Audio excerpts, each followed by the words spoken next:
Okay, good morning, everyone. I would like to begin by welcoming us to the first annual UNC Philosophy and Psychiatry Conference. I am Dan Mosley, a research instructor in the Department of Psychiatry at UNC Chapel Hill, and I'm going to be co-emceeing this event today with my colleague, Dr. Gary Gala, who is an associate professor of psychiatry at UNC Chapel Hill in the School of Medicine and the Department of Psychiatry as well. As we get started, I'd like to just take a moment to see, just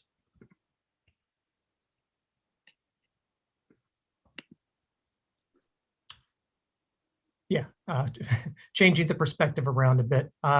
Sorry, I'm trying to adjust to some of the changes of online conference and having a virtual format today. So I'm very excited to have this amazing cast of characters who's on the program for today's discussion. We've decided to have this event today as part of an ongoing conversation that's been happening here at UNC for years at the intersection of philosophy and psychiatry. My colleague, Dr. Gala, is going to say a little bit about the history of philosophy and psychiatry events here at UNC in just a few moments. But I also just wanted to acknowledge for all of those viewers who are watching who may not be familiar with the field of philosophy of psychiatry and some of the work that's going on in philosophy and psychiatry, that this has been a very rich and fascinating field at the intersection of these two disciplines. For at least since the 1970s, there have been just incredible work that's been done looking at the concept of mental disorder, examining some of the social and political ramifications of psychiatric institutions and norms. There's been just tremendous amount of work by philosophers and psychiatrists to promote conversations at this juncture. The American Association for the Advancement of Philosophy and Psychiatry, AAPP, has been around for decades. Fortunately, some people who've been involved in that organization are joining us for the conference today.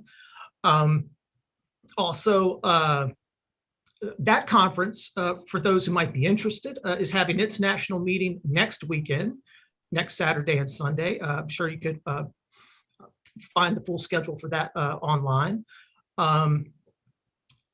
But before I say much more about today's conference, I did want to hand over the floor to Dr. Gala to also add a few preliminary remarks to get us rolling. Thank you, Dan. I want to first thank all of our speakers, commentators, and moderators for taking the time to join us today for what I think will be a very exciting program as we struggle through some of the technological challenges that we face trying to adapt to the teleconference mode.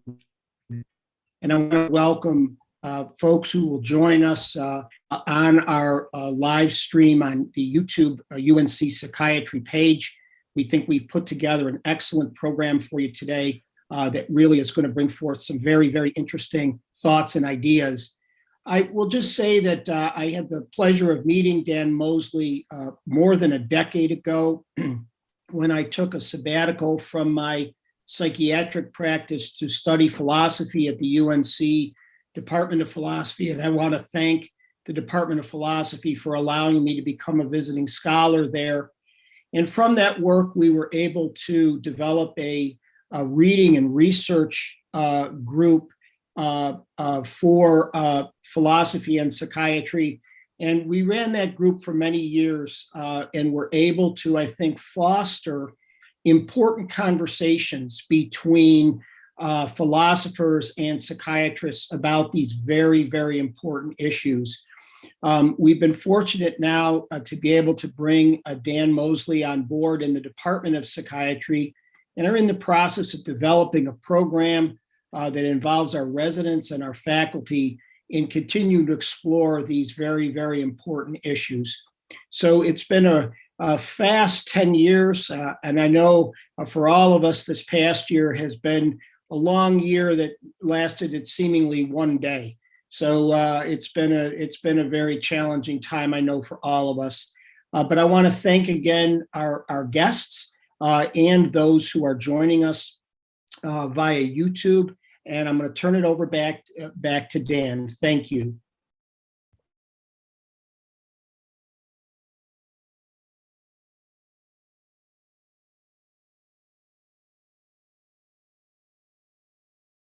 I think you're muted, Dan.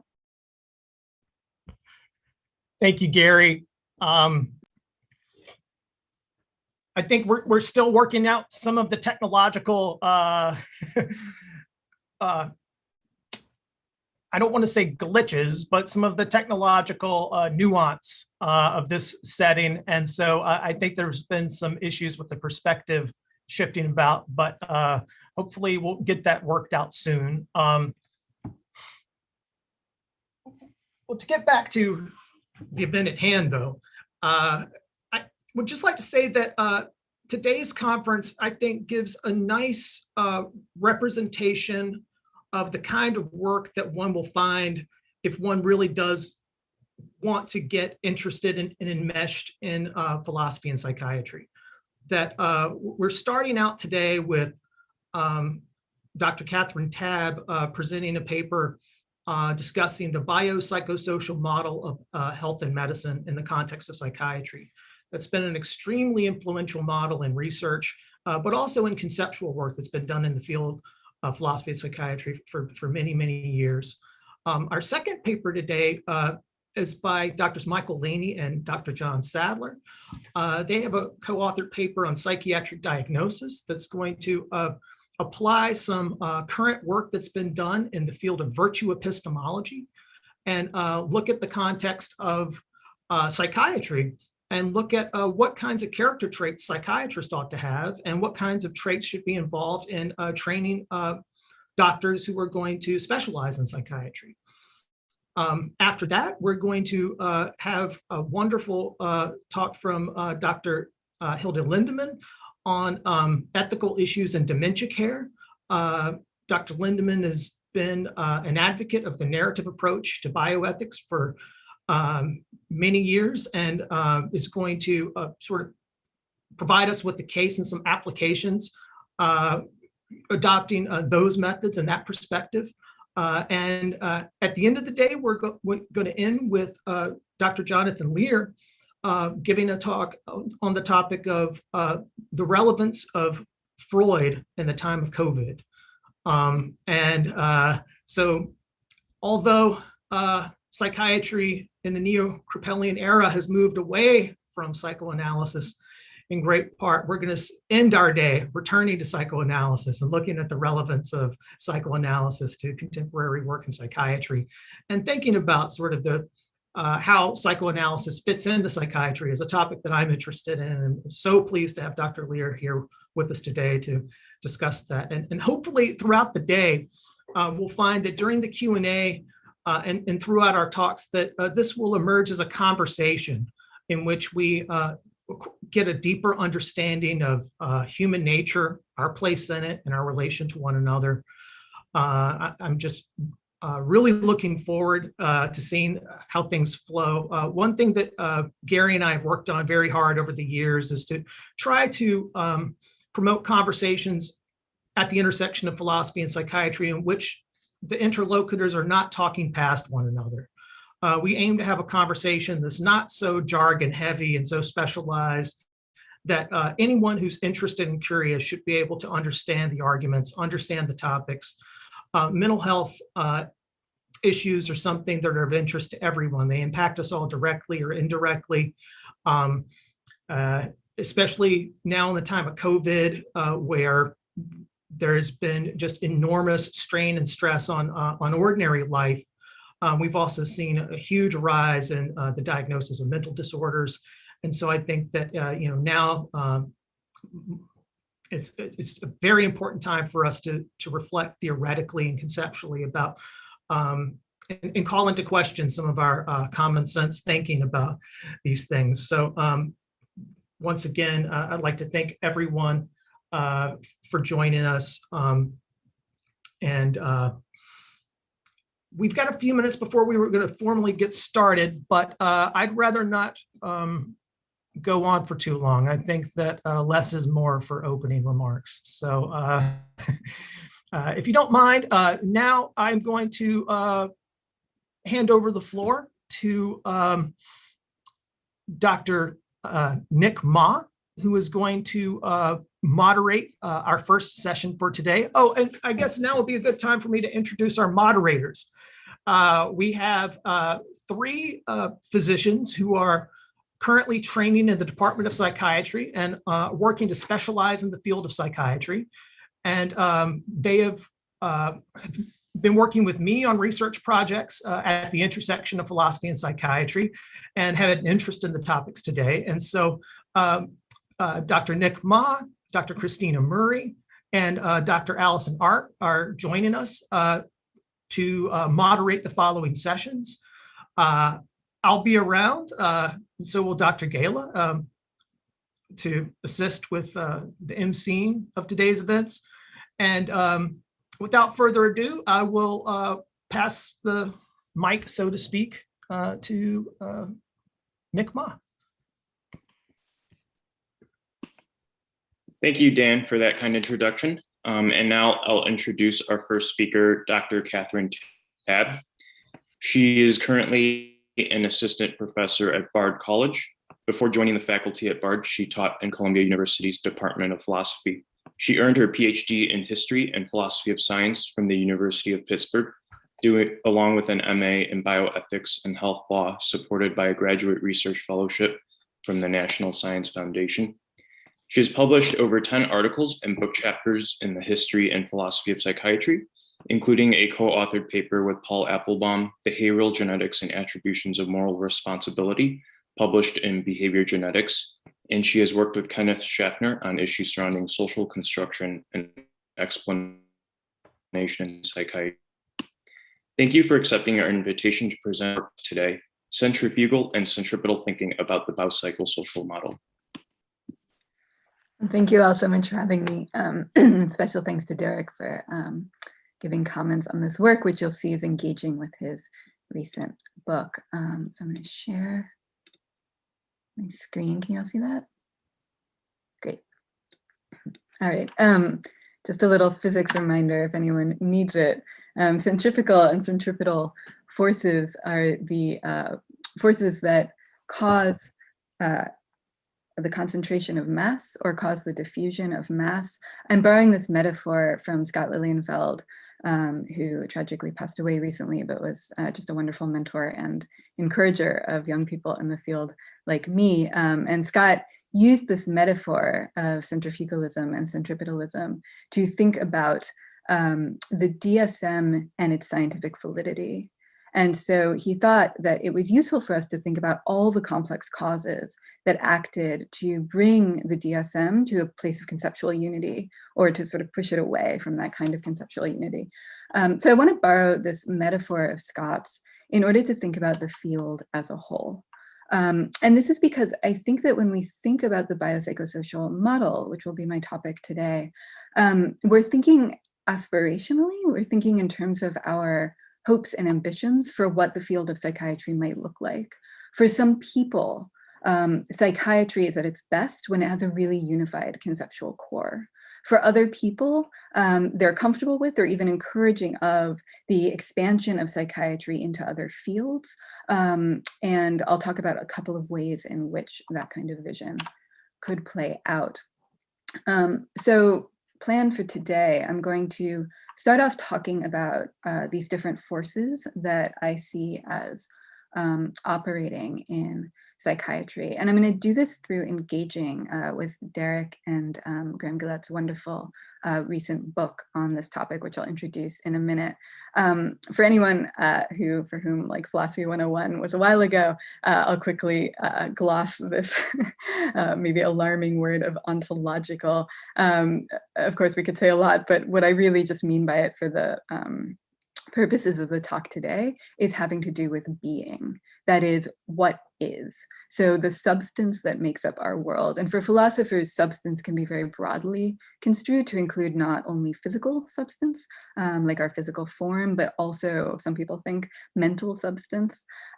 So philosophers have richer ontologies that may include things well beyond the physical particles that make up the world.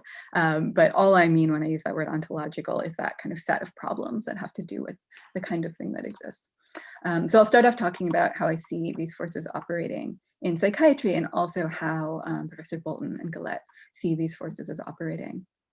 I'm going to suggest in my third section that there's an important centrifugal force acting on psychiatry that ironically is not philosophical per se. So I'm going to move a little bit out of my professional silo to introduce that and think about it and talk about it. I'm going to then argue that because of this particular form of centrifugalism that I see in psychiatry, that I think really is not ontological. I think it is political. I think it's economic. For that reason, I think it may be that it can't be countered by ontology alone, but rather that we need to think about ethical countervailing centripetal forces that could act to kind of bring the field back together. I'll talk a bit more about that in section 4, tying that into some worries that I think have been very long-standing in psychiatry and its philosophy about how we make normative claims in the field. And then I will just sum up. All right, so starting with section 2, ontological centrifugalism, ontological centripetalism. So on the left, you have Dr. Bolton and Dr. Gillette's book. I did put a little QCR reader in the corner for anyone who likes to use that technology. What that will take you to is the homepage for this book, which is free. Derek has been really wonderful about thinking about how to democratize our products in philosophy and in the academy in general. So you can download this book. You can browse it right now as I talk if you like, and I'll leave that QR code up for the next couple of slides. Okay, so this book is, the subtitle is New Philosophical and Scientific Developments. So the authors are modernizing a model that, as Dan mentioned in his introductory comments, has been provocative, has been important, has been heavily debated in the history, not only of psychiatry, but also of medicine as a whole. The model, I do not think started with George Engel's paper in 1977, but that's certainly a place to where it is often traced. That paper and Engel's project are taken up with depth in this book. So what is this model? You know, I think in some ways calling it a model is a little too flattering. And I think this is a point that the authors recognize as well, that how it's really functioned is as more of a framework, or one might think a kind of like optative aspiration for the field. This is a little sketch I stole from someone using the model to think about cause and addiction. So this is a very typical usage of the model, where you see people kind of listing the different factors, the different causal factors that go into something like addiction. And the suggestion is that these things are all related, they overlap. So Venn diagrams are the most common way to present the biopsychosocial model, suggesting that there is this concomitant relation between these three levels of the biological, the psychological, and the social. Here's another one just pulled off the internet from a website called Blessing Manifesting, where you can see this person is using the model as a way to think about everything that goes into mental health. Here is one where someone's using it to think about what goes into dogs' pain perception. So this is a model that has been used in just kind of endless different contexts, and has really, I think, fruitfully and importantly brought attention in a variety of contexts to the importance of the psychosocial. Engel himself was motivated by a concern that the psychological and the social were being excluded. He was responding to what he saw as the rise of the biomedical model of medicine, which really emphasized that biological circle over the other two. So the biopsychosocial model has been criticized a lot, and the authors go into this at some length. There's also just endless. I mean, I have right here the kind of go-to source for this, which is Gayami's book, The Rise and Fall of the Biopsychosocial Model, which I think declared its death a bit early, since now we have Derek and, oh, oops. Okay.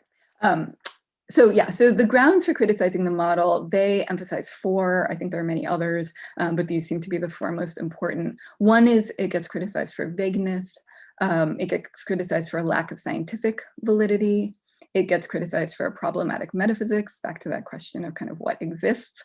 And it gets criticized for clinical uselessness. Bolton and Galette mostly focus on the third, this worry that there is a problematic metaphysics that they think is at the root of some of these other problems. And I'll talk in a second about what they mean by that. One question I have about their project is that I'm eager, and I should say also, this is like a thin book, right? This is really, I think, like a programmatic laying out of an argument. I assume that not only the authors, but also many of us will be working on expanding this and applying this. So I think a lot of that work will be for the future, but since we have Derek here, one thing I'm really interested in hearing more about is how the solution to these problems are interconnected, and that's something I'm going to ask about. One really important intervention that this book makes is that Bolton and Galette want to move our attention away from a kind of ambition for the biopsychosocial model, which is that it will tell us what to do in any particular case. They say that that's just kind of a category mistake, because what the model actually does is it gives us a general framework for thinking about how these different factors interact with each other. So I'm going to read this quote. "We believe that these two kinds of charge put to the biopsychosocial model, querying its content, validity, and coherence, are cogent, but can be met. What they signal is not the end of the model, witness the fact that it persists for good reasons already indicated, but the need to rethink and reinvigorate it. The answer to the content problem, we suggest, is that content lies in the scientific and clinical specifics, not in generalities. This response to the content problem, however, immediately raises the question, if the content of the biopsychosocial model lies in specifics, what is the point of a general model? We suggest that this question relates to core scientific theory at the place where it merges into philosophy, and it is therefore here that the problem of scientific validity and philosophical coherence can be addressed."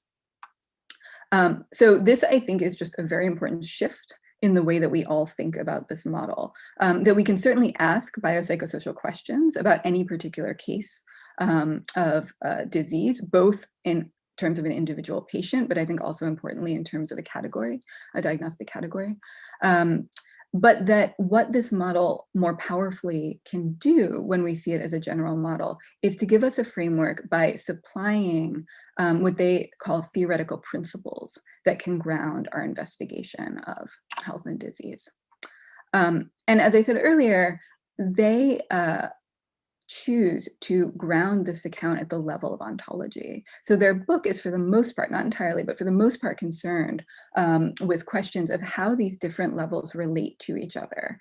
And they're worried about a set of critics I'll talk about in a second. I have Descartes here kind of representing this, I can put on my other hat of early modernist for a second, Descartes representing this turn around the time of the scientific revolution towards what was called a kind of mechanistic philosophy. And I think that the motivating worry for Bolton and Galette, and also I think to some degree for Engel, and I'll talk about this in a minute, is that that kind of reductionism, that kind of focus on mechanism did real damage to the foundations of medical and health sciences. So the fundamental theoretical constructs that Bolton and Galette want to introduce, there are a few. I'm just going to highlight two here so you have a sense of the kind of thing I'm talking about that they argue for. They argue that the level of the biological is not reducible to lower levels of explanation like physics, like chemistry, because they think that biological phenomena are made up of regulatory control mechanisms that process information. And they argue that processing information is not something that is done at the level of physics. It only comes about when we have life, and certain forms of information processing only come about when we have agency. That is, when we have a very highly developed form of life that gives rise to perception and gives rise to self-consciousness and a range of factors. So they are arguing for a metaphysics that is non-reductionistic, that is complex. Bill Wimsatt talks about an ontology of the rainforest in which there are many causes interacting at a variety of levels. There's a rich, rich picture of ontology instead of an impoverished picture of ontology. Okay, so the question I want to ask about this book, which, as you can tell, I'm excited about generally, but I have a worry, which is why focus on the ontological level? I think there's a long tradition of this. It's not just this book.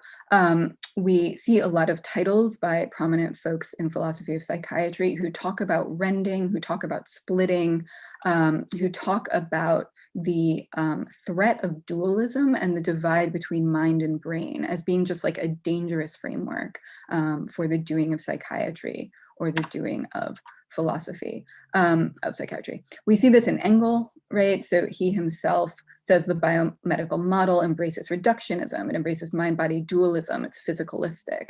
He gives a historical story about this. So in that quote on the right, I've highlighted the passage, with mind-body dualism firmly established under the imprimatur of the church, classical science readily fostered the notion of body as a machine.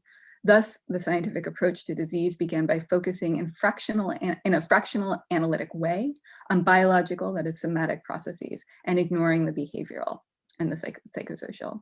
So I think at the heart of our at least most recent manifestations of the biopsychosocial model is this worry that there's this unfortunate lineage from philosophy, and particularly from ontology, that has caused the problems that psychiatry is seeing today.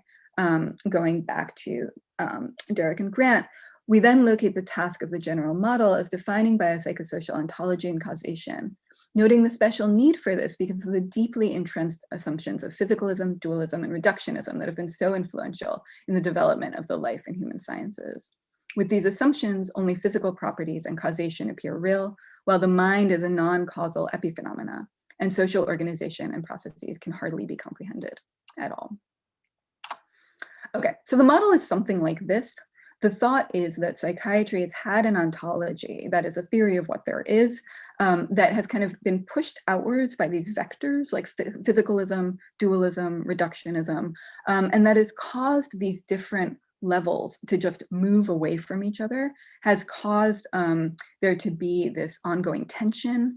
And ultimately, I think all three of these authors think, and many more too, including me, the neglect of the psychological and the social and the favoring of the biological, because that is just the form that this centrifugal force has taken in the field. The proposed solution is that if we change the ontology, we can bring this all back together, reunify the field, and assure that whole persons are the subject of concern and not just biological mechanisms. Okay, so that is a way too brief, and I'm sure not, I'm not doing justice at all to this book, which is like really dense and so rich, but we're gonna have to move on because I want to talk about these other centrifugal forces that I see as acting in psychiatry, which are, as I said, like not philosophical per se, they're like quite mundane. So one is just the specialization of this field. For those of you working in and around psychiatry, you of course know the many diverse types of practitioners who you work with. Then there's the research side, right? With some overlap, but not all that much overlap with the clinical side. And then of course, there's all these kinds of structures in which psychiatry dwells. So we can talk about like insurance, the insurance industry. We can talk about managed healthcare, et cetera, et cetera.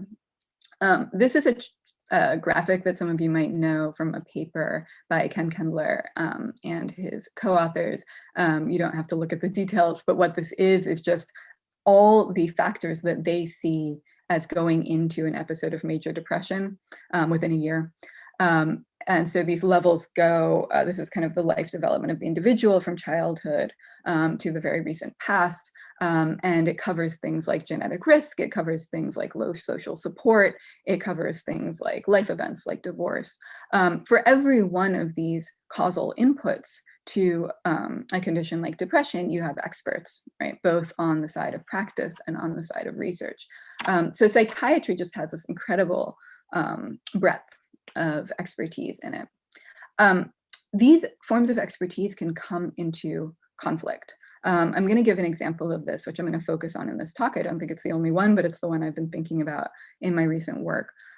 This is that certain researchers, so really people dwelling at the boundary of basic science and clinical science, so people doing translational work, over the past couple of decades have become worried that the DSM, that is the Diagnostic and Statistical Manual of Mental Disorder, that shapes the categories that we think about in the clinic, is no good in the research setting. The worry is that the categories of the DSM create what Steve Hyman in the quote here on the left calls an unintended epistemic prison.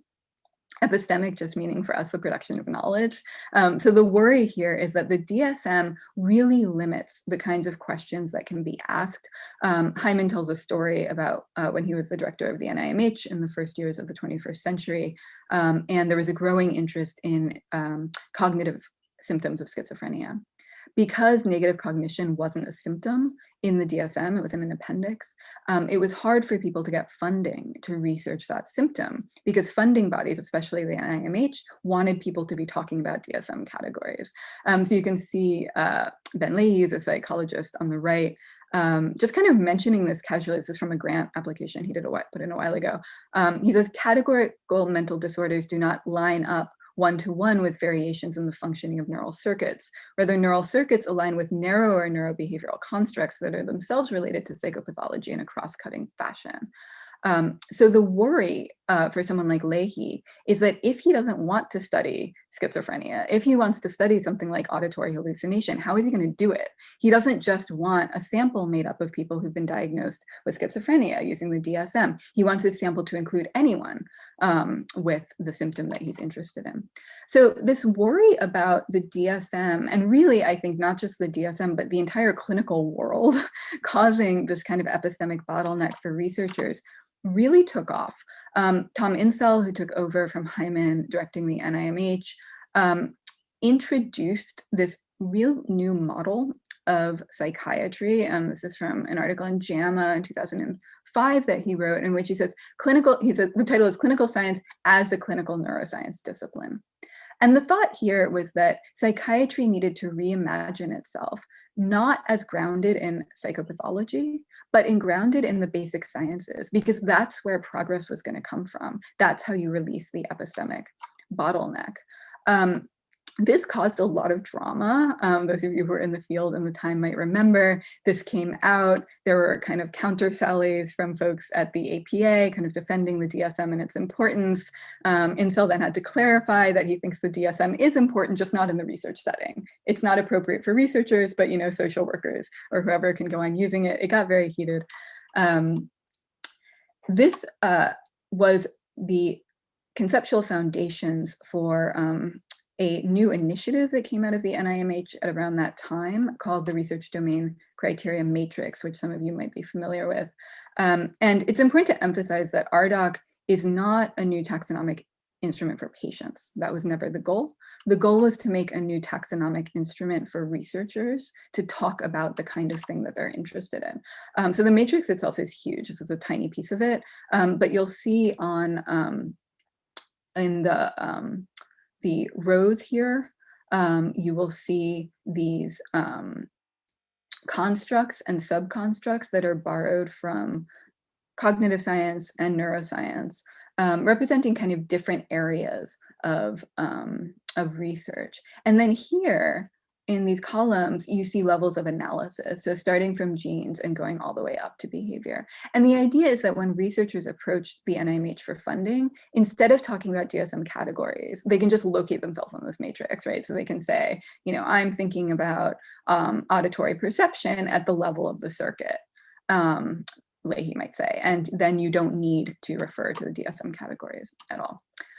So RDoC was rolled out with great fanfare. Here is a quote about it from a few years later from folks directing the program at the NIMH. First, mental illnesses are presumed to be disorders of brain circuits. Secondly, it is assumed that the tools of clinical neuroscience, including functional neuroimaging, electrophysiology, and new methods for measuring neural connections, can be used to identify dysfunction in neural circuits. Third, the RDoC approach presumes that data from genetics research and clinical neuroscience will yield biosignatures that will augment clinical signs and symptoms for the purposes of clinical intervention and management. So you can see here the reductionism we talked about earlier, right? This is an unapologetic embrace of the level of neuroscience at the exclusion of other levels. There was immediate strong reaction to this. This is a graphic that was not actually drawn, but commissioned by Eric Turkheimer, who's a psychologist who thinks a lot about genetics and psychology and in psychiatry. And he commissioned this, you all might know this famous New Yorker cover where you have like Manhattan, right, with all its detail and all its hubbub. And then you have like the kind of desert of middle America and then those islands in the original cover out here. It's like LA out there, right? So Turkheimer got this commissioned and he posted it on Twitter. And there's this amazing interaction with kind of the disembodied ghost of the NIMH and Eric, where the NIMH, obviously kind of like anxious about this, says, interesting analogy, what's the illustration for? An article? Are you writing on this, right? And Turkheimer writes back and he says, no, it's not for anything really, just a take on what it feels like to submit a proposal as a psychologist, right? RDoC says, appreciate the thought, but RDoC gives equal weight to all methodologies, CRFAQ, right? And Turkheimer says, yes, of course it does, my mistake, right? So I'm using Eric to stand in for, I think, a lot of frustration on the part of non-biomedical researchers to the RDoC initiative. Okay, so I think, you know, we could say in a way that what is going on here is there's an ontology that is reductionist. It is, I think, actually dualist, so that's an interesting question for RDoC. It's physicalist. And we can see it as kind of driving this wedge between all these specialists in the field. I think that's totally right. And I do think that there's like an interesting story to be told going back to my guys in the 17th century, like Locke and Descartes, who were putting some of this stuff in place. I also think, however, that in a way it doesn't matter as much for the reason that I think what is actually motivating people to work within this framework right now is not any kind of ontological commitment, though they might have those ontological commitments. I think what's motivating them is an interest and excitement about precision medicine, which is a new paradigm that is on the rise very much right now. There's a lot of different definitions of this, but basically, if you look at this diagram, the idea is right now, and I don't need to tell any of you this, you give a psychotropic drug. It may work for some people, it may not work for other people. For other people, there's going to be a mess of side effects, right? The idea is that if you have a DNA test that can give you a biosignature, you can match patients with drugs, and then you get happier outcomes. So from our National Academies of Sciences, the goal of precision medicine is to ensure that the right treatment is delivered to the right patient at the right time. A lot of money has been invested in the Precision Medicine Initiative, which was unveiled under Obama. I have my worries about this language of precision. This language came about at a time when it was getting very popular in another context, which was the idea of precision warfare, right? So you get in, you get out, you avoid casualties.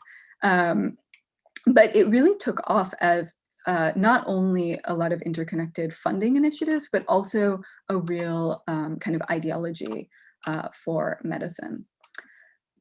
It's had its biggest successes in certain fields. In oncology, it's also been very interesting in immunology.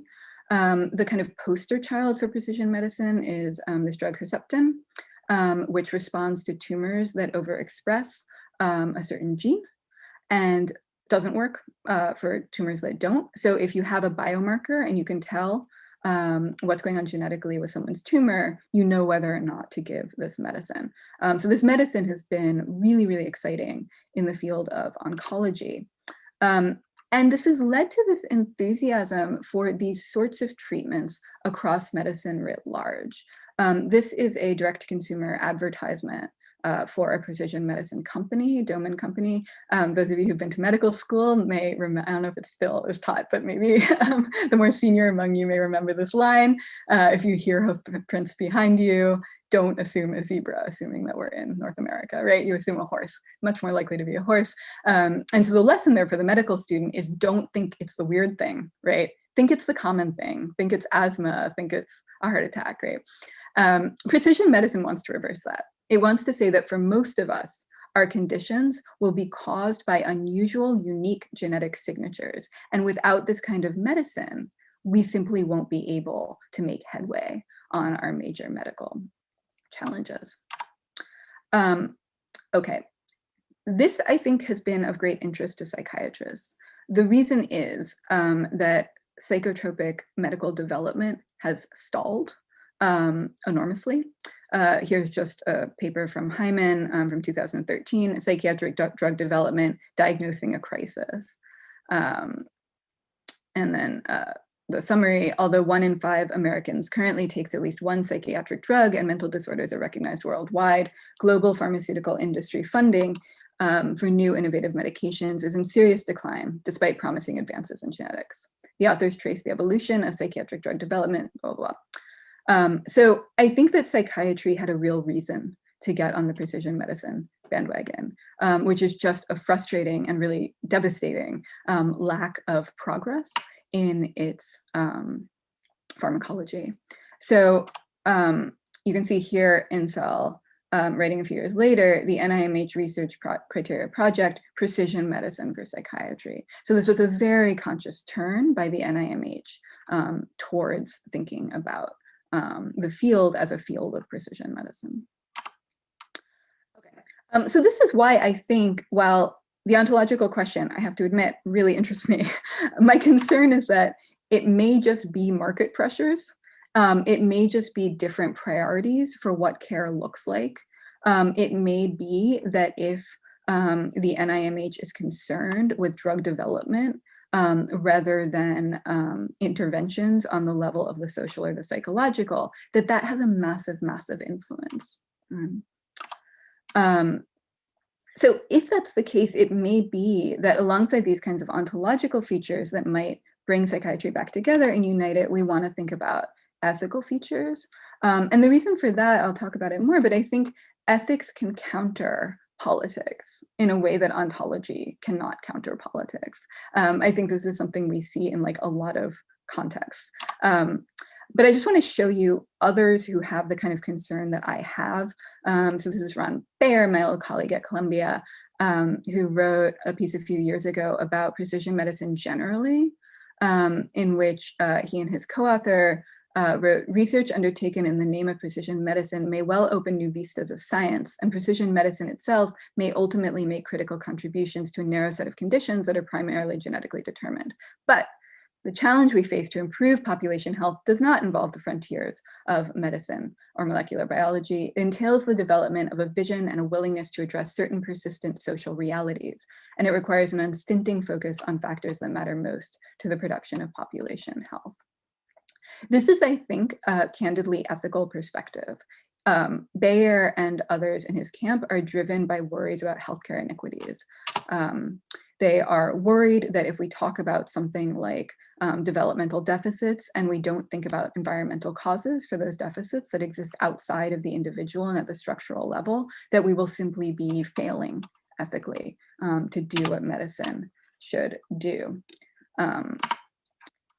This came, I won't kind of go into this just for time's sake, but this really came to the fore in questions about what we should be doing in response to COVID-19.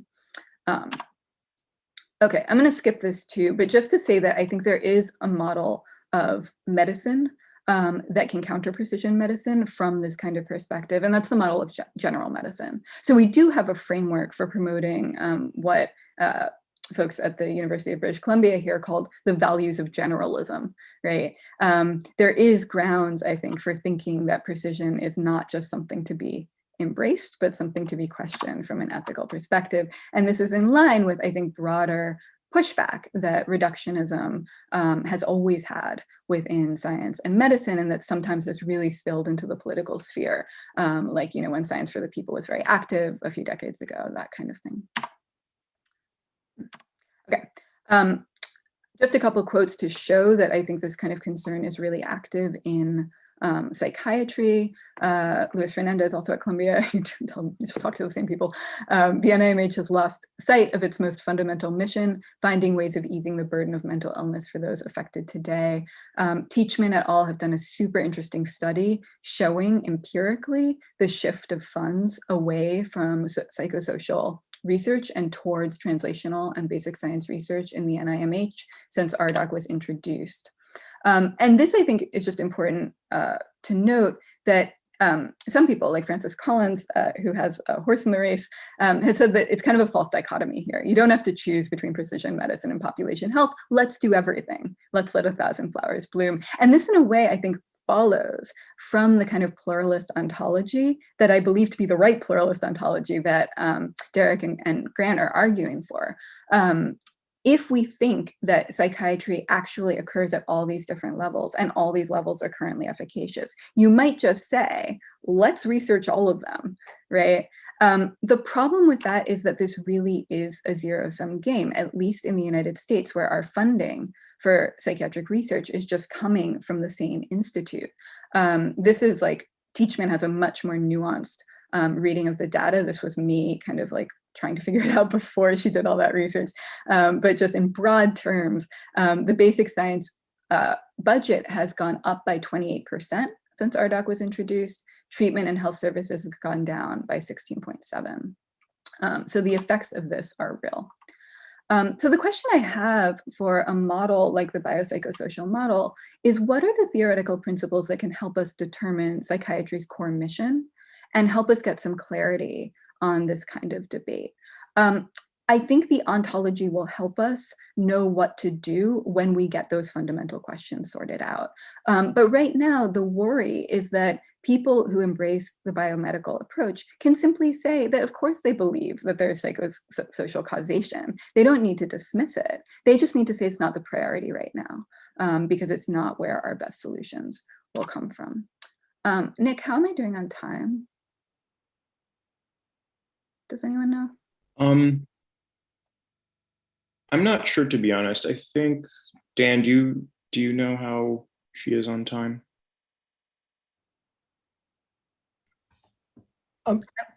Kathryn, how much more time do you need? I mean, I would take probably 5 more minutes. Is that okay? Yeah, that's fine. Thanks. Okay. Yeah. Okay. So I'm going to zoom through this final part. I think in some ways it may be the most familiar to the audience. RDoC has attempted to answer this question of what the normal and the pathological is. They do kind of disown the problem. They say, we're not trying to do classification. We're trying to do basic and translational research. But when pressed, they will say, the idea is to start by specifying basic dimensions of functioning and their implementing brain circuits that have been identified by the last several decades of research in brain and behavior. Then in this light, mental disorders are considered as extremes at one or both tails of these normal distributions.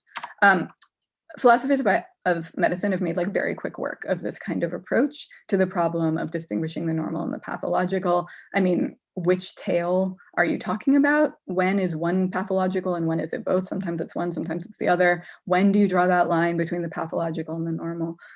So RDoC, I think, has really failed to distinguish between the normal and the pathological in any way that could really help us with the kind of questions I was just bringing up. What counts as a psychiatric problem? What kind of research should be funded as part of a psychiatric institute? Jerry Wakefield, who interestingly has himself a very ambitious theory of how we demarcate the normal and the pathological, has kind of backed off his own theory to say that, look, frankly, the DSM has provided the only thoughtful guidance to what conditions we should be explaining. Without the DSM, we're totally lost. And he's been very concerned about this problem. Okay, so I want to look at Derek and Grant's attempt to address this, which I think is like really interesting, but I worry, again, just kind of leaves out the broader structural context that I think we need ethics for. I'm gonna go, yeah, maybe I need more than 5 minutes, Dan. I'll try to go fast. Here's a couple of quotes. Normativity, including the possibility of error, is fundamental to biological regulatory control mechanisms. So this is the foundation of their approach to this question of the normal and the pathological. It's to say that, look, biological mechanisms are unique insofar as they have to do with information transfer. Once you have information transfer, you have the potential for error, right? Once you have error, we're in the territory of dysfunction and pathology. And they think that this kind of levels up. So they write, the original biological function is to maintain biological life, and this preoccupation carries through to the psychological and the social. However, psychological life has conditions in addition to biological life, agency and recognition, and all these matters are managed in the form of social organization and control. Further, all kinds of biopsychosocial functioning, once we leave the physics and chemistry, are liable to error, vulnerable, and illness prone in that same way. The authors, because they can explain the normal and the pathological at these interconnected levels of the biological, the psychological, and the social, they keep dysfunction inside the person. And they do so, I think, in a much more interesting and nuanced way than Ardoc.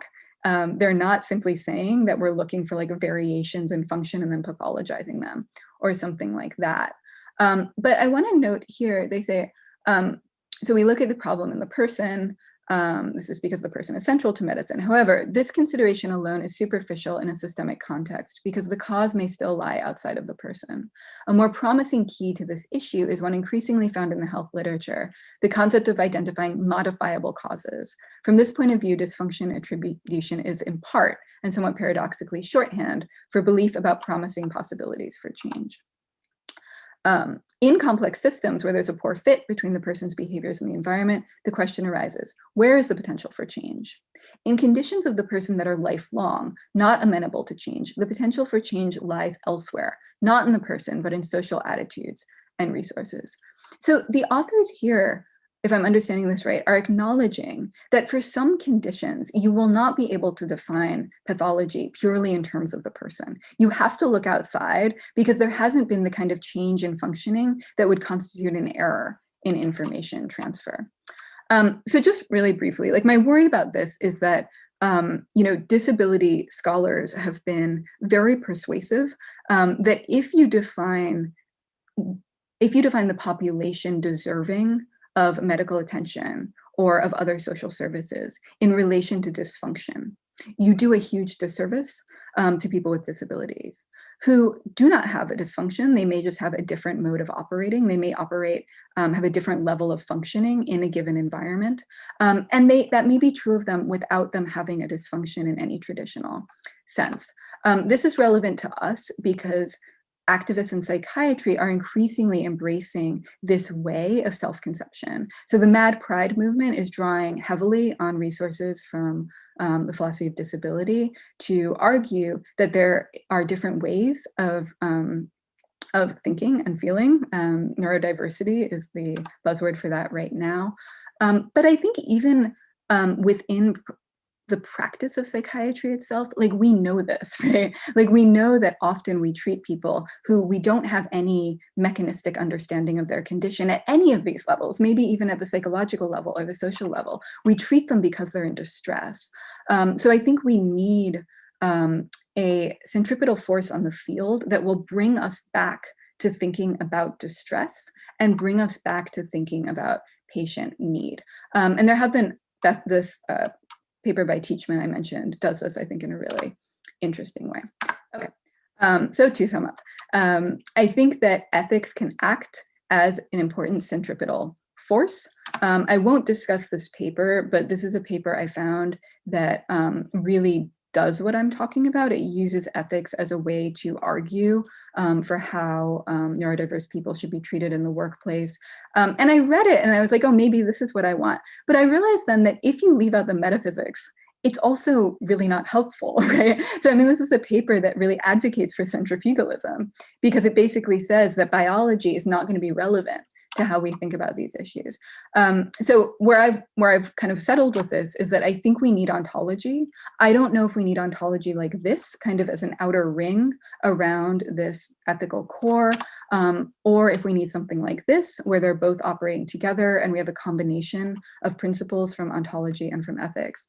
So I don't really have a positive solution. I was going to leave you with like a very fancy analogy that has to do with Borges's story about the cartographer who draws the map that's too big for the world, because I think that's what happens sometimes when we focus on ontology. We forget we have to make choices about what we're modeling, but I will spare you that in the interest of time and end here. Thank you, Dr. Tabb, for presenting that very thoughtful and extremely relevant work. I just want to remind everyone that Dr. Gary Gala will be moderating comments from YouTube. Questions 11:05. And now we have some commentary from Dr. Derek Bolton, a professor of philosophy and psychopathology at the Institute of Psychiatry, Psychology, and Neuroscience at King's College London. He earned his Ph.D. in philosophy at Cambridge. His subsequent professional career was in clinical psychology at the Institute of Psychiatry and the Maudsley Hospital in London. He has published numerous papers in health sciences, including papers on genetics and treatment of OCD and anxiety disorders, as well as on philosophy of medicine and psychiatry.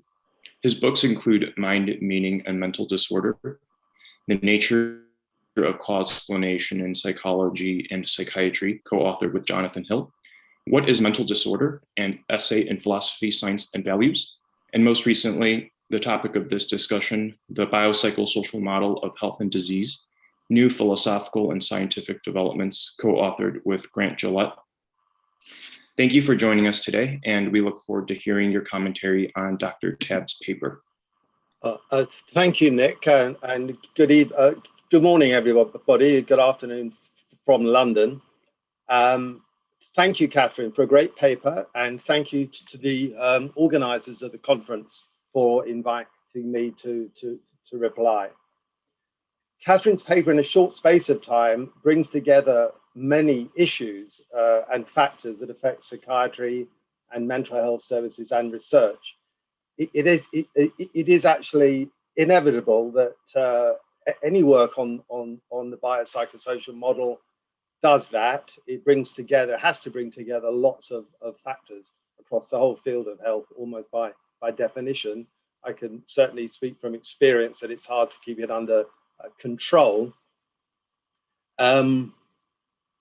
It is easier to write a paper on biopsychosocial factors at work in any particular kind of case, like in the addictions, although one would have to have several sub-papers on all of that for all the types of addiction and what stage of addiction and so on, which is one of the points that Grant and I made in the book, that it gets, in the current stage of research, the different roles of psychosocial factors per condition, per stage of condition, is where the science is.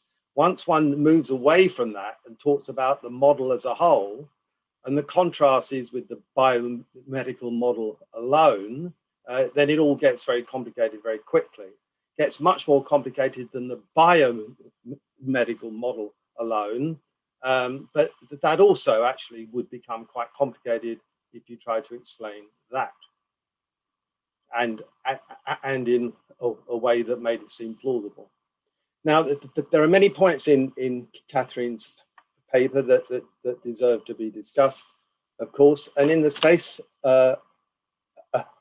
available, I'll pick up on one key point, that reorientating health research and services to be less reductionist, more biopsychosocial, will take more than metaphysics, but will also need, or should be complemented by, a bioethical imperative, probably via politics and public policy and around public health, population health.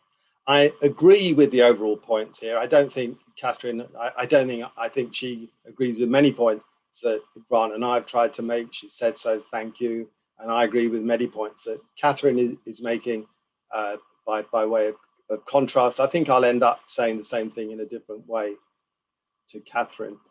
Let me begin with the question of metaphysics. I think one clear belief I'd like to express is that actually what we think of as metaphysics, certainly in this purpose when we're discussing the philosophy of science, and even more so in the case of the applied sciences like medicine and biomedicine and neuroscience, it actually merges, metaphysics merges with scientific theory. I don't want to draw a big difference between those. So our particular book starts with Schrödinger, Schrödinger's characterization of life as local systems in which entropy runs contrary to its overall direction, and his second insight that this energetic feat is accomplished by genetic regulation. It goes from there onto the fact that within 10 years or so, Watson and Crick had discovered the incredible structure that was able to do what genes do. And that paper of Watson and Crick used the word code for the first time in the biological literature against the background of otherwise unconnected epoch-creating work on codes and computing being done in Bletchley and Bell Labs around the same time as Schrödinger was writing his book. It was a very revolutionary time, which has actually revolutionized biology, biomedicine, psychology, neuroscience, making possible a coherent account of causation across these domains. Now, all of these proposals are not abstract philosophical proposals that have come out of academic departments of philosophy. You can see from the list I've given, that's not where they come from. They come from the science. I believe that Engel picked all of that up. He picked it up through a few authors, and I think he saw the revolution that was about to happen. Actually, he was quite explicit about it. I won't go into the details in his texts. Other people did in the medical humanities at the same time. Howard Brody, for example, saw it coming. Now, consistent with the idea of seeing metaphysics as actually science goes for the past as well. We think of Cartesian dualism as a philosophical theory or a metaphysical theory or an ontological theory, which it certainly is, I don't dispute any of that, but it actually entirely arose within the context of the mechanization of the world picture. It's a view that arose out of 17th century mechanics and the difference, the division that they drew between primary and secondary qualities and so on and so forth. What was objectively real, the mind didn't fit. So basically what we're saying is that or what I'm saying is that the scientific paradigms change over long time periods. The old paradigm gets to be called or thought of as a philosophical view, but that can be misleading. Now, apart from theoretical paradigm shifts, experimental work can also impact the deep theory. I once heard Aaron Beck's team's decision in the 70s to trial their new CBT for depression against medication in what was one of the first RCTs in psychiatry as truly inspired, because by pitting it against a medication, it made the medical community stand up and pay attention to it. The trial, that being successful, I can't remember whether it was as successful or even beat the meds. I can't remember. It was certainly as successful. It scored a reasonably direct hit on the reductionist biomedical model current at the time. This was after all the time exactly when Engel was writing, that envisaged biological causation only. And following that RCT and many others, of course, the rest and the increasing rollout of psychological therapies is recent history, recent meaning of the past few decades. Now, empirical work in epidemiology has also been critical in showing the need for a broader biopsychosocial model. The new social epidemiology has shown that various forms of social exclusion, not only from biological necessities, but also exclusion from psychological and psychosocial necessities, such as recognition, security, and civil rights, is bad for your health. So I think that this data coming in is what's causing the paradigm shift, what's causing the need for medicine, population healthcare, and clinical healthcare to become, in certain respects, for certain conditions at certain stages, to be more biopsychosocial. I don't see it as a philosophical shift or as a metaphysical shift. I see it as indistinguishably as a scientific paradigm shift. Interesting, even Nasir Damey, who was very critical in his book of the biopsychosocial model, he at one point says towards the end of the book, actually, if there's one thing that makes me think it might look reasonably biopsychosocial, it's the data coming in from social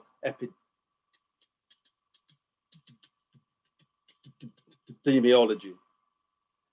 So in that sense, the RDoC project of making everything about brain circuits is an extraordinary one. Now, to turn now to ethics, I don't see the widening out of the biomedical model towards a broader biopsychosocial model. I don't see that as being itself an ethical advantage or imperative. I see no intrinsic benefit of having a psychosocial intervention rather than a biological one. I won't take you through examples, there's not the time, but the evidence is stacked up. If I had certain conditions, I wouldn't want a psychosocial intervention. I just wouldn't want it. And lots of other people wouldn't want it either. If I had other types of conditions at other types of stages, I would try to change my lifestyle or my beliefs or my unconscious. It all depends, or sometimes I'd like both. It depends on where the evidence is and how I weigh up the benefits and harms of my condition, the main effects, the side effects, and so on. But basically, it's coming in the best tradition of medicine and healthcare. It's a matter of what works. So far as I can see, the ethics and the values arises at the stage whether, if there is an effective treatment, which I don't invent myself, I have to take advice on what is an effective treatment, or I have to understand the science myself. But once I've established there is one or a range of effective treatments, then in my own case, in the clinical case for one person, it depends on the balancing out the benefits and harms, the resource costs and such like.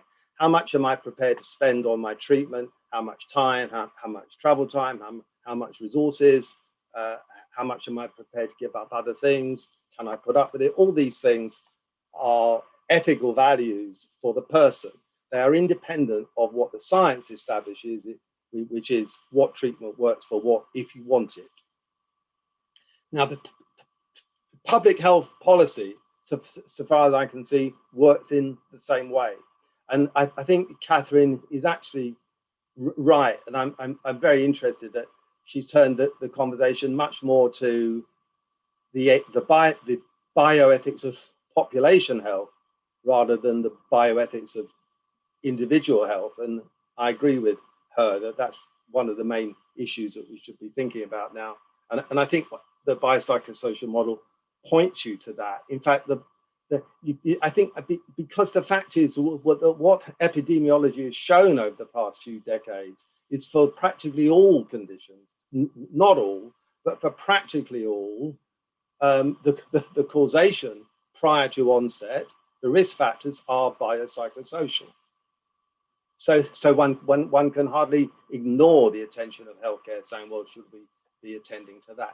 Now, that's what the science tells you, but the science can't possibly tell you whether you're going to care about public health at all, whether the state is going to care about public health. Maybe public health isn't important. Maybe what matters is that we can provide the best healthcare to the people that can pay. I don't see that has anything much to do with the science at all. Or it can be seen that equitable distribution of care is a matter of social justice, and that's how Michael Marmot explicitly describes it. So how much the state is prepared to pay on healthcare, whether it picks up the bill itself through universal taxation or through some insurance of the universal kind, or whether people have to pay themselves, they still take it out of GDP. It seems to me that the quality of healthcare is going to depend on GDP, that the quantity depends on the political will of what proportion to spend on GDP. And all states and policy makers have to think about all these things. They're part of public policy issues and they're part of bioethics. But that doesn't take the science out of the equation, because they are busy thinking how much they should be spending on healthcare and on what conditions. But all funders of healthcare, just like all patients, want to know what works. And they won't keep on funding something that doesn't produce any results. Promises will wear out after a while, is my view. I'll stop there, I'm on time. Thank you. Thank you, Professor Bolton, for that thoughtful response. We're a bit behind schedule, so we'll turn the floor over to any questions from our audience. And we have one in the queue from Brent Kious. If you'd like to introduce yourself briefly and ask your question. Sure, thanks. So I'm a psychiatrist at the University of Utah and an erstwhile philosopher, I guess. So Katie, thanks for a great presentation. I wanted to maybe put a little bit sharper point on a question / criticism that I think Derek raised in passing, which is that at one point, and this happened quickly in the talk because it was near the end, you sort of seem to suggest that a disability rights perspective on mental, if we can call them disorders, would mitigate against funding biologically oriented research.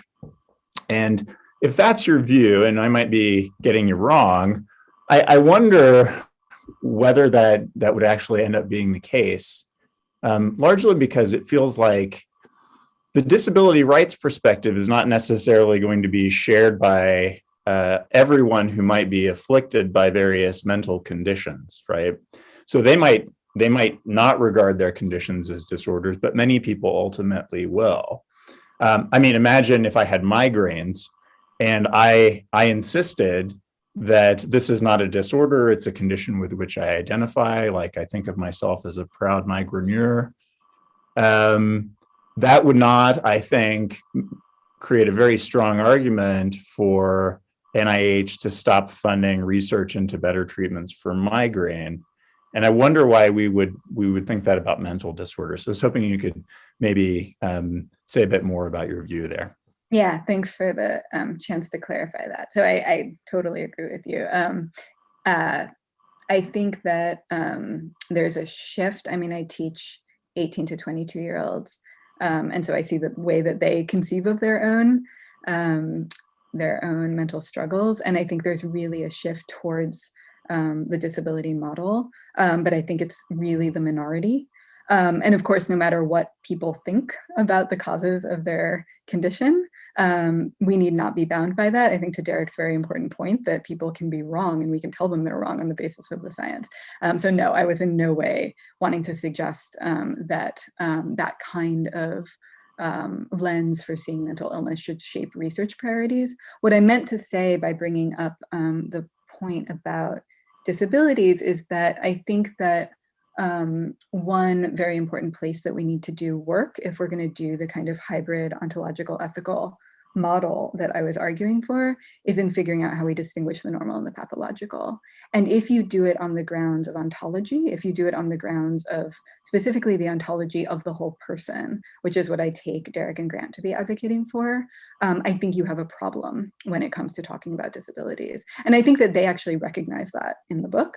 So I'm not trying, it's not like a gotcha or something. I just think that one thing ethics could do is to provide further guiding principles to help us think about cases like what we now consider disability, which I think will increasingly be of concern for those of us in psychiatry as we all kind of move towards being, I think some of us more willingly than others, but move towards having to kind of take that model on board.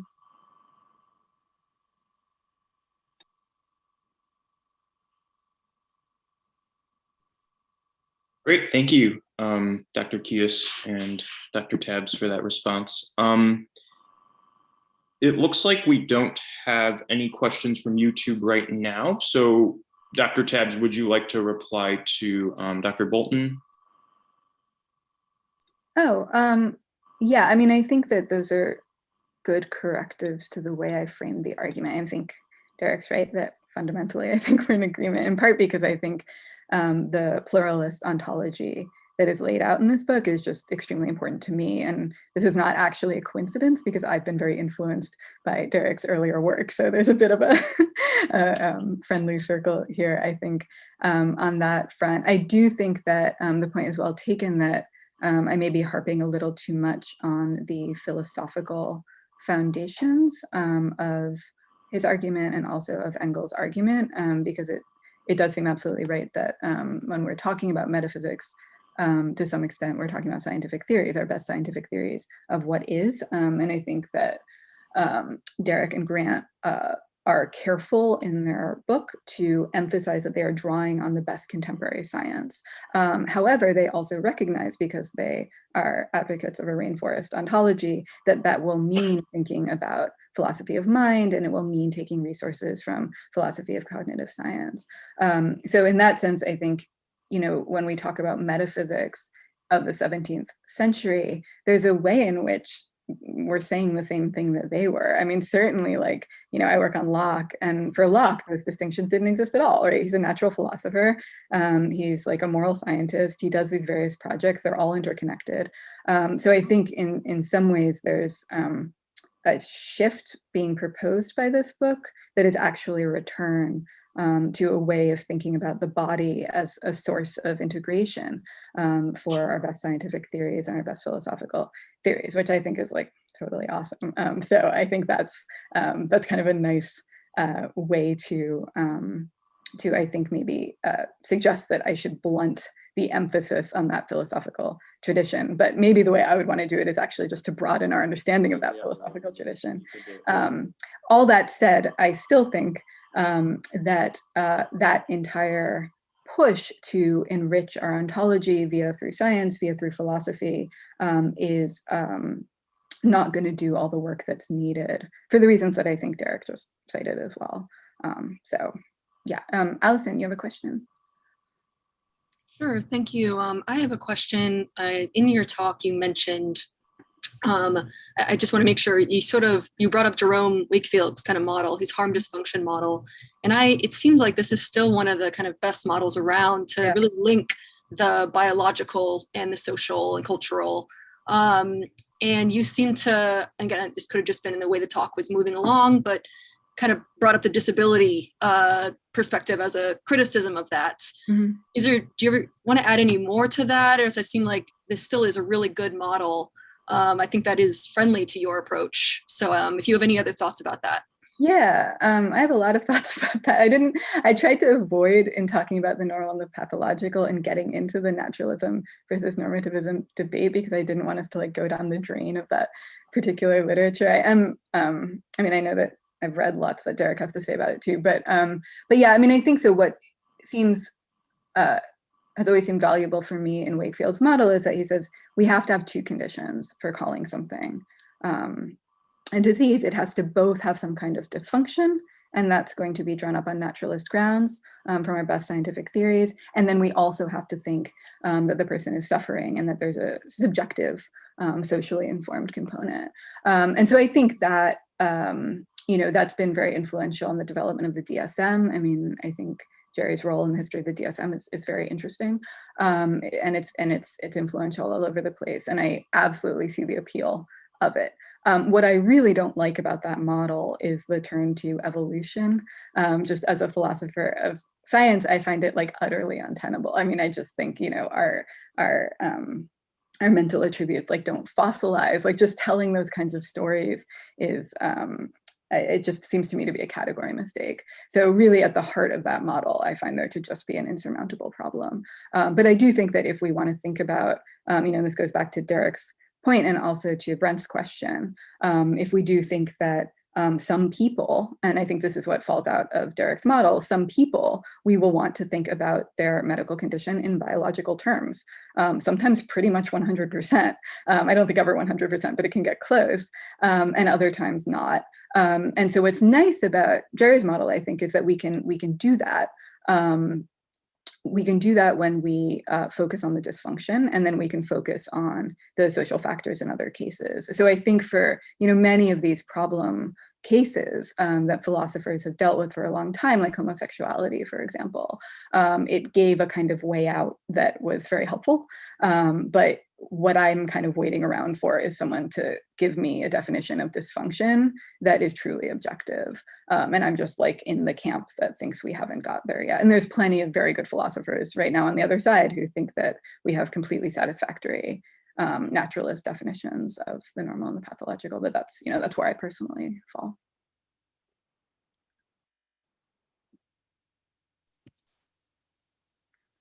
Thank you, Dr. Tabb. We have a comment from YouTube. The ethical approach to psychiatry seems to be in line with George Graham's understanding. To what extent do you think we can or should be thinking in terms like frustrated and enabled flourishing? The ethical approach to psychiatry seems to be in line with George Graham's, and this is from Aaron Crawford. All right, thank you, Aaron.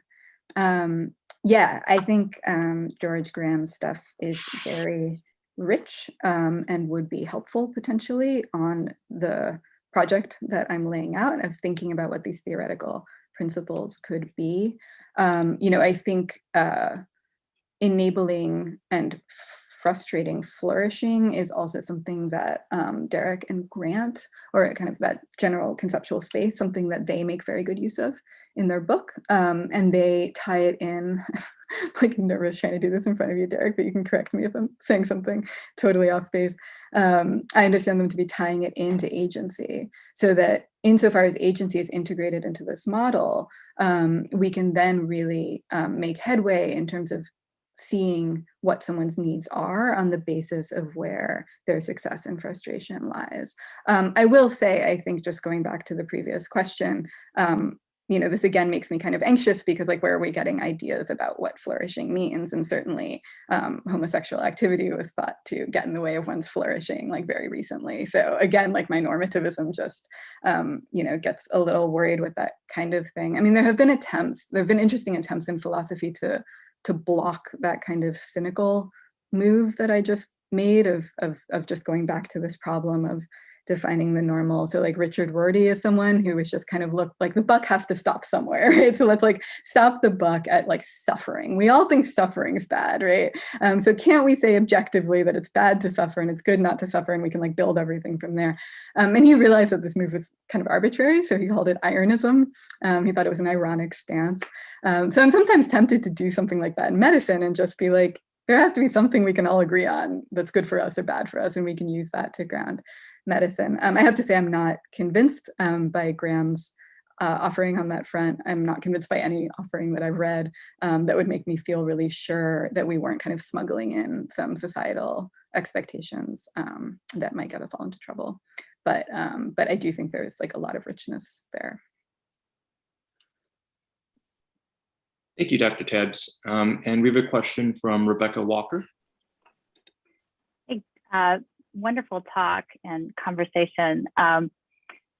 You mentioned precision medicine, and I get sort of worked up about precision medicine, partly because the funding and ethics that comes out of the NIH comes out of the ethical, legal, and social implications of the Human Genome Project, or at least originally. And so it's sort of, you know, special ethics money for thinking about genomics, which, you know, in terms of contribution to health is relatively minimal. I think, you know, part of what you were worried about was that, but people like the term precision medicine. People really like the idea of getting more precise, right? So I was thinking about how could we co-opt that term and think about precision medicine, not just as looking inside the body, but also as looking at people's, you know, social, political, and economic context. But that creeps me out, right? So if we get more precise, not just about what's going on inside people's bodies, but also about the lives that they're living and the political experiences that they're having and the economic, then it seems even worse to me. So I don't know. I just wondered if you could say a little bit more about how you're thinking about precision medicine and whether you think it would be good to get more precise about people's environments. Yeah, that's such a great question, Rebecca. So yeah, I mean, before I fled to the country, when I was at Columbia, I was on the steering committee. It's an acronym and an acronym, but the Center for ELSI Excellence there at Columbia. I'm still on the steering committee, actually. But while I was there, I was involved in various efforts to integrate the SEER with the Precision Medicine and Society Initiative, which was kind of like the work on precision medicine coming out of the School of Arts and Sciences. So there were these completely conflicting interests coming into play, where the Precision Medicine Society Initiative was funded by Columbia's precision medicine umbrella, but all any of us were doing in it is raising exactly the kind of concerns that you asked. And then we were trying to think about how to mobilize the resources of ELSI, which is focused on genetics, to kind of bring about a shift in the way we were thinking about how genetics could contribute to medicine to make it more egalitarian. So I think the politics of this are so complicated. I think that you're absolutely, I think you've like nosed out something deeply disturbing about what's happening is that, you know, so we had to, I'm trying to remember, and Brent, you might know like how many each recruitment center were charged with for the Government All of Us initiative. But we were supposed to, I think it was maybe 250,000 people that Columbia was supposed to recruit. And, you know, because diversity is so important for this effort and representation is so important, we were being charged with going into our local community in Harlem and asking people to give over their genetic information, their lifestyle information. And, you know, I think with utter reason, people were very resistant to this. And one thing that interested me is people were really resistant to giving over that health information. Like that stuff was really hard to get, just like how much do you exercise? What are like your various risk factors? What's your diet like? And I don't know that anyone cared that much because I think really what everyone wanted was those genomes. But I think that that reflects a way in which there is a general feeling, you're right, that what we don't want is that precision model kind of creeping in, because if we start having like psychosocial markers for stuff, that's scary, right? So biomarkers often, especially in psychiatry, are about risk. They're not about actual illness, right? So if we start having biomarkers that are predicting risk, except they're at the level of our social activity or our psychological attributes, like that's kind of terrifying. So my feeling about it is we don't need to expand precision, we need to counter it. And so I've been arguing, I kind of glossed over this in the talk, but for advocating for the values of generalism and general medicine and the close tie between general medicine and public health, along the lines of what Derek was saying, as a way to just kind of generally counter that move towards precision. But we're out of time, so I'll stop there. Thanks, everyone. Those are great questions. Wonderful. Thank you, everyone. Well, thank you, Dr. Tabb and Dr. Bolton, for your excellent presentation and responses. Dan, did you want to take over from here before we break for lunch? Sure. We're going to take a 1-hour break for lunch. For everyone who's participating here on Zoom, please just mute and turn off your videos. And we're going to resume the conference at 1 o'clock sharp. Look forward to seeing you all then. Thank you.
Dan, are you there?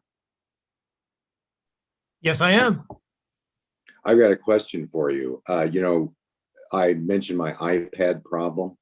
Right. So, and that you presumably or the moderator were going to advance my slides for me. That's correct. I'm going to share the screen and be watching.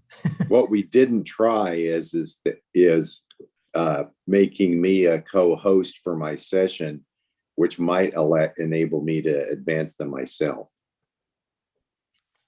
Let's give that a shot. Yeah. Do you mind testing that out real quick? No, that's why I'm bringing it up, a few minutes early. Okay.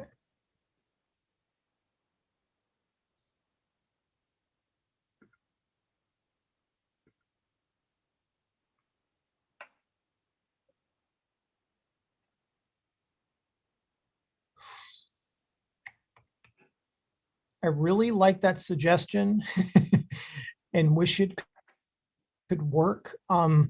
Sam Weiss is in charge of assigning hosts. My co-host function doesn't give me the power to name you as a co-host. Okay. And she's the main host. And she's away. Let me text her and ask real quick. Actually, she's volunteering to be here today. Yeah, I'll go ahead.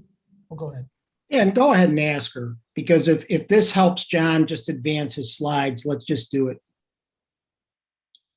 I figure it would make it smoother for everybody. Okay, yeah, I'll contact her now. Yeah, John, I'll tell you, these technological things, I think they've been important for us, but it's clear that if we all just were together, it would be better, at least in my view, travel aside. Yeah. Oh, yeah, I know. And it's like the learning curve never tapers. It's just continuously up and up and up. It is. For example, we're seeing in our WebExes, some people are just excluded from being able to chat with everyone. And in a lot of these administrative meetings I'm on, that's the expectation, is that you'll just, if you're the person that should take something up, you just put in the chat to everyone, I'll follow up on that, or whatever the case may be. Nobody can figure out what the problem is. It's crazy. No, it is. Let me see if I can make this exposure a little bit better. So that dims my line a little bit. That's still kind of dark. I mean, light.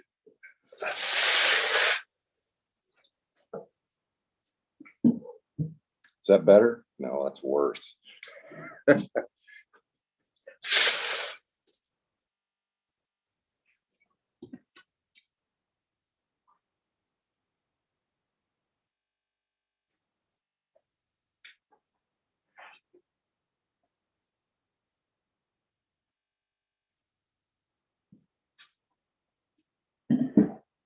That might be a little bit better.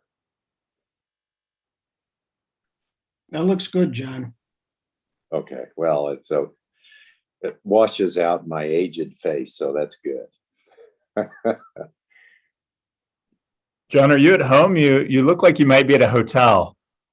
I am at a hotel in Austin after not seeing each other for a year.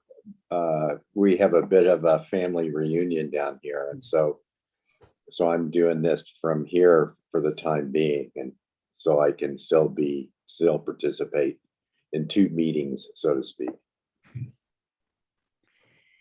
John, just a little heads up, interesting and good heads up. One of the medical students here, Shannon Gillespie, matched in surgery at UT Southwestern. And Awesome. She has a big interest in correctional surgery, and she's presenting today at the national meeting on aspects of surgical care in incarcerated persons. So it's an interesting, you keep an eye out for her. She's a smart one. And I don't know if you guys will run across, I know she's in a different specialty, but very broad thinker, very, very interesting woman, very broad thinker. What's the last name again?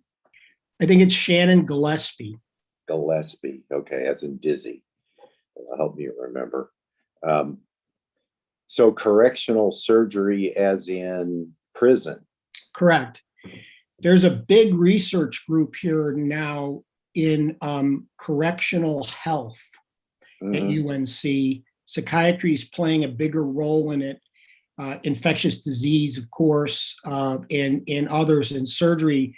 And Shannon wanted to come down to Dallas. It was her first choice, but she's a really broad thinker and will be an interesting person, very interdisciplinary. It looks, John, like you have been made the co-host. Sam Weiss, thank you so much for your continued and excellent help of us today. Thank you. And so you might put my slides up and see, that's the first challenge. The second challenge now is whether my iPad Pro will enable me to advance slides. It turns out that the iOS for iPads is a little different than for Macs. And So John, the functionality is somewhat limited. do you want to test your PowerPoint now to see if you can share and Yes, sir. Okay, thank you.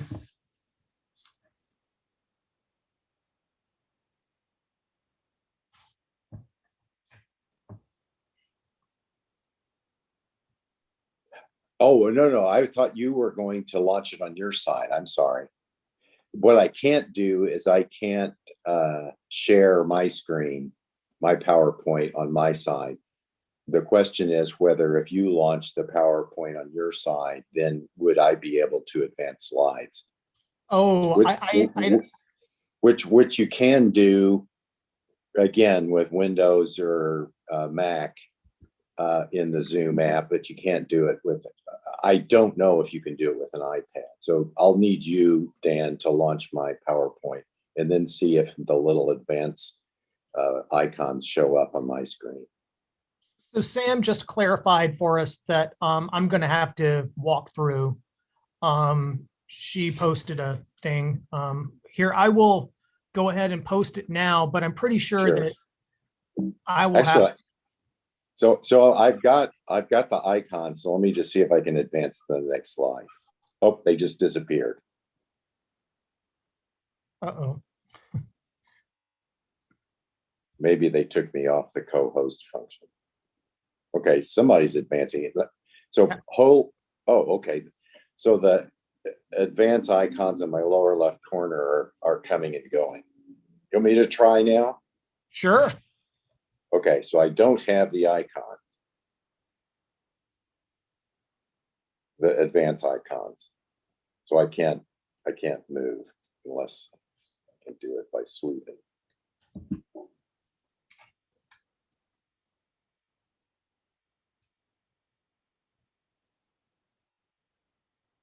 Yeah. Okay, I tried it. It doesn't work. So it looks like you're on, Dan.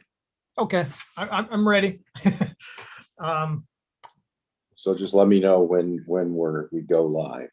Sure thing. I'm going to introduce our moderator for the session, and then she will introduce the speakers, and then we'll be on our way. Great.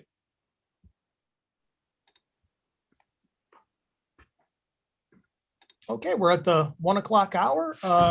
Thank you everyone for joining us for our afternoon full of wonderful talks.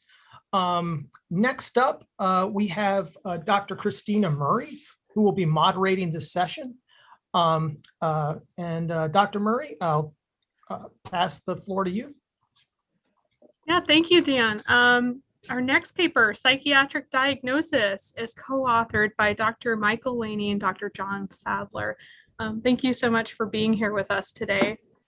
Dr. Michael Laney is an assistant professor in the Department of Psychiatry at UT Southwestern Medical Center. Dr. Laney earned his medical degree at UT Southwestern, where he also performed his residency in psychiatry. He joined the UT Southwestern faculty in 2018. Dr. John Z. Sadler is currently a professor of psychiatry and clinical sciences and the Daniel W. Foster, MD, Professor of Medical Ethics at UT Southwestern. Dr. Sadler directs the Department of Clinical Sciences Division of Ethics and Health Policy and the Division of Ethics in the Department of Psychiatry.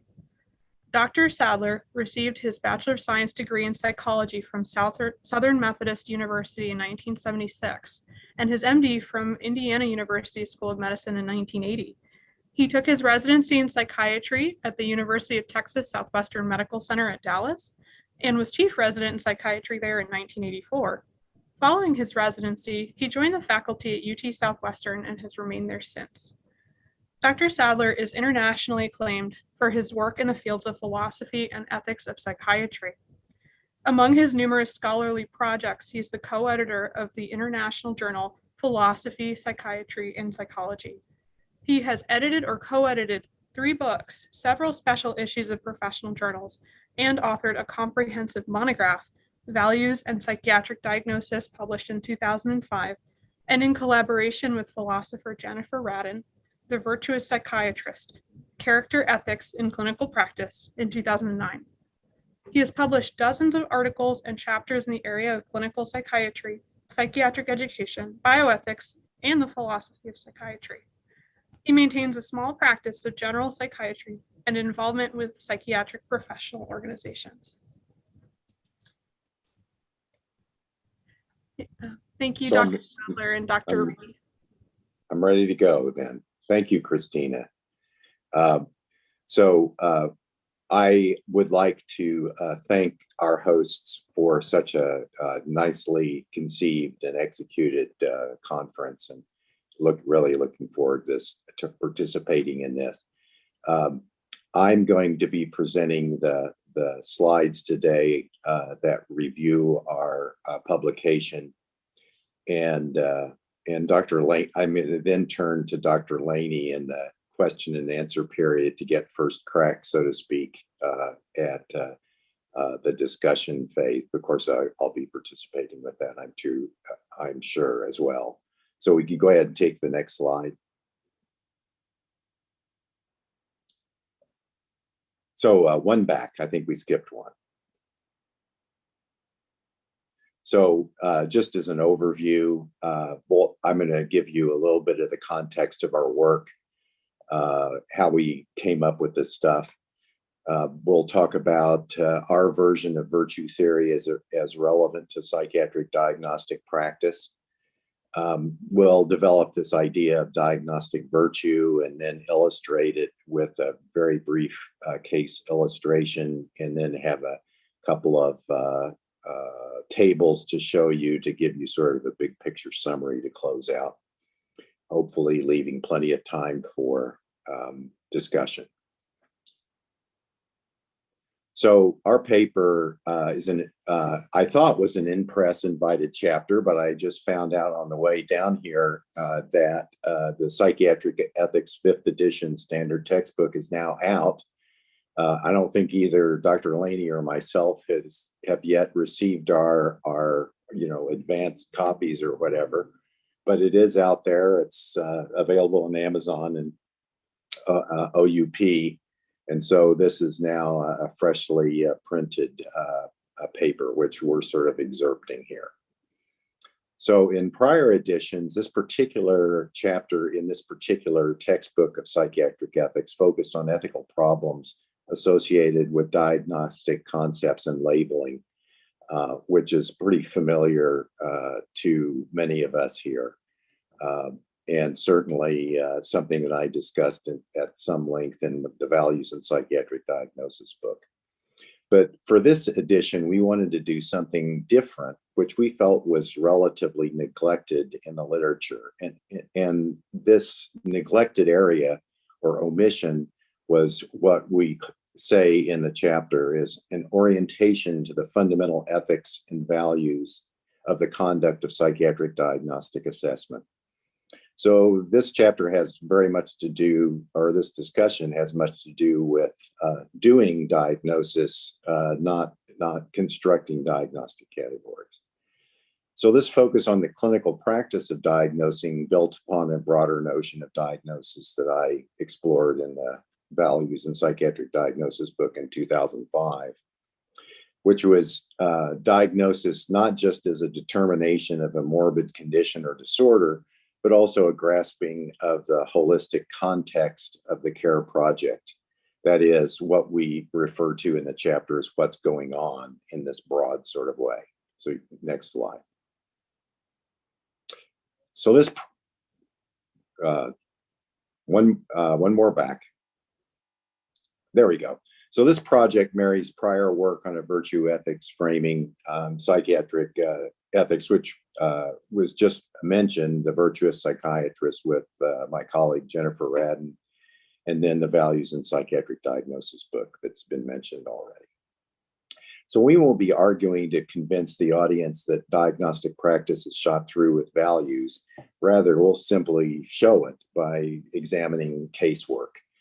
So our work is inspired as well by criticisms of psychiatric diagnosis, critiques by service users, survivors, and theorists of epistemic injustice like Fricker and Potter, whom we'd like to acknowledge. And of course, then we're really drawing heavily upon this emerging field of virtue epistemology. So next slide. Thank you. So our aim for this paper was to encourage individual clinicians to develop psychiatric diagnostic formulations that are not just ethically responsible, but epistemically responsible. So if we think about epistemic vice, or what more casually could be called slipshod diagnostics, it's not just an ethical problem, but interferes with our practical ability to make informed decisions and help people as clinicians. So an important starting point for us has been Aristotelian virtue ethics, which we very briefly sum here. Ethical conduct, for Aristotle, results from excellent habits of character, and virtues, which is the subject matter, typically represent a golden mean between polarities or extremities of habits of character. So a familiar example, if we take as the golden mean courage here in the gold type, on the left-hand side of your slide, you see rashness, which is, an impulsive, thoughtless sort of version of courage. And then, of course, the more familiar opposite of courage, cowardice, which means quite the opposite. And so some moderate intermediate state between rashness and cowardice then constitutes the virtue of courage, and for many of the other virtues, which we'll see. So a range of excellent habits of character or virtues inform our conduct and are invoked by situational features, in our case, in clinical situations. So our virtues, however, are a different set than those of Aristotle and are based equally on excellent habits of knowledge building, that is virtue epistemology, which we'll be discussing shortly. Okay, next one. So our interest in virtue epistemology was provoked by our observations as clinician educators of watching skilled clinicians at work with patients in concert with the challenge of teaching good diagnostic skills to our trainees. So we wanted to find out what made good diagnosticians good so that we could more effectively teach excellent diagnostic habits to trainees. We noticed that terms of praise aimed at good clinicians offered a clue. And so those of you who are familiar with clinical education environments, see, for example, case conferences where there'll be a guest attending physician, a senior faculty member who will conduct an interview, and there will often be comments about how Dr. So-and-so did this or that in some sort of skillful fashion, and that these terms of praise then sort of provided clues for us to what diagnostic virtues might be. So not too surprisingly, we observed the classic problems in philosophical epistemology mirrored some of the diagnostic problems we encounter with patients. Some of these included justification, for example, how much or what kind of evidence and reasons are needed to make diagnosis credible. And this is a marked challenge in psychiatry where multiple interpretations are possible. And I think Katie Tabb, as I suspected in advance, pointed some of these challenges out in her discussion. In philosophy, the search for foundationalism for infallible, self-evident true beliefs led to failures of infinite regress. And again, this is very briefly stated.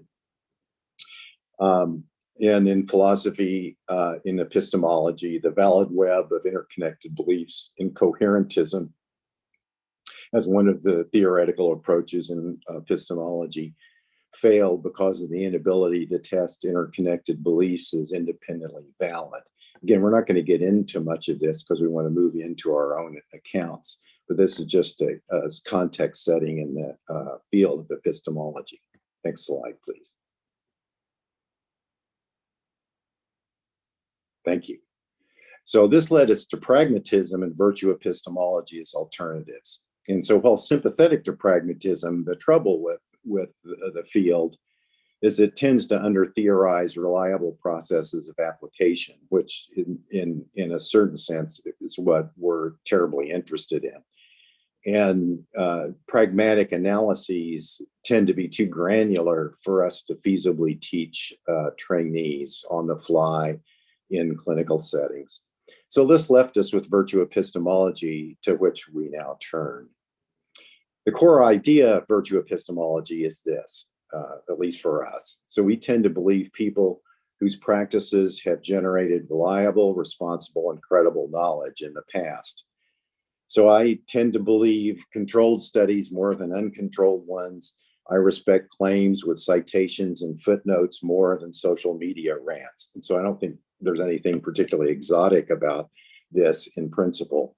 And many of us can sort of resonate with this idea of people who are reliable, responsible, and credible in terms of their knowledge claims, we tend to believe.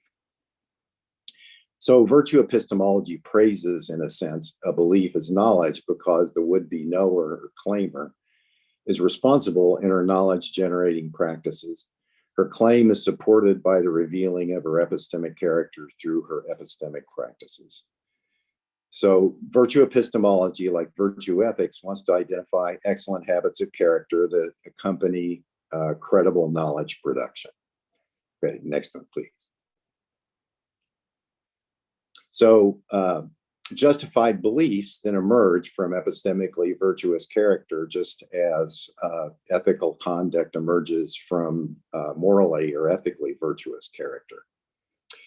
Of course, no absolute certainty about knowledge emerges from virtue epistemology, but this has been a perpetual problem in pretty much all accounts of epistemology in terms of absolute knowledge establishment. So some simple examples of epistemic virtue, which we'll talk in more detail and apply shortly, would include things like conscientiousness, perspicacity, fecundity, open-mindedness, rigor, among others. So epistemic virtue places responsibility with the diagnostician and seamlessly articulates with ethical virtue, as we see shortly. Indeed, we found the need to develop the concept of multivalent virtues in developing our account of diagnostic virtue. So next one, please. So what do we mean by multivalent virtues? So in ordinary language and Wittgensteinian philosophy, oftentimes these, to establish meanings of words and concepts are done through observing everyday use of such words and concepts. So once we started observing and notating terms of praise for skilled clinicians, we noticed that often such terms of praise, which would be our candidates for epistemic virtue and diagnosis, could equally identify virtue of not just an epistemic nature, but also an ethical virtue or pragmatic virtue and so forth. So back in 2005, when I was sorting out the kinds of values in the DSM diagnostic manuals, I identified 5 basic kinds, which are not too surprising in that they map onto major segments of philosophy in general: ethical, epistemic, pragmatic, ontological, and aesthetic. So carrying on to virtues, as virtues would qualify as particular kinds of values, we anticipated finding corresponding virtues in these value kinds. So we found, for example, that this was the case, and consider clarity as a particular example. Next slide. So depending on the context of use, a clinician exhibiting diagnostic clarity may present vivid and ambiguous knowledge and epistemic value, but clarity might also exhibit pragmatic value in making diagnostic process more efficient and productive. Further, clarity might also be applied to a clinician's diagnostic skill and finesse in interview technique, leading an observer to an aesthetic appreciation of the clinician's work. And so, again, in case conferences, this is a sort of experience that many participants in case conferences witness in the face of a skilled clinician, and provoke internalized, perhaps, but nevertheless, ooh and ahs sort of ways of seeing an artful conduct of an interview. So indeed, it's possible, even likely, that all 3 contexts of use apply to a single clinician in that diagnostic moment. So we call that particular value kind or virtue kind a valence, and that virtues in diagnosis, and we suspect elsewhere, can be multivalent, exhibiting one or more kinds of virtue: epistemic, ethical, aesthetic, pragmatic, or ontological.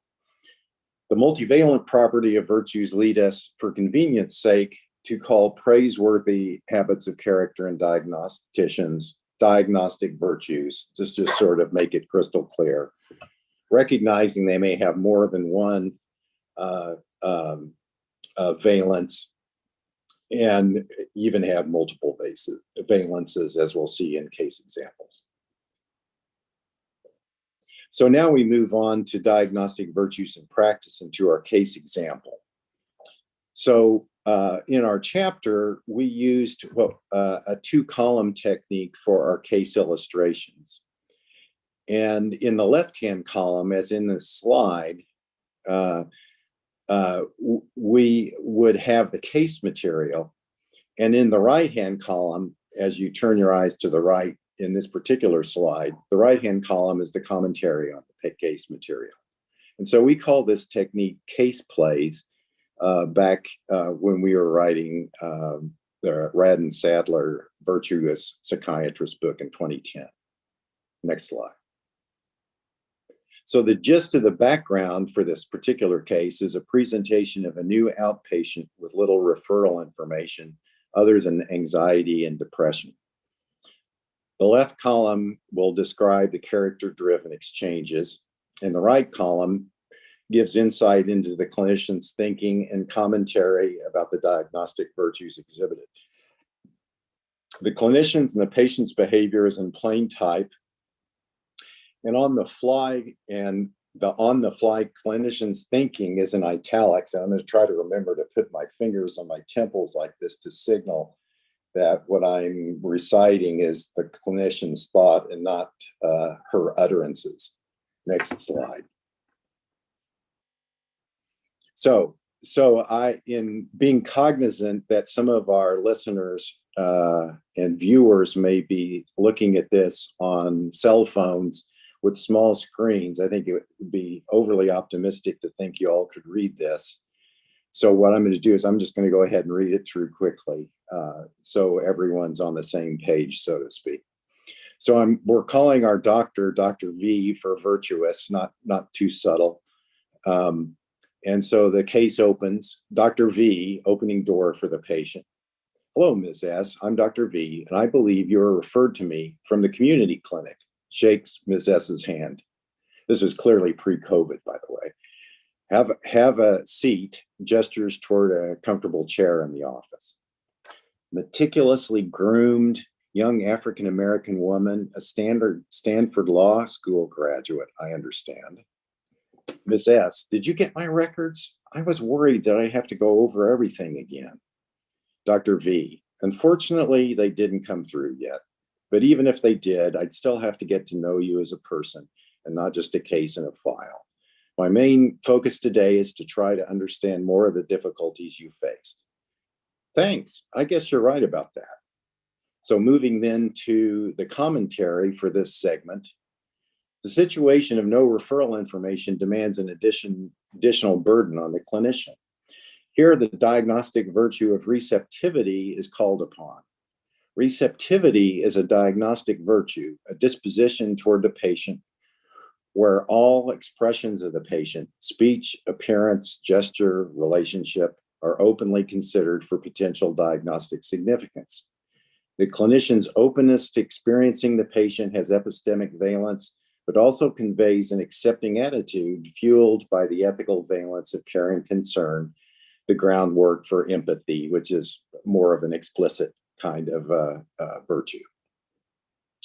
So Dr. V capitalizes on the ethical virtue of empathy by stating her wish to know Ms. S not as a complete person and not just a case. In doing so, the practical and epistemic valences of empathy are introduced through hopefully developing the rapport she needs to get credible diagnostic information.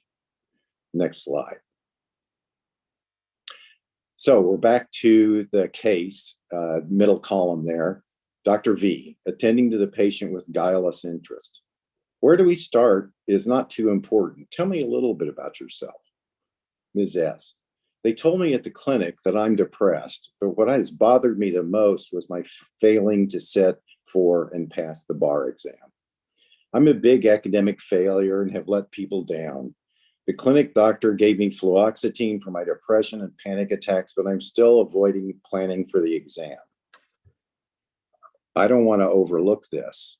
Interjecting, how long have you been eligible to take the exam? Ms. S, about 3 years now. So Dr. V, go ahead, tell me more about it. Ms. S, I've gone through several cycles of studying for the bar and then canceling or no showing. I freak out with anxiety, even though people think I'm well prepared. My mother tries not to show it, but I know she's super frustrated with me and I get ashamed. I was a good college student. I changed my major a few times, started out with biology and pre-med, but I didn't find the biological sciences that interesting once I had a taste for the humanities and social sciences. I ended up majoring in sociology. So the commentary, right column, the diagnostic virtue of inquisitiveness is a counterpoint to receptivity. While receptivity is an openness to phenomena, inquisitiveness is the active seeking out of an understanding, exhibiting here through a standard open-ended inquiry, and followed throughout the interview with Dr. V's posture of engaged interest. Together, inquisitiveness and receptivity complement each other in advancing diagnostic knowledge while supporting a multivalent ethics posture of patient-centeredness. Dr. V interrupts, risking derailing the patient, but in calling upon the virtue of self-knowledge, she knows that this is the kind of detail she has overlooked in the past, and hence self-knowledge is an epistemic virtue in this context. More encompassing epistemic virtue, rigor, is served by Dr. V's calling upon self-knowledge. Rigor is served here by helping Dr. V avoid a mistake based on a previously identified personal vulnerability in herself. Dr. V pulls back, returning to a posture governed by receptivity and empathy, as we see at the end of this segment. Next slide. Dr. V interjected, what drew you to sociology? I grew up in the inner city. My mother was single and raising me. Grandma helped out. Ma worked for years as a probation officer and was a respected woman in our neighborhood and community. When she spoke, people listened. When I was a kid, I wanted to be like her and later got interested in black on black crime because I guess there was so much of it in the hood. Anyway, I made good enough grades to get into Stanford Law, where the sociology probably led me to criminal and discrimination law. But I'm probably sounding like I'm bragging. I generally feel that I've faked my way through things and I've been lucky, or just the right black face at the right time. My ma thinks I'm too hard on myself, and she's always giving me encouragement and positive input. But she doesn't understand that I'm not up to being excellent. After all, I haven't passed the bar after 3 years. Dr. V, I'm feeling a pull to cheerlead this woman already. I can understand where Ma is coming from. Ms. S continues at length about her failures at applying and studying for the bar, her poor performance in practice exams, and so forth. So this has kind of a ruminative quality, which clinicians, I'm sure, will be familiar with. So this portion of the interview is largely open-ended, though Dr. V redirected Ms. S to discuss the draw to sociology. Dr. V likely wanted Ms. S to stay on the themes that matter to her as a way of understanding her existential values and concerns, tying as these do to more direct clinical interest. In doing this redirection, she draws upon this diagnostic virtue of resolve. As a diagnostic virtue, resolve refers to the clinician's discipline of focus and intent. That is, to explore, follow through, and understand what's going on with the patient. Aristotle's principle of the golden mean, which we discussed earlier, has applicability to this situation. Inexperienced clinicians in working diagnostically with a patient might be content with simply passively listening to the patient as the patient is talking spontaneously and seemingly giving relevant material. Another inexperienced clinician might make the opposite error, interrupting and redirecting excessively and pursuing the clinician's agenda about what's important clinically. These clinician behaviors can be construed as diagnostic vices. Passivity in the one case and intrusiveness in the other case, respectively, which can interfere with diagnostic productivity. Virtues like resolve represent a golden mean, an ideal, between vicious excesses of too much or too little resolve, such as passivity and intrusiveness. In this example, these latter are diagnostic vices to be avoided. Next slide. Dr. V, let's shift gears. I should probably hear more about your anxiety and depression. You mentioned panic attacks. Could you describe them? Ms. S, the clinic doctor said they were straight out of the book. I'd be studying for the exam and I'd find myself short of breath, heart pounding, feeling I was losing my mind. I'd even break out into a sweat sometimes. How frequent are these? Before I started in the clinic, I was having them daily, but more recently, once or twice a week. The medications have helped some, at least with the panic attacks. Dr. V, you mentioned that depression has also been a problem you've struggled with. Can you say more about that? Ms. S goes on to describe her depressive symptoms in response to prior treatments.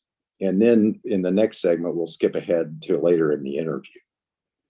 So again, commentary on the right column. Here, Dr. V draws upon the diagnostic virtue of self-knowledge and empathy again.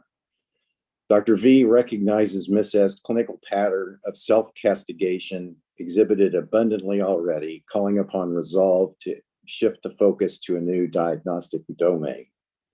The new diagnostic domain is of the DSM-ICD descriptive diagnostic realm. Here, the diagnostician is listening for explicit diagnostic criterion items. She finds that Ms. S is familiar with the symptoms of panic attacks and the patient easily describes them. However, in completing this inquiry about panic attacks, the number and frequency of the attacks are needed to fill diagnostic criteria under the DSM rules. Thus, Dr. V inquires about these, calling upon the virtue of rigor, attending to an exactness and cogency of diagnostic effort. In pursuing the descriptive diagnostic direction, Dr. V should be mindful to avoid the vicious excesses and deficiencies of rigor, namely meticulousness, here with a negative connotation, a fussy and rigid adherence to technicalities for the former, and then laxity or sloppiness for the latter. Dr. V should practice the virtuous mean of rigor. We now skip ahead to consider some of the diagnostic virtues demanded when synthesis and integration of findings are needed in discovering what is going on with the patient. Next slide. Dr. V. The central puzzle in this woman's presentation seems to be her rigid adherence to her self-concept of inferiority in the face of substantial accomplishment in the face of adversity. On the other hand, the severity of her DSM disorders are mild, especially with the treatment she's had, yet she still is impaired with achieving her stated goal of passing the bar. Perhaps I've missed something. Perhaps I should explore her ambivalence about succeeding in the bar exam and law more. Dr. V, you haven't said much about what happens when and if you pass the bar exam. My mom would be so proud. My mom, she always tells me that I just have to work hard, but I'm smart enough and it will come to me. But she just doesn't get it.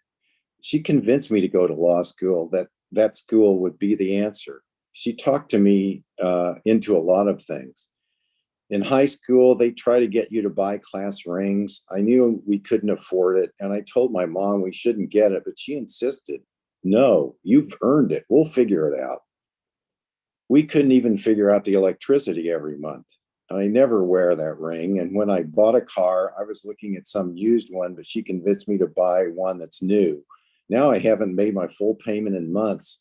That's on top of the school debt. It's crushing. So, commentary, right column. Dr. V's thoughts here are reflective of the virtue of fallibilism, where the diagnostician is not overly committed to one or two hypotheses or formulations of the case and exhibits a mix of humility and openness to seeking multiple interpretations of the case. The virtue of fallibilism falls on the mean between indecisiveness, a vice of excess, and dogmatism, a vice of deficiency relative to fallibilism. At the same time, Dr. V is practicing the diagnostic virtue of fecundity, the virtue of creative productivity in diagnostic formulations, both seeking multiple ways of interpreting the Miss-S ordeal. Fecundity is bookended by the diagnostic vices of digression, excess, and premature closure deficit. And again, psychiatric educators or clinical psychology educators in the audience will find these sorts of excesses and deficits of fecundity, that is digression and premature closure, redolent in training new clinicians. The reader may wonder how fallibilism in diagnostic practice may not slip into indecisiveness.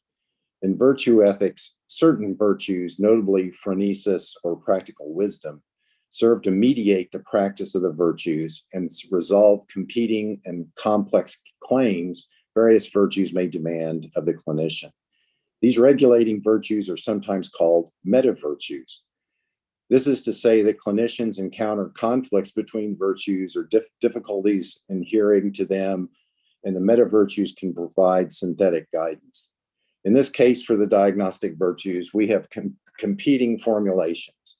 The DSM-ICD mental disorder diagnostic possibilities, self-defeating behaviors, suggesting psychodynamic conflicts or cognitive behavioral maladaptive schemata. Next slide. So again, back to the case. This is Ms. S. And I used to advise kids on going to college. What a fraud I was, selling them on some dream. Look at me. I want to go back and tell them it's all bullshit. Don't do it. Maybe that's why I got fired. I wasn't meeting my numbers for scholarships and acceptance rates. I was at one of the worst schools, and I think I had better numbers than the other counselors, but I always seemed to screw it up for myself. She sounds angry about going to law school. What's the script for this? You sound kind of angry talking about Ma's encouragement of law school. Ms. S. coolly, not really. She just doesn't get that I'm not good enough for it. It's something that I have wanted since high school, I think. Dr. V, you mentioned earlier something about being the right black face at the right time. Do you think race has been an issue for you? Ms. S, I'm not sure what you mean saying it's been an issue for me. It'd be naive to think that some kind of tokenism wasn't going on looking at, for example, getting into law school. One of the things I've always done is to be involved in Black Lives Matter and other race activism stuff. I've wondered how things would be different for me if I was white. But white doctors who tried to help me don't have much to say about that. So, commentary. As the case flows later, social factors of contemporary race relations enter the picture, warranting an assessment of their reality based on role, as well as how they might have been appropriated by Ms. S's psychopathology. Radin describes practical wisdom, or phronesis, as the combined grasp of particulars, astuteness, perception, and understanding which direct us to right action. This virtue, along with a second to be discussed, assists the clinician in resolving and acting in response to these competing interpretations of Ms. S's case. Dr. V, demonstrating the astuteness of perception from phronesis, returns to the issue of race briefly, alluding to earlier in the interview. She encounters some gentle pushback from Ms. S and a potential gap in understanding from prior clinicians as suggested by her. In working with Ms. S in the process, an additional diagnostic as well as ethical virtue, faithfulness, will aid in developing diagnostic understandings and ethically right actions. Faithfulness has multiple facets: faithful to the data, faithful to the moral charge of clinical care, faithful to patient needs, and faithful to the application of the other diagnostic aesthetics. Faithfulness also carries a particular kind of attachment or emotional relationship to the patient. The diagnostician is not simply labeling a strange other or observing the patient as a specimen, but engaging or encountering the life of the patient in the manner described by existentialist clinicians. Next step. So finishing out the case vignette, Dr. S, I'm one of the white doctors. I'm hoping we can work together in understanding all of this. Ms. S, understood. Dr. S, we're running short on time and there are several fact sort of things I need to ask you about before we finish today, and I give you some feedback and we plan together. Dr. S completes items from the standard history and exam with Ms. S and completes the session. Next slide. So we've introduced to you a whole slew of sample diagnostic virtues, which I've listed in this table. I may want to linger over this for just a minute without going through each and every one of them in detail, because they were mentioned in the case context. But this sort of summarizes it all, including the vice excess and vice deficiency. You'll notice the meta virtues, which this is an interesting theoretical area for philosophers, for me, is about the golden mean principle applied to meta virtues like practical wisdom, phronesis, or faithfulness. And as hard as we tried, Dr. Laney and I could not come up with practical examples of where someone had an excess of practical wisdom or an excess of faithfulness in the sense that we framed it, although we were able to think of examples of failures of practical wisdom, which we called ineptitude, or failures of faithfulness, which we called fecklessness. So I'll leave that for the time being, although we may want to return to this in the discussion phase. Next slide. And this last slide is just, again, for those that are not clinicians, these are some of the common ethical issues that we experience in diagnostic practice, some of which have already been mentioned during the conference. Labeling and diagnostic reductionism, sort of reducing patients to a label.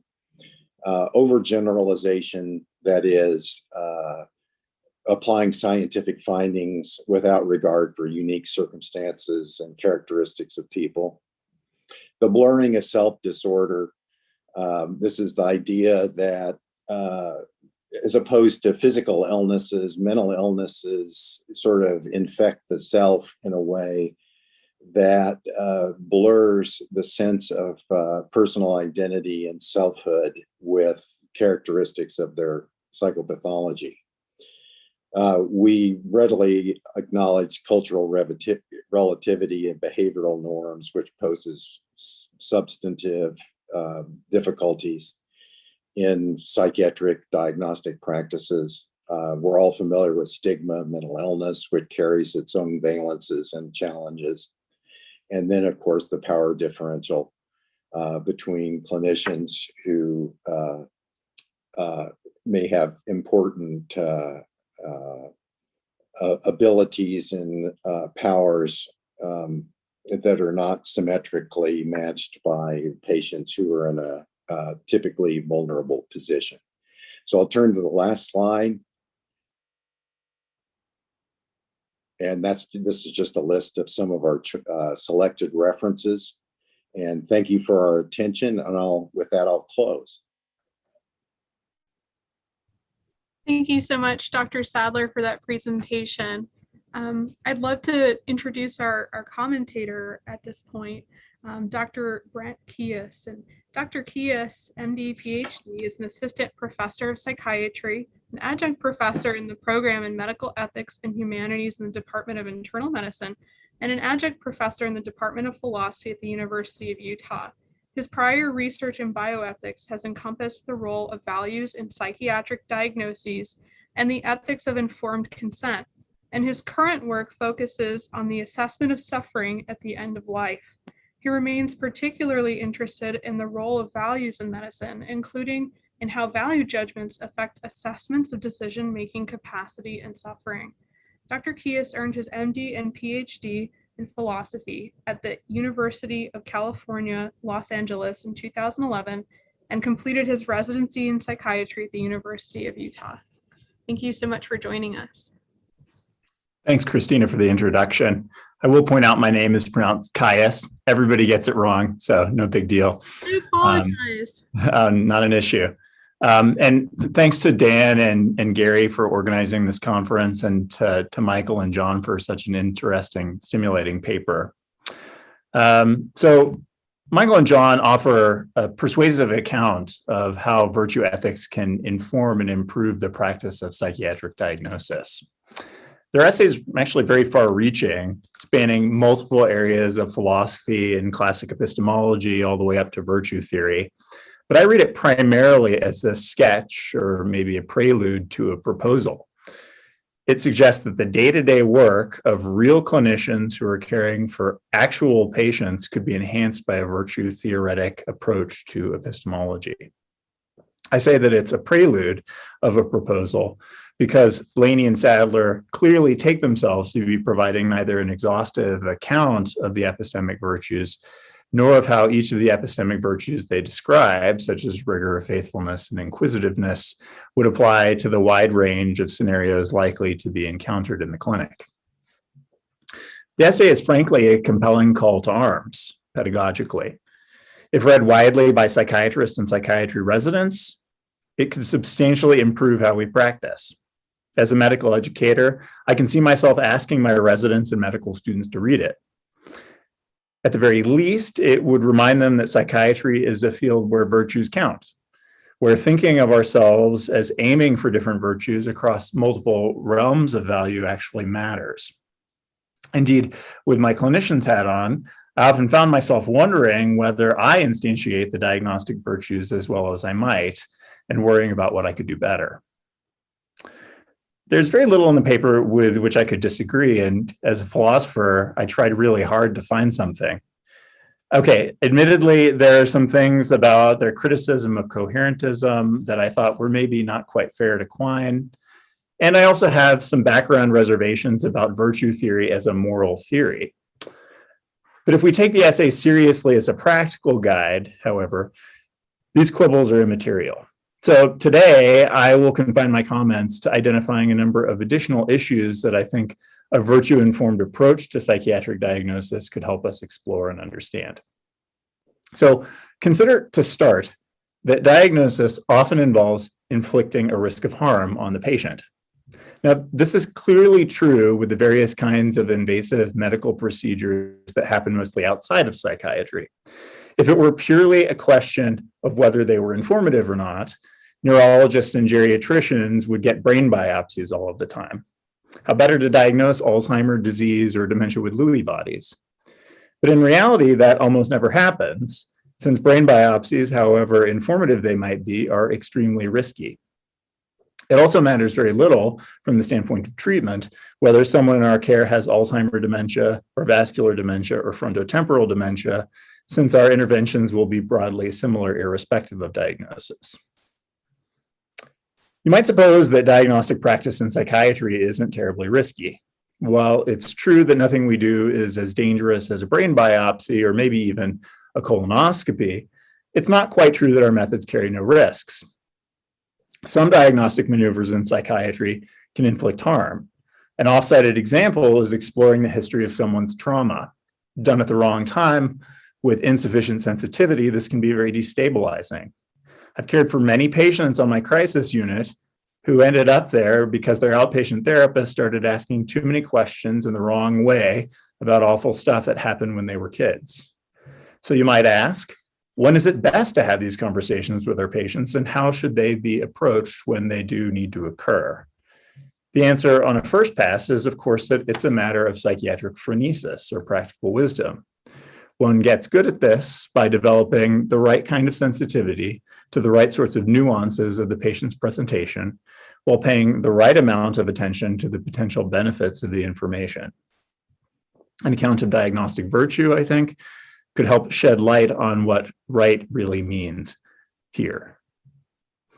Another worry that Michael and John raised for me is how we're to defend epistemic virtue in psychiatry against various external pressures. Diagnostic practice isn't limited to the initial diagnostic interview of the patient and the associated synthesizing cognitive effort. It includes, as they pointed out, getting collateral information and interpreting relevant laboratory studies, neuroimaging, and other kinds of procedures. Our access to this information is inevitably constrained by non-epistemic considerations. Will the patient's insurance cover the MRI? How hard is it to get the patient's outpatient records? Because sometimes it's actually very hard. Diagnosis is a serial procedure too, conducted over many visits with a patient, where the duration and frequency of these visits might be limited by our availability, the patient's availability, and financial constraints. Part of diagnosis is also documentation. In the clinical note, physicians not only record their observations, but also explain their reasoning.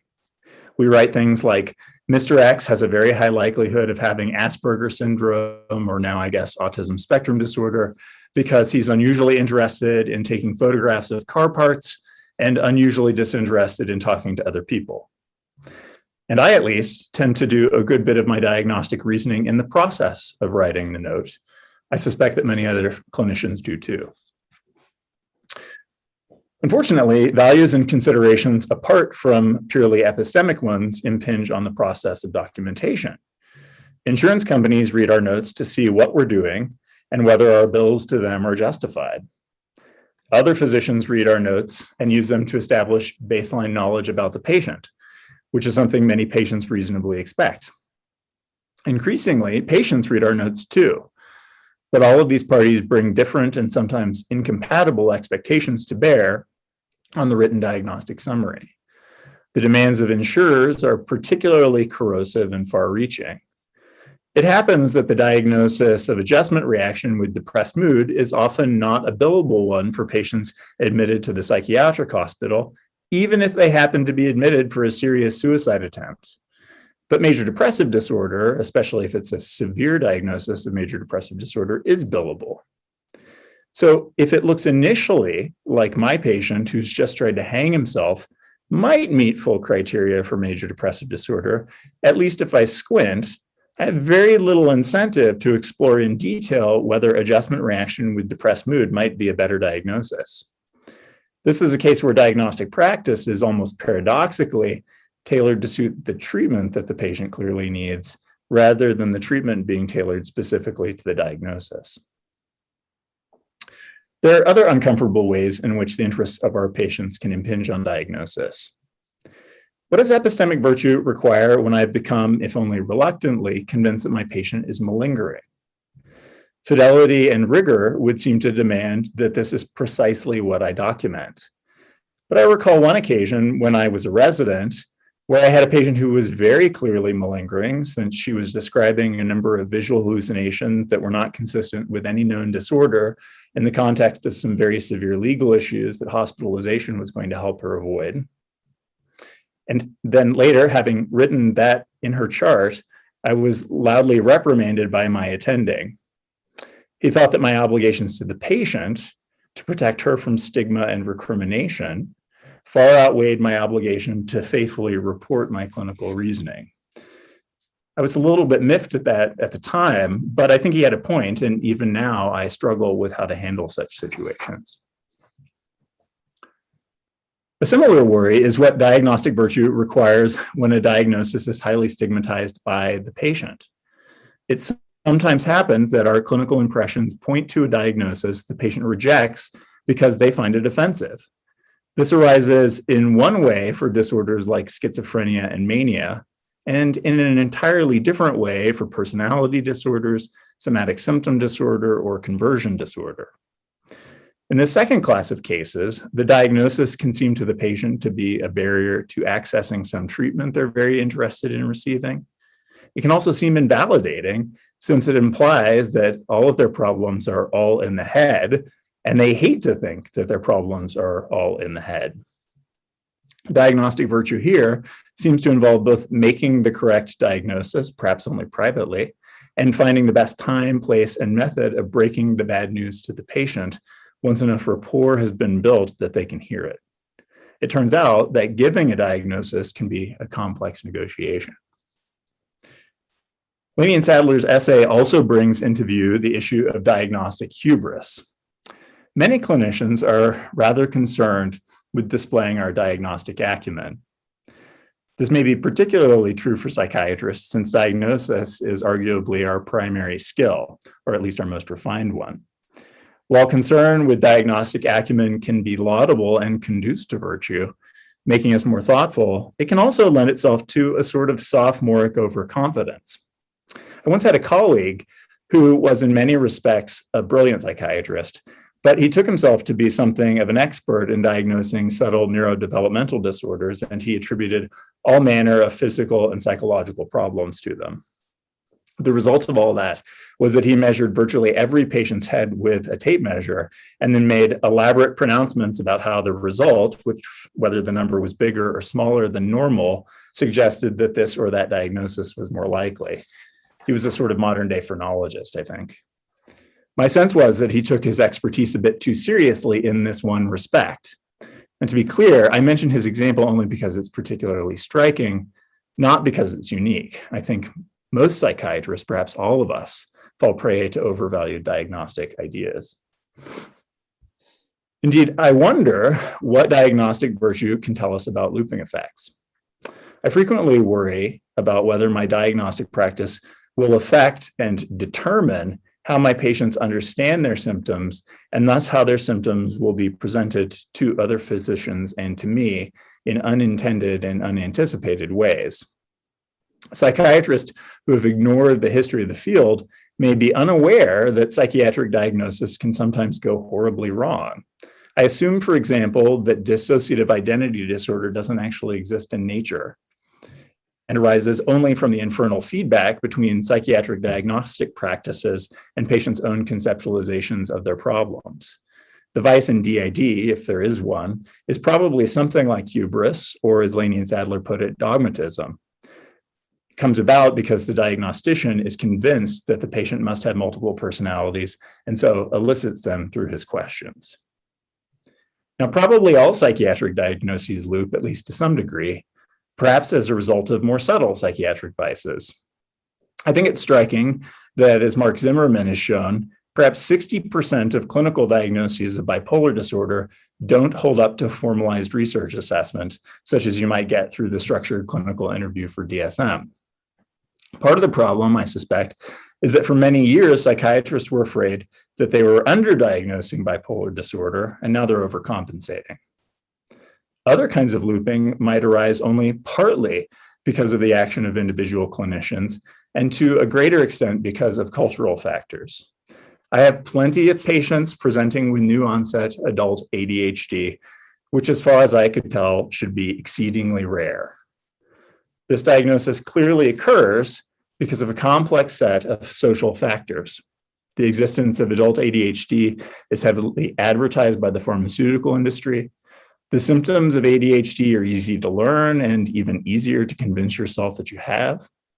The things that you get if you do have ADHD, stimulants like Adderall, are highly rewarding. So the question for psychiatrists becomes, how can we and the profession that we inhabit become better stewards of our diagnoses, almost like they were antibiotics? I wondered too, whether it won't become more difficult to hold on to this virtue over time as patients learn more about psychiatric diagnoses through the internet, as they come to identify with those diagnoses, and as identity becomes less subject to public scrutiny. How is the right amount of diagnostic skepticism to be maintained? So those are just some of the questions that Laney and Sadler's excellent and provocative essay raised for me. I hope that my comments today stimulate them to consider these issues themselves and similar ones in future work, and to use their novel approach to psychiatric ethics to shed light on them. Even if they don't, we can even now feel better prepared to answer them simply because they've reminded us that thinking about virtue in psychiatry is important. Thank you. Thank you so much, Dr. Kious. I really appreciate your commentary. I just wanted to turn over to, I think, Dr. Lindeman, you had a question in the queue.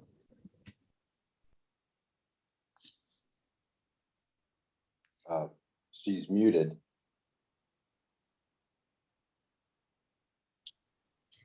You're muted. You're muted, Dr. Lindeman. Sorry. I was just saying that I wish I was Dr. Sadler's patient. I think it would be wonderful to talk with him. And it was a terrific paper.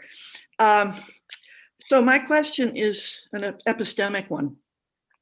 Virtue ethics, as you know, is notorious for generating a vicious cycle.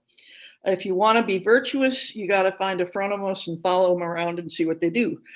But how are you supposed to know who the phronimos is?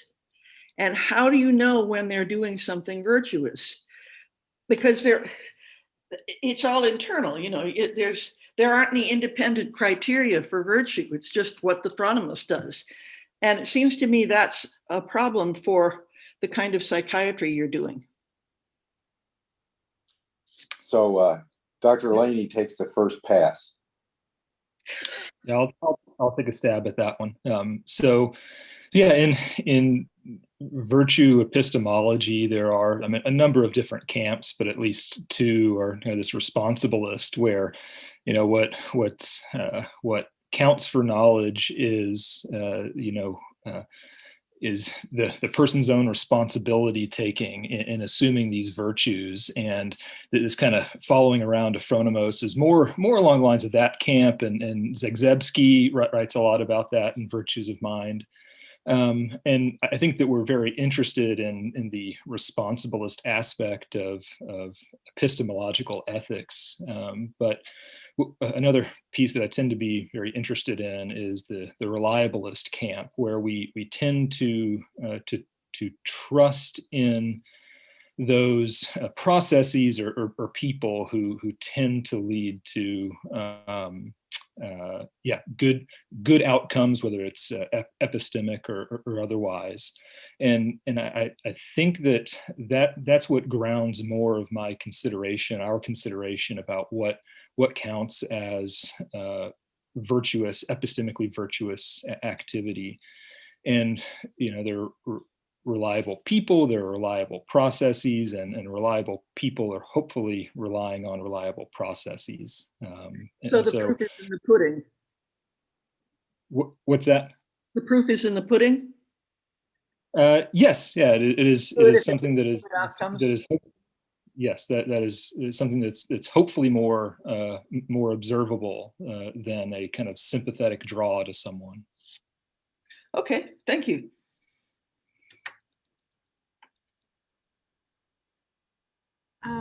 Dr. Tabb, did you want to ask your question next? Thanks. Yeah, this is similarly a question of what you do with various things from Aristotle that I think may have potential, but it's not obvious. Right, I mean, I had kind of a similar question to Dr. Lindemann about whether you care about whether virtue is intrinsic or not, because to Aristotle, that's obviously really important. But relatedly, also, I'm wondering, and this gets to some things that Brent was saying about the context for this project. So if it is pedagogical, it seems like there's a wealth of resources there coming out of Aristotle about how one would become virtuous. And if one were faking it and just holding up the appearance of virtue, how one could potentially change over time, and potentially our pedagogy could be designed to help students sort of move through that process. So yeah, I just wanted to invite you to speak more about that sort of developmental picture and the distinction between having virtue and acting virtuously. Yeah, so yeah, I was happy to hear it described as a pedagogical aim, because that's, I think, ultimately, once I got toward the end of it, is what we had in mind. And I actually now forget the author, but there's at least someone in writing a criticism of virtue epistemology generally is there's no such thing as virtue epistemology, that virtues or cognitive processes are not the domain of philosophy. I think that's probably debatable, but one of cognitive science, and that these are eminently testable if we can identify certain processes and cognitive virtues. And so one of the things that I think I'd like to do is begin to identify, what are those habits of character or cognitive processes or cognitive virtues that do tend to lead toward the outcomes, the diagnoses or the understanding that we want, and then to figure out how to implement that in not only psychiatric training, but I think this is broadly applicable out to all educational fields. So if I can add just a bit to Katie's very interesting and of course broad-ranging question. It turns out in psychiatric education literature, there's been a lot of interest in the transition, for example, in developing what we would call the virtue of empathy, in transitioning trainees from saying empathic things to being empathic. And it turns out that simply being given the language in this sort of didactic way and having pet phrases is the first step in developing warm, empathic, and understanding feelings in the patient as the resident develops over their arc. And so that to a certain extent, there's empirical opportunities to understand the relationship between acting virtuously, or in this particular case, acting empathically, and then being empathic as an embodiment of the self.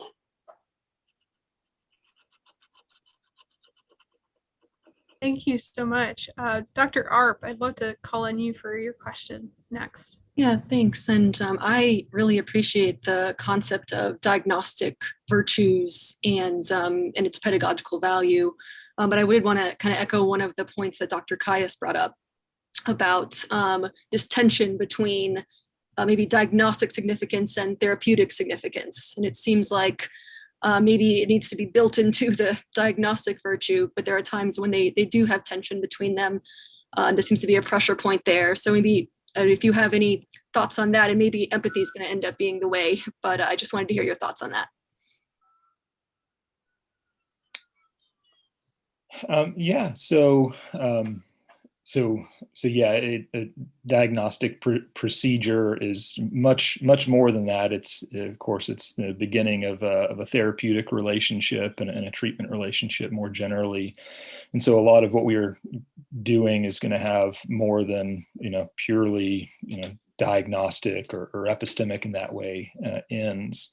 And so acknowledging that what we're doing at any moment in time is serving various purposes, yes, absolutely has to be built in and considered in what we're doing. So if I may add, that's just why our point early on, and perhaps not as strongly coming out in the talk, is this expanded concept of diagnostic practice and diagnosis in the broad sense. So if you think about just diagnostic categories like in the DSM or the ICD, that's one sense, that is denoting a morbid condition, as I mentioned earlier. Then the other sense is figuring out what's going on with the patient. And what's going on with a patient is they may be in a mental health system that only pays for 5 diagnoses. And they have to have one of those five diagnoses to get services. And so then you encounter the diagnostic dilemma as well as the ethical dilemma of what I like to call diagnosis inflation. And it's a real moral dilemma, because the difference is whether a person gets services or not. And so if you happen to have borderline personality disorder and are not doing well, you may end up being bipolar working in this system, and that causes moral distress for all of us. And so that's why the distinction between and being a good diagnostician means not just getting the right DSM, or the latest, manualized diagnosis, but it means really understanding what's going on in this broader context of care. Dr. Walker, you had a question next. Yeah, thanks. So interesting. So I guess I'm wondering a little bit more about the relationship between epistemic virtues as you understand them and moral virtues, because Aristotle had, right, both intellectual and moral virtues, but intellectual virtues are not moral virtues, right? They're have to do with how we understand the world, not how we act in it. And so I'm thinking about some of the particular sort of items like self-knowledge, empathy, and how they really fit in this whole sort of schema in terms of thinking of them as virtues. So for self-knowledge, for example, what are the vices, right? And is it a habit of character or a habit of thought? And I'm just sort of inviting you to say a little bit more about how these particular items that are good things in diagnostic practice would sit vis-a-vis the virtues as means relative to us, either in the intellectual or moral sphere. Thanks. Yeah, no, that's very good. So I think that our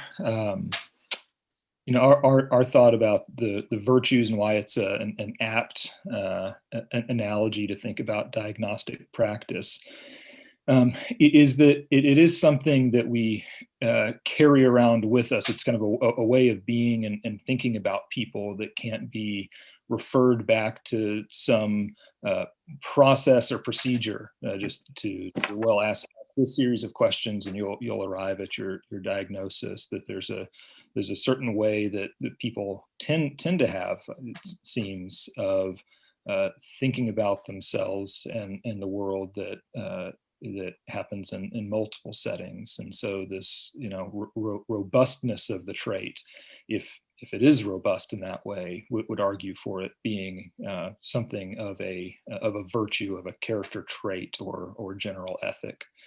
And for any one virtue, sometimes I think that so the golden mean obviously is worthy of quite a bit of scrutiny and questioning. But it is at the very least a helpful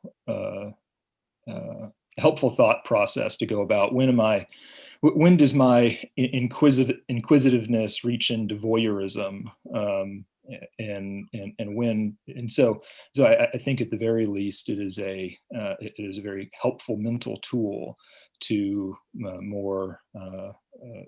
to have a more refined concept of what is good and right acting and thinking.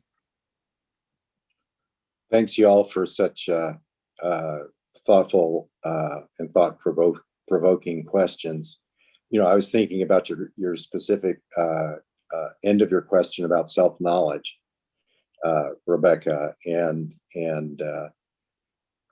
it turns out self-knowledge is relevant in very profound ways in everyday practice, because psychiatrists have their own problems, and oftentimes their own problems can make them blind to problems in the patient, or impose their view of the world on the patient's presentation and ordeal. And so a common example of this that would, you know, be a vicious lack of self-knowledge would be the psychiatrists, say, who had problems with a highly competitive father who in childhood and adolescence put the psychiatrist down and developed this sense of inferiority, which then in practice and after being insufficiently psychotherapized himself, finds himself not pursuing motifs, for example, of a domineering, humiliating father who may be core to the patient's problems, because the psychiatrist, for example, shares too much and has a certain blindness in this particular area. And as we're running up on time here, I want to invite Dr. Lear to ask you a question, please. Well, thank you. First, I mean, thank you so much for what a great paper and great talk. And I very much love the the fine-grained example and commentary. I just thought that was very helpful as a pedagogical tool. I'm very, very grateful about it. I think that there's a very interesting question or set of questions that's come up between the paper and the discussion, and also the earlier paper Kathryn gave, which is, first I'll just say, the virtues, we're never going to, I mean, this is Aristotle speaking, we're not going to know what the virtues are unless we have a background accurate conception of what our flourishing consists in. What is human flourishing? Happiness. And if we don't know that, I mean, the virtues are virtues in relationship to the end of flourishing. And so we have to understand properly what eudaimonia is, happiness, as Aristotle said, or we don't know what the virtues are. And then the second point related to that, which is the point I think, was brought up so well in the question Allison gave, and then John, your answer is just so important, because Aristotle wrote he wrote more than two books, but there are two important books here. One is the ethics, but the other is the politics. And what basically the point, there's this question, well, why should the right diagnosis help anybody other than the person who's trying to have a theoretical understanding of the person? I mean, the diagnostician. And your answer, I think, was a really good one, which was, we are living in political circumstances where we have to make tough decisions in conditions of injustice, in conditions of economic injustice, and in conditions of political injustice. And so we're trying to do the best we can. But it's not against a kind of the idealized background, I think, is incredibly important, but I think it's also important to realize, part of why we're doing what we do is, making the best of it. Well, what Aristotle calls a mixed situation. Why do you ever throw your baggage overboard on the boat? Well, because otherwise you're going to sink. You're in a storm. You're making the best of things in conditions of difficulty. And I think, part of what it is to get it right, I think, about diagnostic practice is to become ethically and politically aware of the conditions in which we have to make our choices and decisions. And I think that goes back to Kathryn's paper at the beginning. Thank you very much for those points and for all the points that were just raised. We're here at time, but I did want to just quickly read 2 points from the YouTube comments that were related to the last point that Dr. Lear was making and several others as well. These two are from Awais of Tabb. The first point is that the discussion raises the issue that we think of the degree to which hospitals and healthcare systems and diagnostic systems encourage or discourage such virtuous practices. Our current systems are terrible in this regard, but it doesn't seem that making an argument along these lines of virtue will force these systems to change.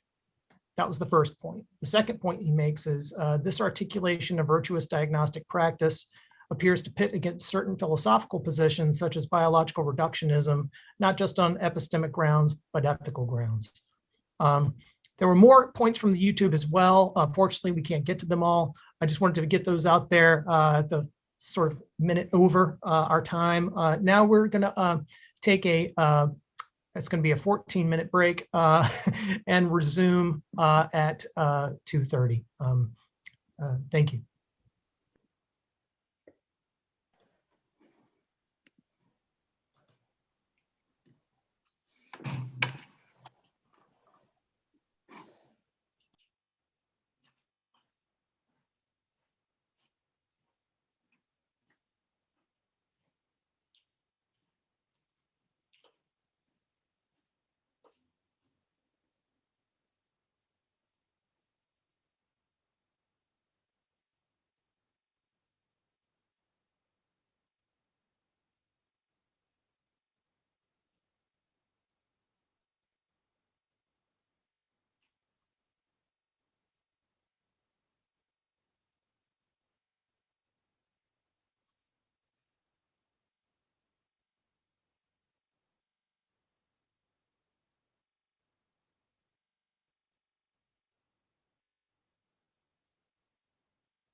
Which was now, it seemed, the family dining room. There was a Swedish cooking stove in place of the old range, a tiled floor, and an elm farm table scrubbed white and surrounded by innumerable stools. It was all very tidy and Spartan and pleasant, and he passed on into the back kitchen, where nothing, as far as he could see, had changed since the house was built. It was a dim, whitewashed shell of a place, very large, with a worn stone floor and a flat stone sink with a hand pump over it. Two doors, one leading into the garden and one into the yard, stood wide open, letting in the sunny air. At work at the sink was the woman he had seen briefly before in his search for the telephone, and as he came drifting in, she turned to give him a wide china smile. Howdy, Doc. Her accent was as riotously cockney as Lug's own, and as Campion glanced at her, he thought she could have sprung from no other place. She was a mighty woman, tall as he was, and built on aggressive lines like a battleship, with a square, squat head to which the iron grey hair was bound as tight as possible in an intricate mystery of tiny plaits. He guessed that she was in the 60s, but she was powerful still and hearty, with a merry eye and clear, fresh, shining skin.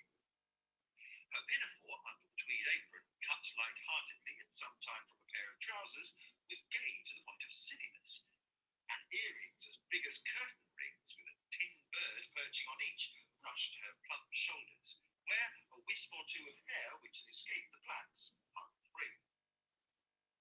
The general effect was sobered a little by a black band, suspiciously like the top of a woolen stocking, which was pinned to the short sleeve above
Can somebody start my video?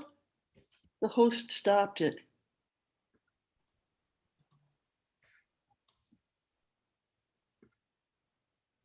Okay. Thank you.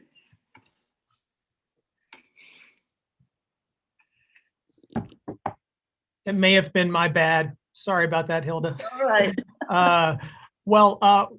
We're about to start our next talk, and Christina Murray, please take us away. Awesome. Yeah.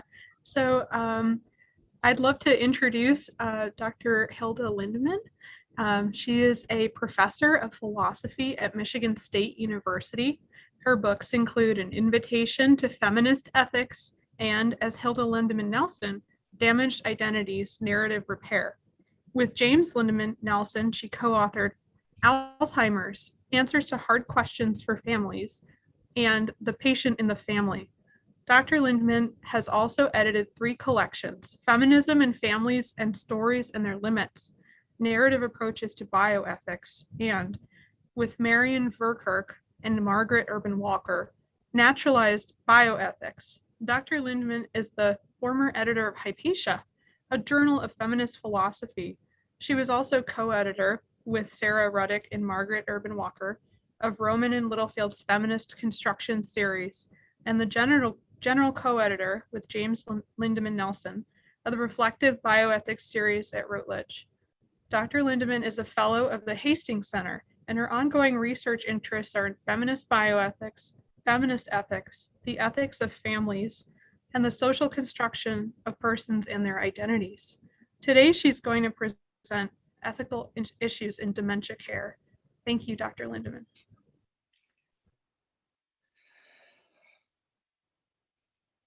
As he led her into the kitchen she'd known all her life, Papa's eyes were too bright, as if at any moment they might spill over with excitement or anger or some third uneasy thing.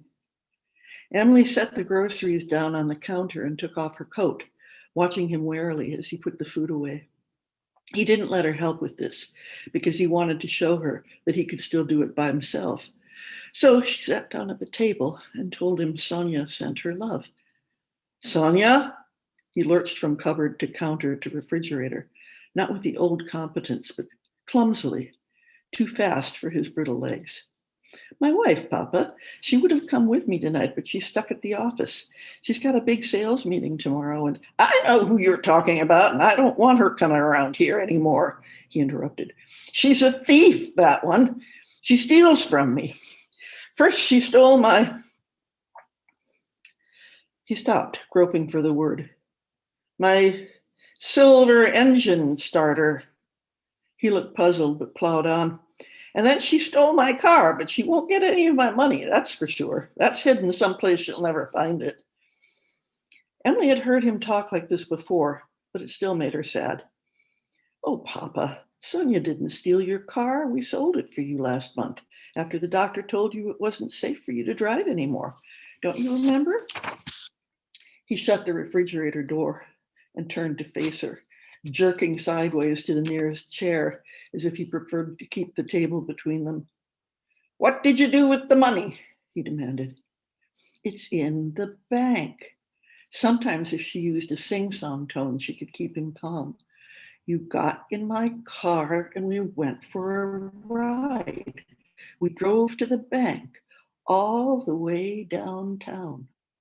The old man sat down, his back stiff and his mouth a thin, tight line. It was a look she had seen sometimes in childhood when he fought with her mother about money. Their fights terrified Emily and her brother, possibly because they happened so seldom. The children would sit at that very table, the gravy congealing on their plates, while Mama raged at Papa for his miserliness, and he slammed his fist down so forcefully the plates jumped. At those moments, the children got a glimpse of something hard inside him that was usually buried deep under many layers of kindness, a splinter of cruelty that his disintegrating self could now no longer conceal. Papa, she said desperately, have you had your supper yet? She had tried diversionary tactics before and they sometimes worked. They worked now. He'd been waiting for the groceries, he said, and yes, an omelet would be nice. She sauteed onions and mushrooms, made tea, buttered toast, folded the omelet. As she cooked, she teased him. Do you even know which end of the can to open? Papa broke into a grin. Of course not. But as your Grandpa David used to say, you don't have to know how to cook if your wife will do it for you. Yeah, right, she agreed. Best guide for living that never actually applied to me. Applied to Sonia, though, he pointed out. The kitchen returned to normal. Emily had brought his food to the table and poured tea for herself in the special blue mug she had drunk from since she was 9. As he ate, they talked of his own parents and his childhood in German-speaking Milwaukee. He liked that topic because he could remember it, and remembering made him feel safe. They lingered over his meal, each contented in the other's company. Finally, Emily rose from the table and began to clear away the dishes.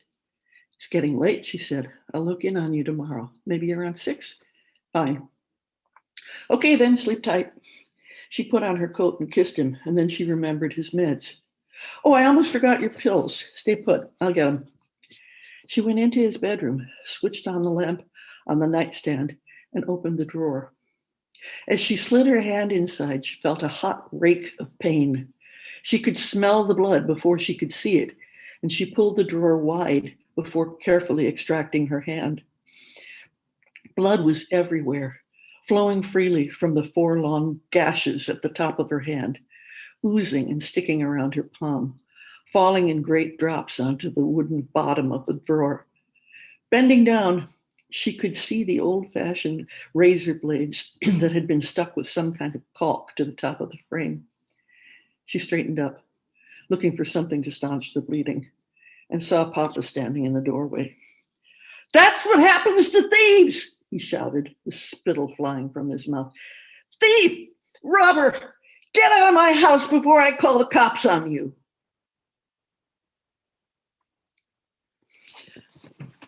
What must one do to hold someone in his identity when he has changed dramatically from the person one has always known and loved?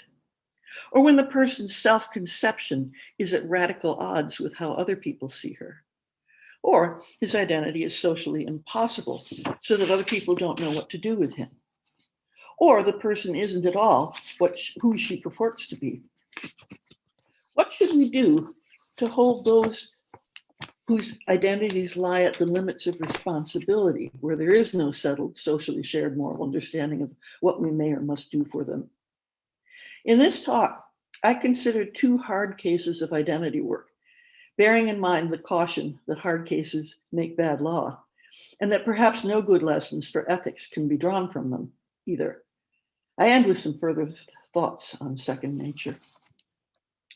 First, let's return to Emily, who is left standing bleeding by Papa's open drawer.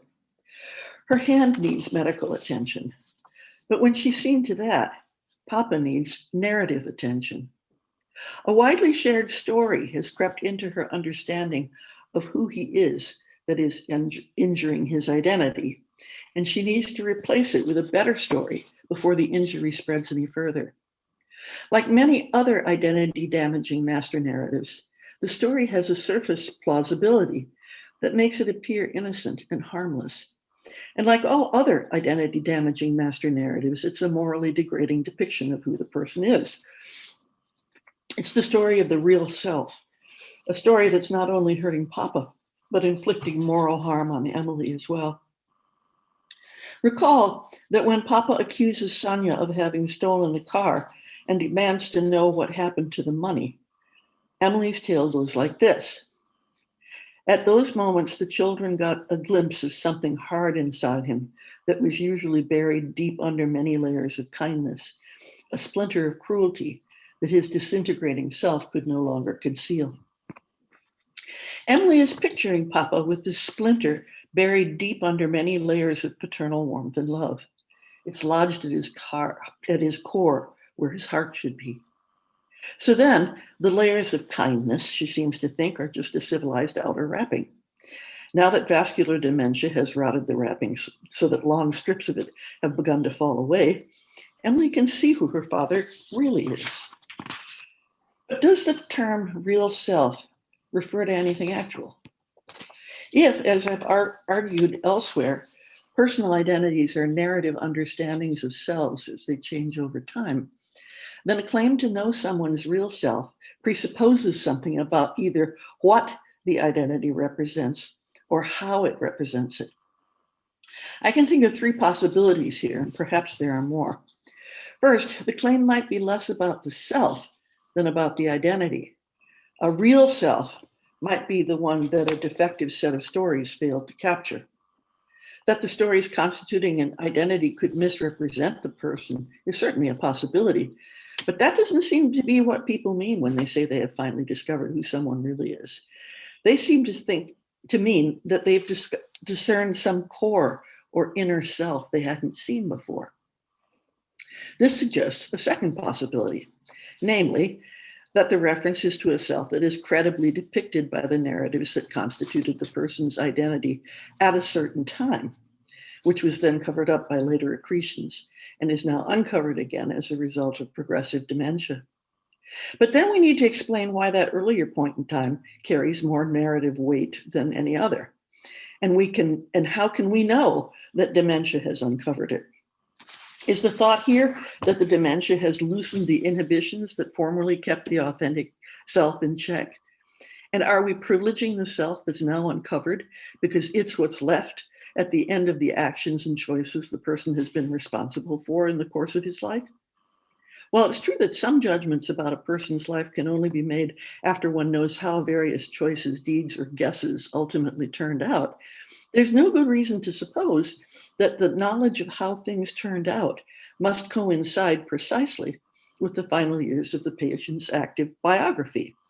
The consequences of some choices will be apparent much earlier. The ramifications of others may continue long after the person is dead.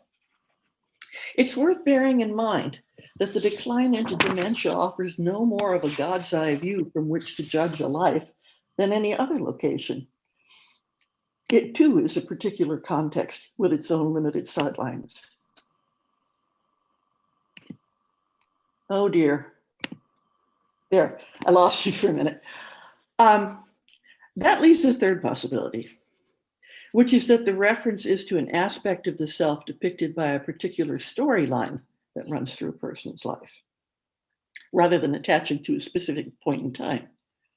Does Emily suppose that the narrative binding together all the episodes of avarice in her father's life is the one that shows him as he really is? In that case, we need to explain why that story depicts something more real than the other stories that constituted the old man's identity. Was he often avaricious? Apparently not, or his children wouldn't remark on how seldom these episodes took place. Was he deeply cruel on the few occasions when avarice entered the picture at all? We have no evidence for that. In the absence of something that explains why we should give extra narrative weight to either an earlier point in the father's life or a particular storyline that runs through it, it's hard to see how this one part of himself could be more real than all the others. The philosopher and neurosurgeon Brent rejects the familiar conception of the self and mind, whereby the higher brain keeps a tight rein on this hidden snake pit of wayward impulses that constitutes our real selves. This picture, which according to Gillett was promulgated in various guises by Freud, Darwin, and Jaspers, has been called into question by Wittgenstein, McDowell, and a number of others, including me, who have proposed instead that conscious thought is the product of socialization and training within a given form of life. It is only as we engage in the everyday forms of life, those communal patterns of behavior, where we learn to think and talk about things, that the contents of the mind take on a determinative shape, says Gillett. When we are very young children, we are initiated into the discursive activity that forms us as persons, and we live out our lives in this interaction between mind and world, continually shaping ourselves, being shaped through what we do, what others do to and with us, and the interpretations available to us in the social locations we inhabit. In this way, we acquire our second natures. And holding people in their identities is what we do by second nature as well. Gillett likens the shaping of a human self to the weaving of a tapestry. And he insists it would be as mistaken to say that the real self is the one degraded by vascular dementia as to say that the real tapestry is the mishmash of disordered threads and fragments of intact weaving that's left after the moths have gotten at it. I believe Gillett's quite right about this, and that the narrative of the real self is pernicious.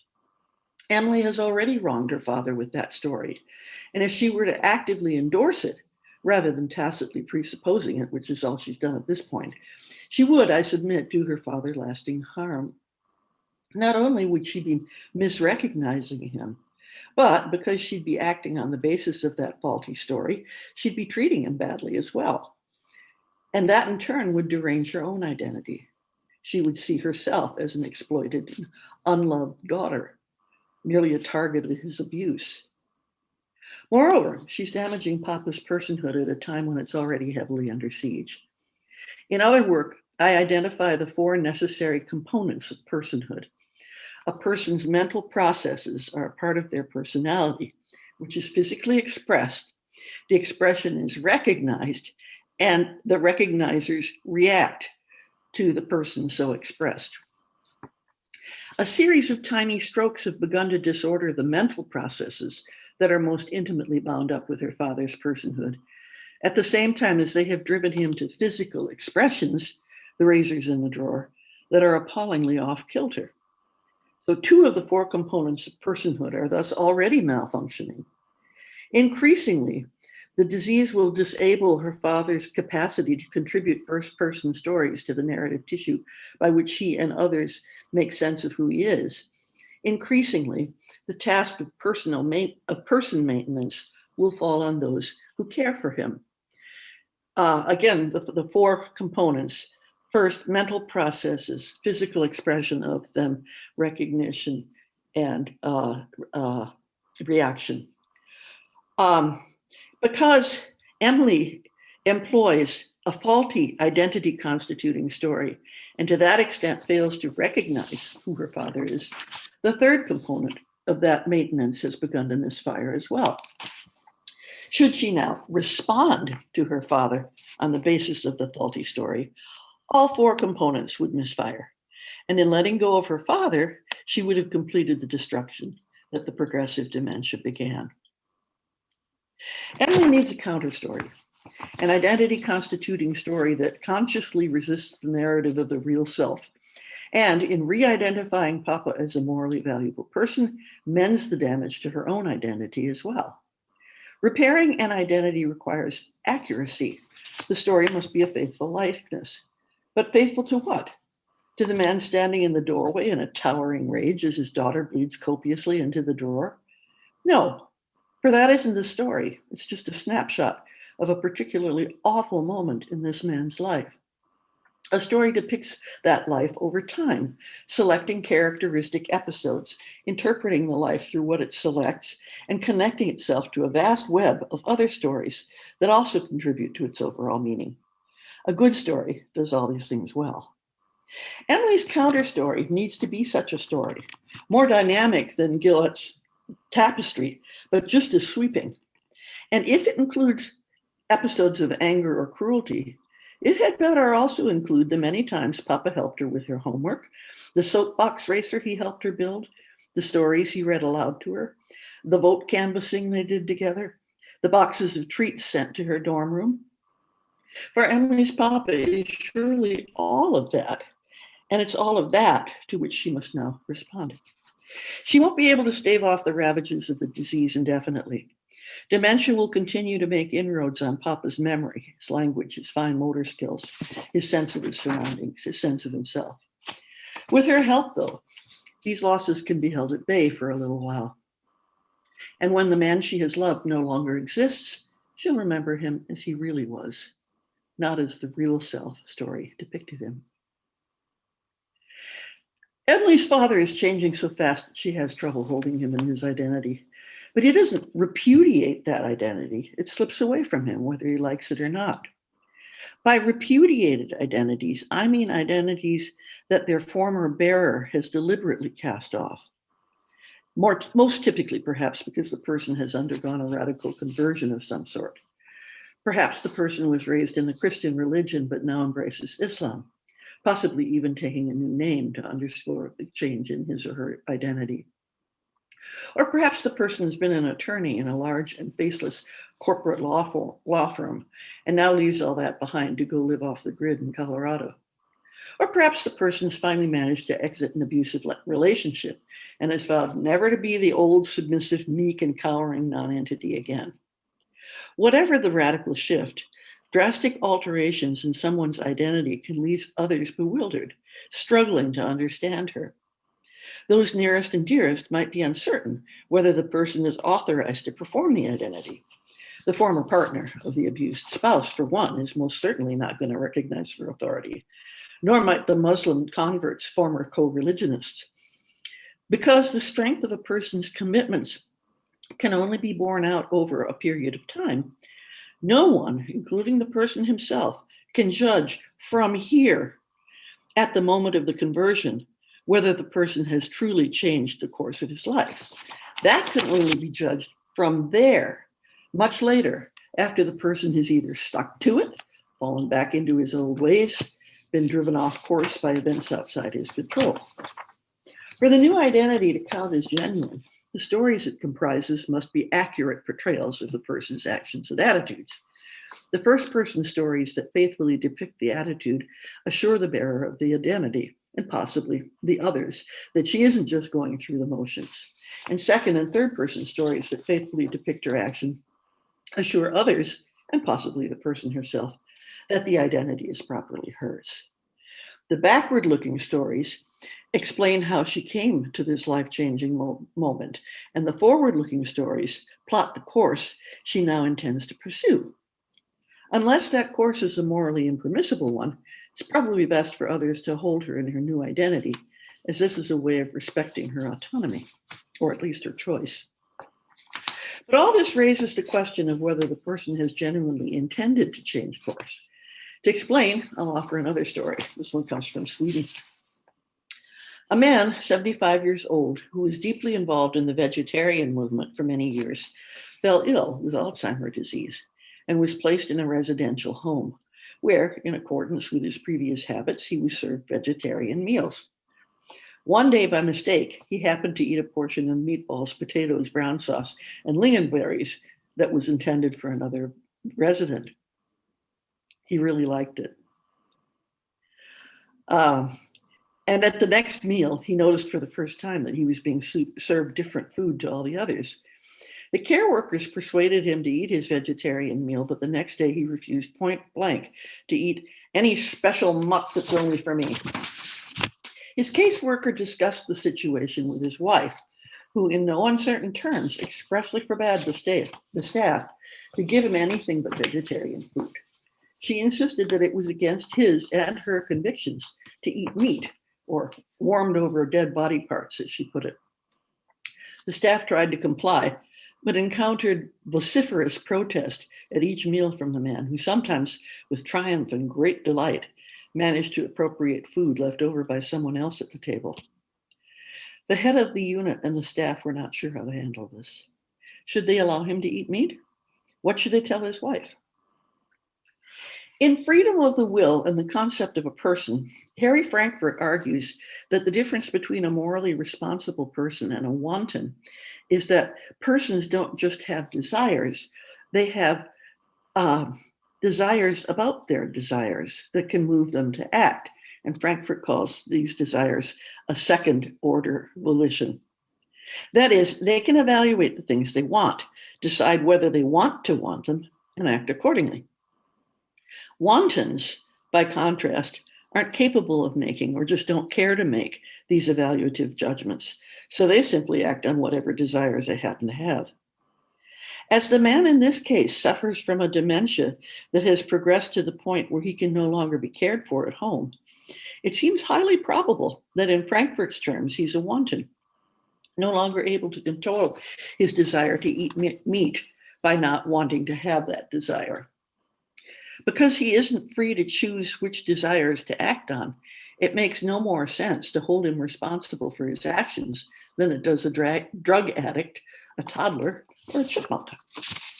It doesn't take Frankfurt, of course, to tell us that a man with well-advanced Alzheimer's disease is no longer morally responsible.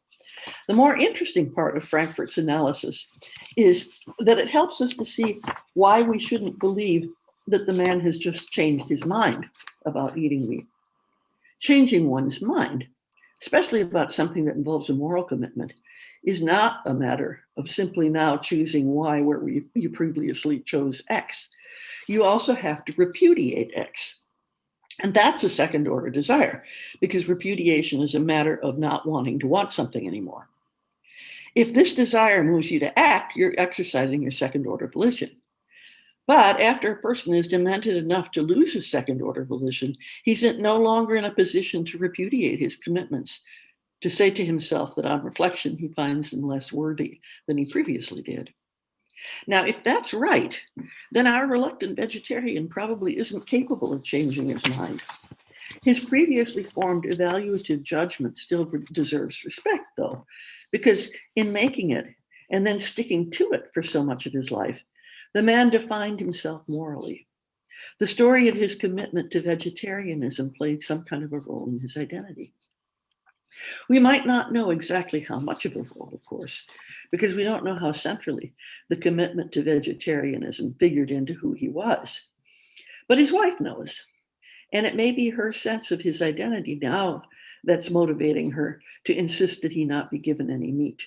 She might be making up for his inability to want what he wants by regulating his desires for him in accordance to her understanding of who he is. But then the question arises whether he still is that person. Of course, he's still the same person in the sense that he has the same social security number, the same name, and so on. But one of the most devastating features of a progressive dementia is that it gradually disintegrates the person. That, as we've just seen, is all the more reason for those who have a long shared history with the person to resist the damage as long as possible, rather than cooperate with the disease's inexorable obliteration of the self. The wife might be trying to make sure that as long as possible, her husband's actions conform with the identity to which he has, by his choices, contributed over all the years of his life. It's certainly true that some of the stories that constituted his identity no longer have the same salience they once did, and new stories must be added to reflect the way the person changes over time. But the whole messy tissue of identity constituting stories attaches to the person like a continually growing comet's tail, and can't just be sheared off as the person's self disintegrates into dementia. Who the person has been is part of who they are now, maybe even the most important part. Still, we mustn't let the comet's tail wag the comet, or at least not altogether. So much has changed for this man that it may not seem reasonable to hold him to moral commitments that he no longer understands. There's so little left to him that it might seem cruel to deprive him of the few pleasures that yet remain. It might help if the husband could be fed in his room, where he wouldn't know what the others are eating, at least until he's too demented to care. If the staff can't manage that, though, and the man is made seriously unhappy by being denied meat, the wife may have to consider how important it is for him to remain true to the principles he's lived by. It may be very important indeed, but perhaps it mightn't matter as much as his present distress. On the other hand, if the wife is a vegetarian on moral grounds, believing that it's wrong to eat animals because of the suffering this inflicts on sentient creatures, she might be motivated less by the need to hold her husband in his identity than the need to keep him from complicity in evil doing. Even then, of course, how he should be fed is not a decision she can make by herself because the staff is involved as well. But because her life has presumably been very much intertwined with his for a very long time, her moral outlook merits special consideration. She, after all, is the only person in a position to consider what he would have done had their roles been reversed, and he'd been the one to decide what she should eat. Perhaps what matters most here is not the decision she makes, but how and why she makes it. And that way of thinking about it might, at the end of the day, be everyone's best option. Dementia isn't only one way that personhood is threatened. Rape does it. A loved one's death does it. displacement due to war, does it? But those whose identities are unraveling can be helped by others, the ones who hold them carefully and wisely in personhood.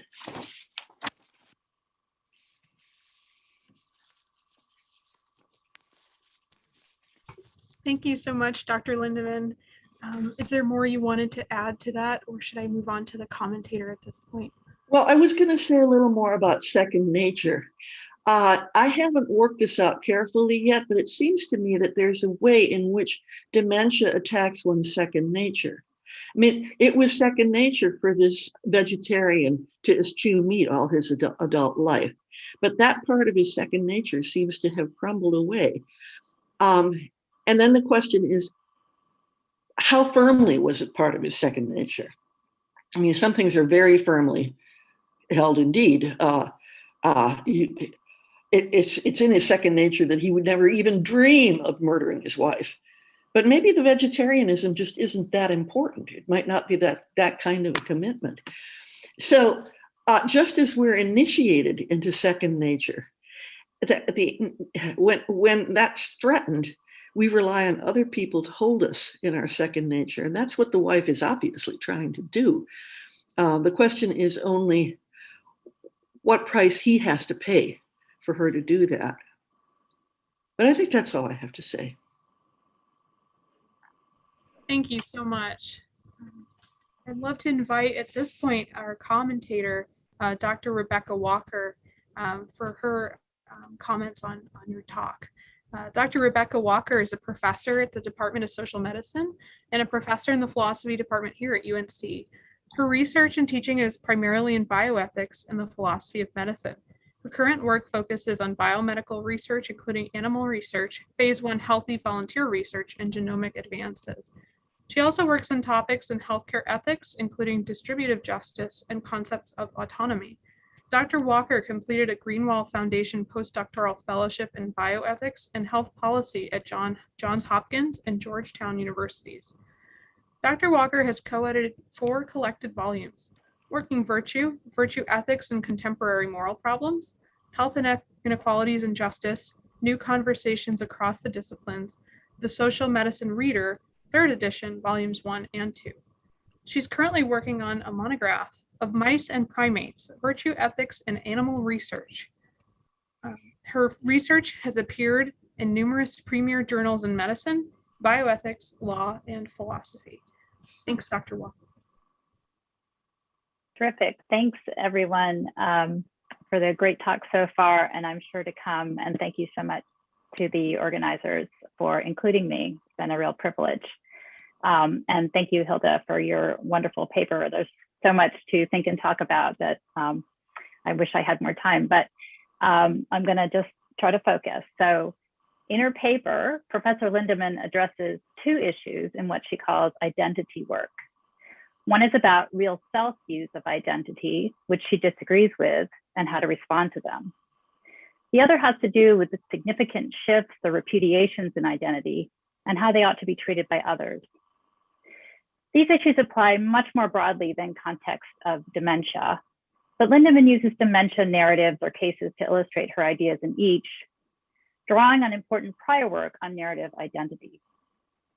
There are a great many inroads to rich discussions offered by Lindeman's paper, and I will limit myself by focusing specifically on one main idea for each core issue and one overarching question.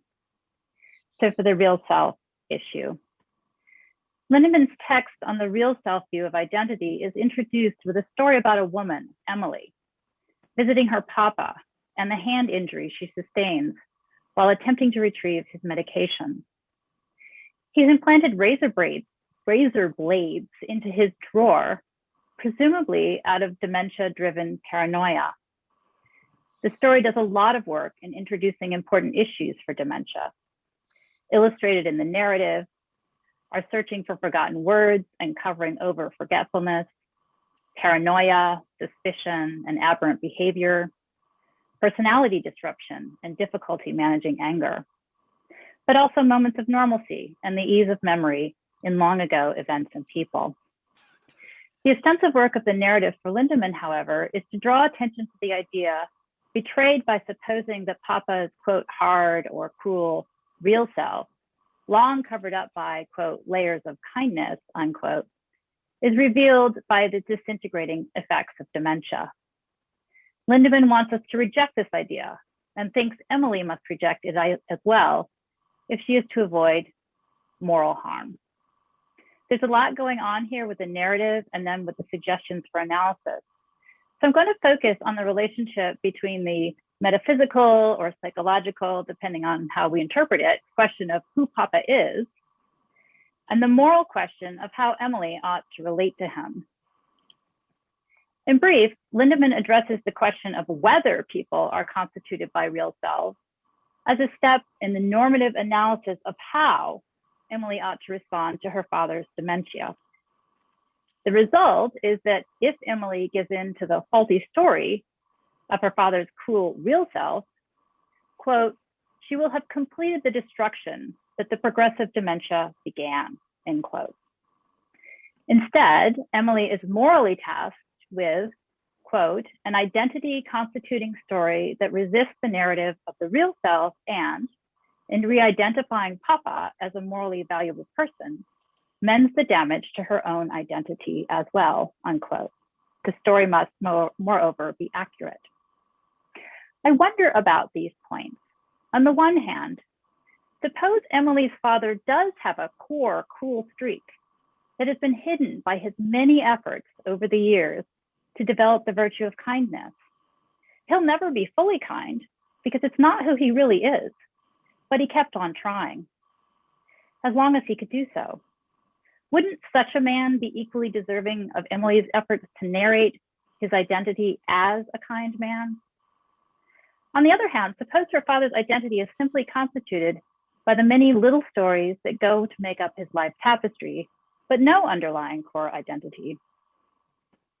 Would that fact make Emily any more responsible for sustaining a sweeping counterstory to help him stave off the ravages of the disease? I'm not sure of that, nor am I sure she has such a responsibility at all. She has shown up for him. She has made him dinner. She's tried to retrieve his medication. For that effort, she was rewarded with razor blades to the hand. She seems to be doing more than most would already. If the story of her father's cruel streak helps her to manage the situation she's been dealt, perhaps that is the right story. Okay, now I want to say something about the identity shift issue.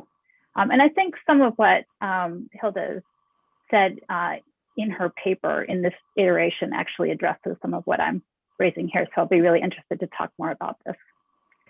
So the second issue in identity work that Lindemann addresses in the paper has to do with significant shifts in identity. She starts out by noting that a new identity only counts as genuine if, quote, the story it comprises are accurate portrayals of the person's actions and attitudes, unquote. At the same time, however, she notes the importance of holding the person in their chosen new identity as a way of, quote, respecting her autonomy, unquote. Dementia care comes to bear on this issue through the case discussion of a man with significant Alzheimer's dementia whose eating preferences change while in a residential care setting. The man, who had previously had deep involvement in the vegetarian movement, gets a taste of meat and later refuses his special vegetarian meals. His wife, one imagines from the story, is the proxy decision maker for his care and resists these changes. The ethical question is how to respond to the wife's insistence that the man be given only vegetarian fare despite refusing it at mealtime. The trope of the tasty meat-filled dish described in detail and contrasted with the man's perceived vegetarian muck raises other critical issues for me about the case narrative itself, which I will leave aside. So I want to have dinner with you. But leaving that aside, I want to first say something about how I imagine we might consider this ethical question through the lens of respect for autonomy. Lindemann raises respect for autonomy as a value in upholding a person's chosen identity, but in addressing the case study, moves on more to talk about people with and without the capacity for second-order desires. Bringing back in respect for autonomy, the thought seems to be the man's refusal of his vegetarian meal is not autonomous. This would frame the ethical question as when it is acceptable to override a person's non-autonomous preferences. If the value is to respect autonomy, the bar would seem to be fairly low to override non-autonomous preferences. In that kind of framing, however, we lose track of the fact that respect for autonomy is a way of respecting persons, and persons are not always autonomous. To put the point simply, in this case, the dilemma seems to be that to respect the person as he was, while autonomous, would involve feeding him only vegetarian meals, but to respect him as he is may involve abiding by his current meal preferences. The tricky question then is how much weight we put on the fact that his former choices were apparently autonomous, while his current choices are apparently not. I fall back on this kind of framing because while Lindemann is focused on the question of how to respond to identity shifts that are not a matter of deliberate choice, such as this man's, the ethical issue in this particular case seems to me to turn on the fact that the man's commitment was a moral one. Abiding by a person's moral commitment is arguably an especially weighty requirement of respect for autonomy, particularly if we think that autonomy requires respect because it enables our being moral. I don't think we get the same kind of dilemma if instead we focus only on the question of choice and identity. Perhaps the man used to deeply identify as a fish eater and had Friday fish every week, let's say for cultural rather than religious reasons. If once at the care facility he began to despise the taste of fish, I think there would be no morally acceptable reason to insist he be given Friday fish. Indeed, it would seem perverse to do so. So I'm wondering in short whether the issue in this case is protecting the man's character rather than his identity. And then I just have one final sort of big picture question to pose. And again, I think some of what comes out in the paper answers this question as well, but I'm curious about more discussion.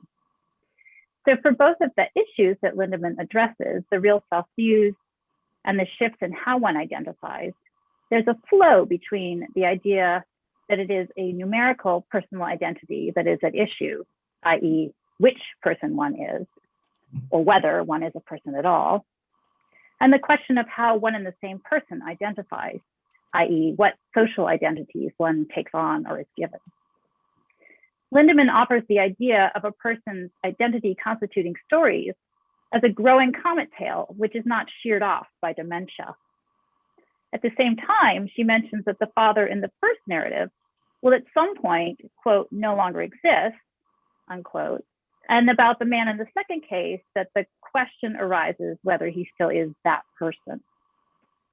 And I'd just like to hear more about how the narrative analysis of identity for these deep ethical questions in dementia care that Lindemann raises fits with this standard philosophical distinction.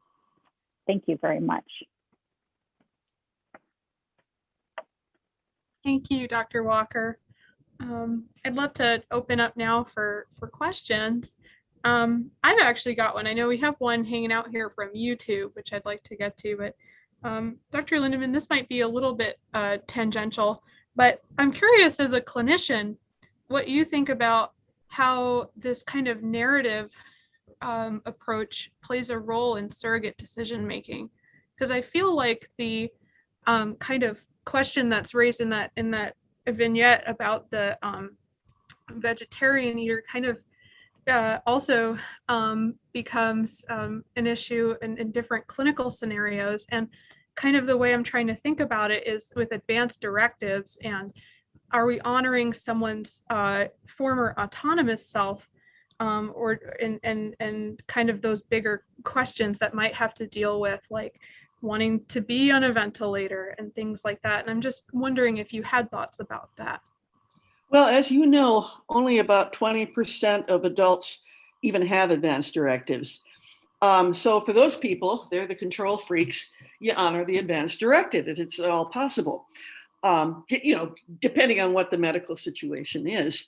But since most people don't have them, I think what you have to do, to rely on is that the surrogate decision maker loves the patient. That's not always true, of course, but mostly I think it is. And that kind of love generally is knowing love. And so the person can try to construct what the patient would probably have constructed with her if the patient could, as a way of going forward. It's just now the surrogate has to do it by herself, except, again, probably not. I have 3 children, and they will put their heads together, even though one of them is appointed my proxy decision maker. But they'll all contribute and support each other. And I think that's what usually happens. And of course, that is a question of drawing on narratives. You know, what was mom like? What did she do? How did she talk about this? Oh, well, mom's a bioethicist. Well, then we probably have a pretty good idea. If let's just look at what she's written and she'll tell us. So, you know, it'd happen like that. Thank you so much for that answer. I love that love is a part of it. That's really awesome. I think so, yeah. I wanted to go ahead and then kind of honor the cue procession here, in that we're going to talk to the people here in the Zoom with us first, and then I'll go ahead and read the YouTube comment. But Dr. Arp, I think you had a comment, but I'll just read it for you, Dr. Lindeman, that you are a marvelous narrator. Thank you. That was very enjoyable. But Dr. Kious, I believe, has a question. So I was hoping I could persuade you to say a little bit more about why it's important to help people hold on to their identities when they're becoming demented, because I feel like, perhaps paradoxically, that's something I missed in the presentation. It might be represented in the paper, which unfortunately I haven't had a chance to read. But I guess I was confused because you're at pains to put aside real self views. Identity ends up looking like a narrative. Narrative seems to be fungible. There are lots of stories we could tell about ourselves. It's not clear to me what the desiderata for the best narrative would be, what the truest narrative would be.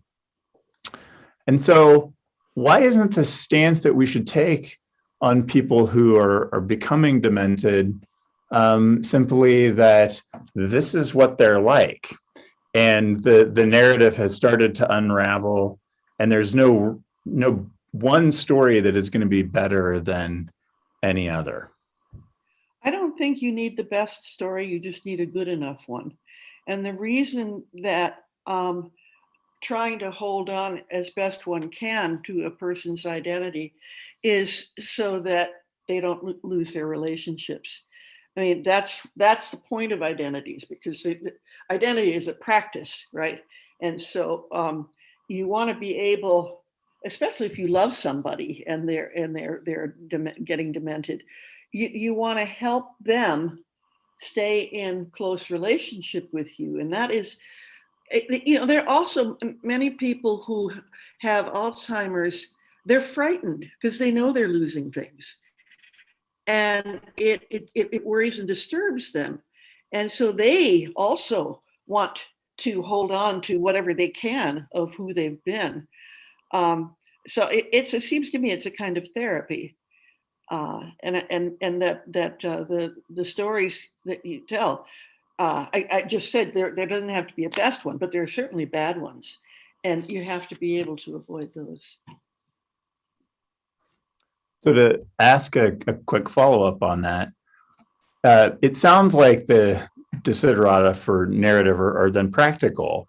And I mean, is your view then that we should sort of tell ourselves whatever story about a person is going to allow us to best maintain a relationship with him or her, as long as we can convince ourselves of it. I would use that kind of a story only in very extreme situations. I don't think you should fuck around with the truth. You and me both. That's why I say the stories have to be accurate. Or if anything, you can shade them a little toward love, so that the person is portrayed as a little bit nicer than they really were. That's fair. Okay. Thank you. Hey, I'd love to bring up a comment that was proposed on YouTube, and I'll just say it here for conversation. It's from Peter Doby. It says, I want to reify this notion of self as being capable of not only life, but of structural change, i.e. someone may have a personality disorder in an unsuitable relationship and not in another. So I just want Oh, sure. Yeah, that's right. And that's a bit like, if you grew up in the south side of Chicago and then you were transplanted into say a Harvard environment or something like that, that would have a definite effect on who you are, on the what you can be like. And certainly if alcoholics can be gotten out of situations where everybody drinks, they are going to change, or possibly they might be able to stop drinking and change how they see themselves. So yeah, I think situations have a lot to do with how and when to hold people in their identities. My most recent book is called Holding and Letting Go. And in that, I worry just as much about when it's appropriate to let go of some facet of a person's identity, whether it's for me or for someone else. And so, and many of those issues have to do with changing situations. Thank you. Dr. Mosley has a question next.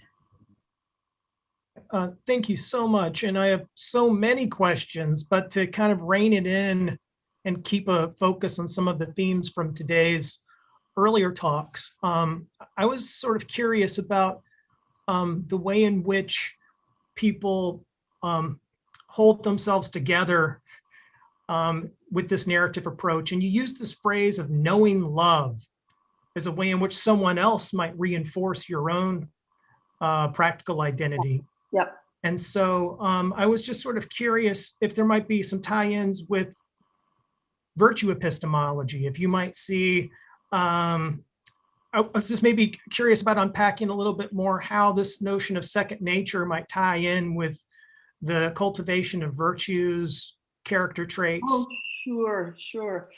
Yeah. Again, I talk about this a fair amount in my Holding and Letting Go. Do you remember, let's see, it was a movie, and now of course I'm blanking, so it's not, never mind, it isn't going to help. I don't think you can be a person if you are from babyhood brought up in isolation. This movie, I can't think of the name of it, but it depicts a child who was stolen at about 18 months from his cradle and was kept in a dark room until he was about 18 or 20. And somebody would shove food in there, and that was it. And then he was put out on the square in Nuremberg, and he couldn't cope. And I would maintain that for all that time he wasn't a person, because he had nobody to express his personality to. And so I think that second nature is part of how we express ourselves, right? He didn't have his second nature. He was never initiated into second nature. And I think when people have dementias, some of that second nature unravels. And so knowing love would be, well, a way to help the person navigate her life when it's getting hard for her to do it. I hope I answered your question. I don't know. I might have talked around it. Did you have a follow-up, Dr. Mosley? I see that Dr. Tabb has a question, so I will. So thank you very much for your reply. Dr. Tabb, if you want to go ahead with your question, please. Yeah, thank you. I think I might just be repeating a question that Dr. Walker asked, but it's bugging me. So it seems like there must be limits on the expectation that we can be under to accommodate someone else's self vision. Like, I'm just thinking, I don't know. I mean, we all change our treatment of people as we update priors based on their behavior, and it seems like it's really crucially tied into our personal rights that we can do that. So, if you realize that someone is toxic to you, like let's say someone you are close to reveals themselves to be erratic or unreliable, they may well say either that they don't think that they are those things, or they may well say that they know they've been acting that way, but they don't think it's who they really are. And in either case, it's a bit disturbing, I think, to think that we're under any obligation to honor that and kind of give them another chance without limit or something like that. I think it maybe gets more reasonable if we think that they're truly a wanton, because then maybe they're, for Frankfurtian reasons, we want to kind of extend to them some different expectation around their responsibility or something like that. But I just wonder if in your account there's equipment to sort of protect us. And I realize this question might well be coming, I'm like in a very Emily-like situation myself, so this may just be protection. But as I heard that story, I was just like, Emily, get out of there. Like, this is, so, I think it might be at some point that she can't take care of her father, right? Just because of her own rights. So I just wanted to. Oh, sure. No, I still want to insist that she shouldn't use a damaging story. I mean, I just don't think there is a core self, a real self. And so I don't think she should talk like that. But certainly she needs to, as I said, the first thing she needs is medical care. And she probably should get out of there for a while. And I do think there are limits to what love demands in these cases, very much so. And Rebecca suggested that the story about his core mean streak might be one that's helpful. Yeah, exactly. Yeah, right. Yeah. And I don't know about that. I suppose it might. So here's a reason one might think that it's helpful. If this is a characteristic that she has seen periodically from her father, she may have knowledge about it. She may have experience of it, even going back to that family dynamic at the dining room table. And so if she's adjusting her priors to think that that little piece of him is now who he is all the time, she can anticipate his behavior. She can maybe manage his behavior in other ways. Whereas if she refuses herself that image, then she is just going to be constantly, her expectations are going to be constantly frustrated by her experience of her father. And I think that's hard for her, and might just like undermine her predictive capacity or something like that. No, I think that's very wise. Again, I would not want her to think that that's who he essentially is, but certainly that's part of who he is now that she might have, or that's part of who he might be now. Sometimes he's perfectly fine. And yeah, she's got to be able to anticipate that and protect herself from it. Sure. And I'm sorry that you're in that situation. Thank you. It's helpful to have people like you to think through it. So just as a follow-up comment from Peter Doby says, and on a general note, I suppose we have to believe in this kind of radical change to justify clinical work, in parentheses, ideally. He says, thank you for your answer. We'll look into your book. Oh, good. And then we have a comment from Dr. Art. Hey there. This is sort of a follow-up to what Dr. Tabb was saying, but when I read your paper, and in the beginning you say, Emily had wronged her father by seeing him as his real self, like she did him moral harm. And then I think you said there was like an additional harm that I can't recall specifically, but I didn't really know what that actually meant when you said that. But I think from hearing Dr. Tabb's question, it's in the, and please clarify and correct me, but it seems to be in the expectations and maybe the holding responsibility with each other in distorted ways. Do I have that right? Or do you want to tell me what you meant? Yeah, that's exactly right. I think slandering somebody is wrong. And I'm afraid that a story like that is a form of slander. And certainly one that she shouldn't expect continuously to act on, even though she might anticipate moments when he's cruel to her.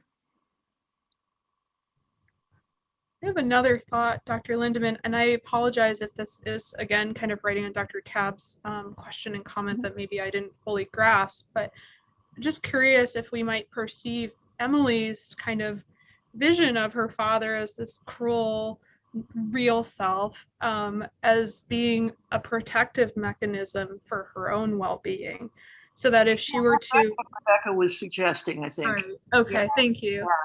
Yeah. And I can understand that, although there might be better ways to protect herself. Absolutely. Okay, thank you. Thank you. Yeah.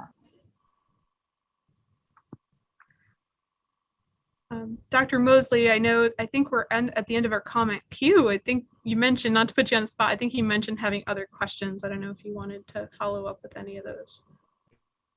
Sure. I guess one direction I was going when I was asking about the relevance of virtue epistemology was the way in which the narrative approach might offer something unique in thinking about second nature.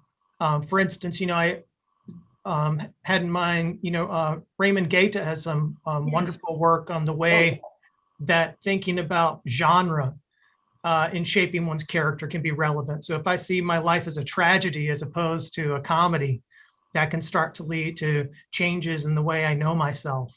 Yeah, right. And so, yeah, maybe inviting you to say a little bit more about that if you had any thoughts. Yeah, I forgot that part of your question. It's what you get for posing complicated questions. It's your fault.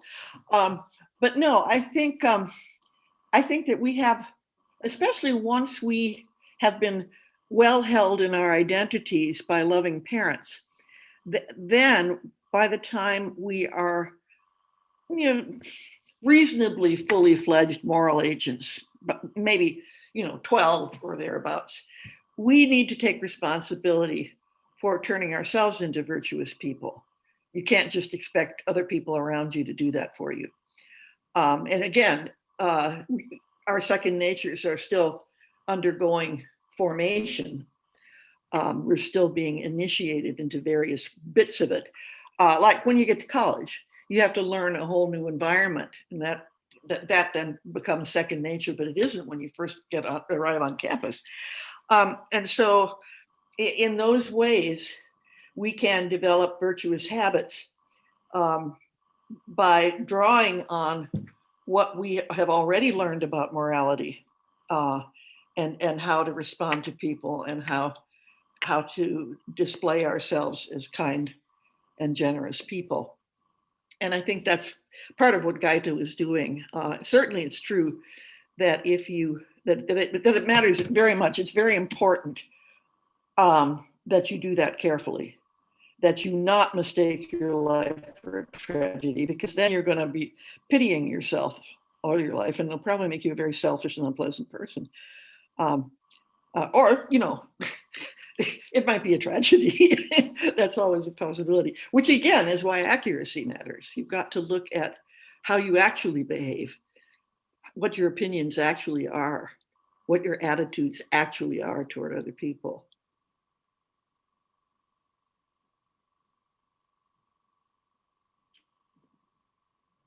All right, well, does anyone else have any other questions or comments they want to bring to the conversation? Rebecca, did I address the things that you were talking about? Well, let me ask you just the flip side of the question that I think already got brought out very well by the discussion with Kathryn and Christina, which is that let's say there is a real self, right? Let's right. Well, let's imagine though. Let's imagine there is a real self, and that Papa's real self is a cruel real self, and he works so hard all of these years covering it up by trying to be kind. That's a tremendous effort. And I feel like if that were the case, I wouldn't be any less inclined to say that his daughter might have an obligation to tell that story, right? The story of his kindness. Absolutely. And so I just wasn't sure about how the reality or not of the real self motivated the answer to the question of how she ought to interrelate with him. That was really what I was sort of wondering. Sure. Okay, Wittgenstein warns us to be careful about hypotheticals because often you're importing the very thing you want to argue into the hypothetical. And I think possibly that's happened here. I would say that the person who begins life as a fairly cruel person, and then by the time he's 12, he comes to see that this is a part of his personality and that he wants to fight against it. And he manages to do that successfully for most of his life. That person is no longer essentially cruel. That person has already remade himself, molded his character, taken on a different second nature, so that for the most part, and on the whole, it wouldn't be right to say that that person is essentially cruel. Now, once you do that, I mean, and anyway, of course you'd want to take care of him anyway. And you'd want to give him a gold star for having tried so successfully with this bitter struggle to overcome his tendency to cruelty. Yeah, that's what I think. I'm always very skeptical of hypotheticals. First thing I want to do is unpick them. Generally, I am too, but sometimes I find them useful because I wonder. Yeah, of course I do too. And also, I think it also is worth noting that as suspicious as many of us might be about true selves, they're really widely believed in. So, I mean, the literature coming out of experimental philosophy on this is, I think, like pretty strong, that they're widely subscribed to. Yeah. It's just, as I said in my argument, I don't quite know what that means. You know, there are three different ways you can think about it, and none of them seem to be very convincing. Well, I had just a quick reply, though, or retort to that, because the appeal to Frankfurt seemed like I felt had a little cognitive dissonance when you made that move, because it seems to me that, you know, that's an account of personhood. And so the idea of second order volitions being coherent, you know, giving an account of the person was a big part of his view. And if that's not real, then what is it? I mean, it seems like you've got these second order volitions that are doing the work of creating the self.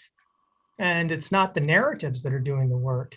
And so that was a... I don't think I follow you. Frankfurt thinks that wantons aren't persons, but I do. On my account, they certainly are. Oh, okay. I was confused about that. Yeah. So you don't go all the way to buying his account of personhood then? No, on his account, my baby sister, who is severely retarded from hydrocephalus, would not have been a person, and I know damn well she was. That's the puzzle that got me started on all this, is that so many philosophers rule out all kinds of things. They say you have to be self-aware, or they say, you know, you have to have a language and all that kind of stuff. And I just was puzzled by all that, and that's how I came up with my own count of how personhood works. Can I ask a question? So I'm just kind of curious about maybe the counter like view of if Papa in turn, and maybe you addressed this and I didn't absorb it, so forgive me.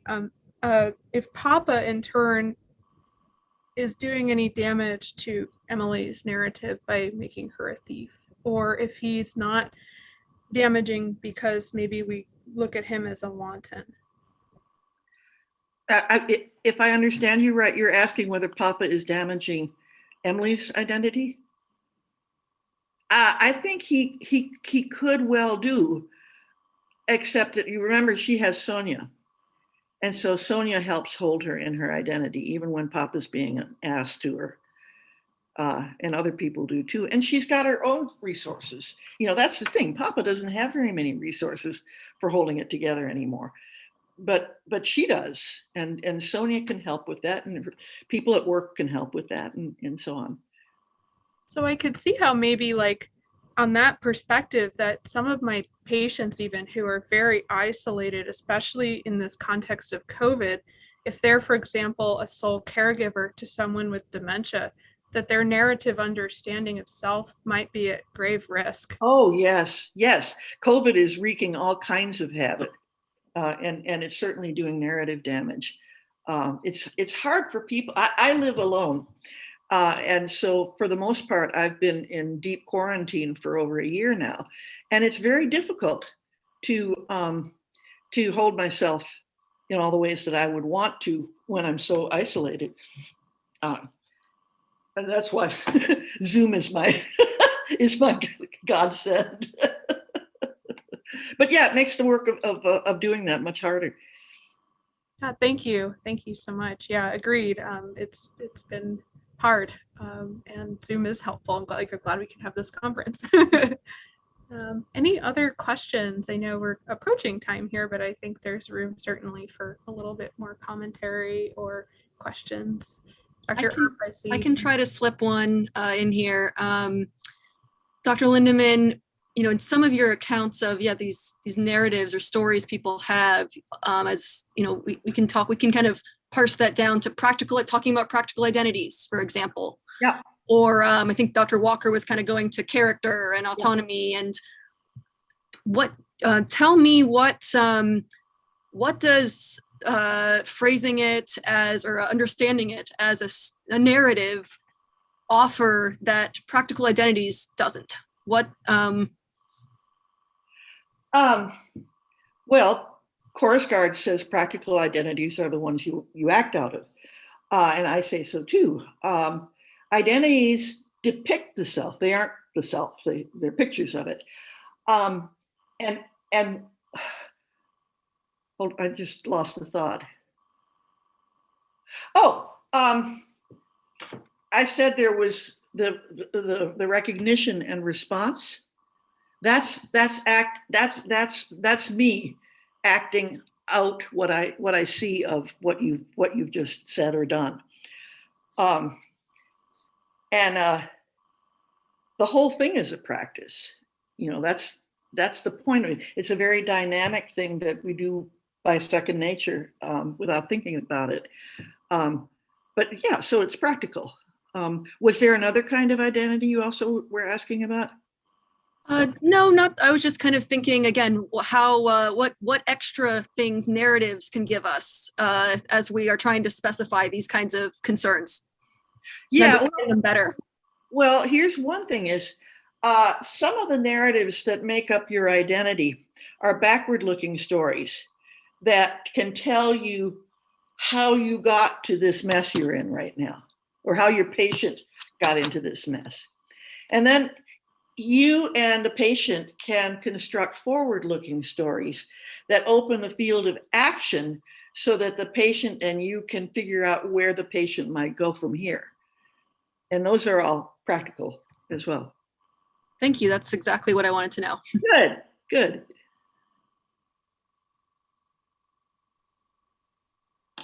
Well, we're right at time. So thank you very much for that paper. And I think that Christina's point about the relevance of COVID in all of our lives probably resonates with us all. And it's also a nice segue into our next talk by Dr. Jonathan Lear.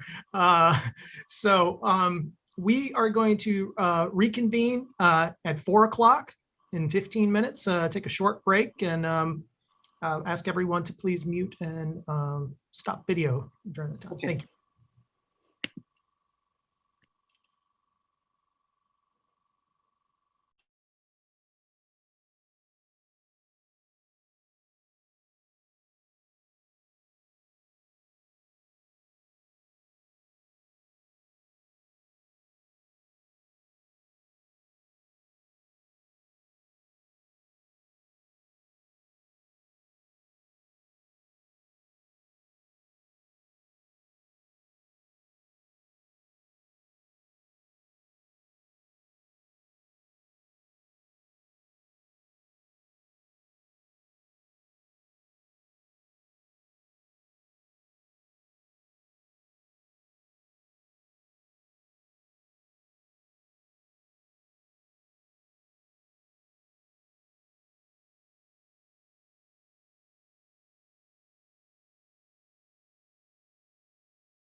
Welcome back, everyone, for our fourth and final session of the first annual UNC Philosophy and Psychiatry Conference. At this time, I will pass the floor over to Dr. Allison Arp. Thanks, Dan. And again, I'm Allison Arp. I'm a psychiatry resident. I'm also an analyst in training here. So Dr. Lear is the John U. Neff Distinguished Service Professor at the Committee on Social Thought and in the Department of Philosophy at the University of Chicago. He also serves as the director of the Neubauer Collegium for Culture and Society there. He trained in philosophy at Cambridge and received his Ph.D. from the Rockefeller University. His work focuses on philosophical conceptions of the human psyche from Socrates to the present, as well as the ethical implications that arise from this. He is also trained as a psychoanalyst at the Western New England Institute for Psychoanalysis. He has published numerous well-acclaimed books, some of which include Aristotle, The Desire to Understand, Love and Its Place in Nature, a philosophical interpretation of Freudian psychoanalysis, Freud, Radical Hope, Ethics in the Face of Cultural Devastation, A Case for Irony, and Wisdom Won from Illness, Essays in Philosophy and Psychoanalysis. He is also a recipient of the Andrew W. Mellon Foundation Distinguished Achievement Award and is a fellow of the American Academy of Arts and Sciences as well. It is an immense honor to welcome our final keynote speaker, Jonathan Lear, to present his paper, Transience and Hope, A Return to Freud in a Time of Pandemic. Well, thank you very much. Yeah, it's been a lovely day today here with you. I've learned so much, and I'm partly surprised at themes that have been running through the day. I had no idea when the day started that Aristotle would be such a looming figure in so many ways, and he is for me too. And I just say I think part of what you're going to hear today is part of a larger project. But I think my place where I sort of enter the Aristotelian world, especially in ethics, is around this concept of eudaimonia, or happiness, what human flourish, the sort of distinctive form of human happiness. I share of sort of what I think of as a basic Aristotelian intuition, which is that our distinctive form of flourishing as human beings is in the company of others who are also flourishing. Our happiness really is tied in very deep ways to an ethical concern about how to be with others and do that well. And I think my own interest in psychiatry, psychology, psychoanalysis really flows from that sort of Aristotelian thought. There's also in it, I think, a part of that what is his distinctive sense of eudaimonia, happiness, is that part of our internal to our happiness is our having some correct conception of what our happiness consists in.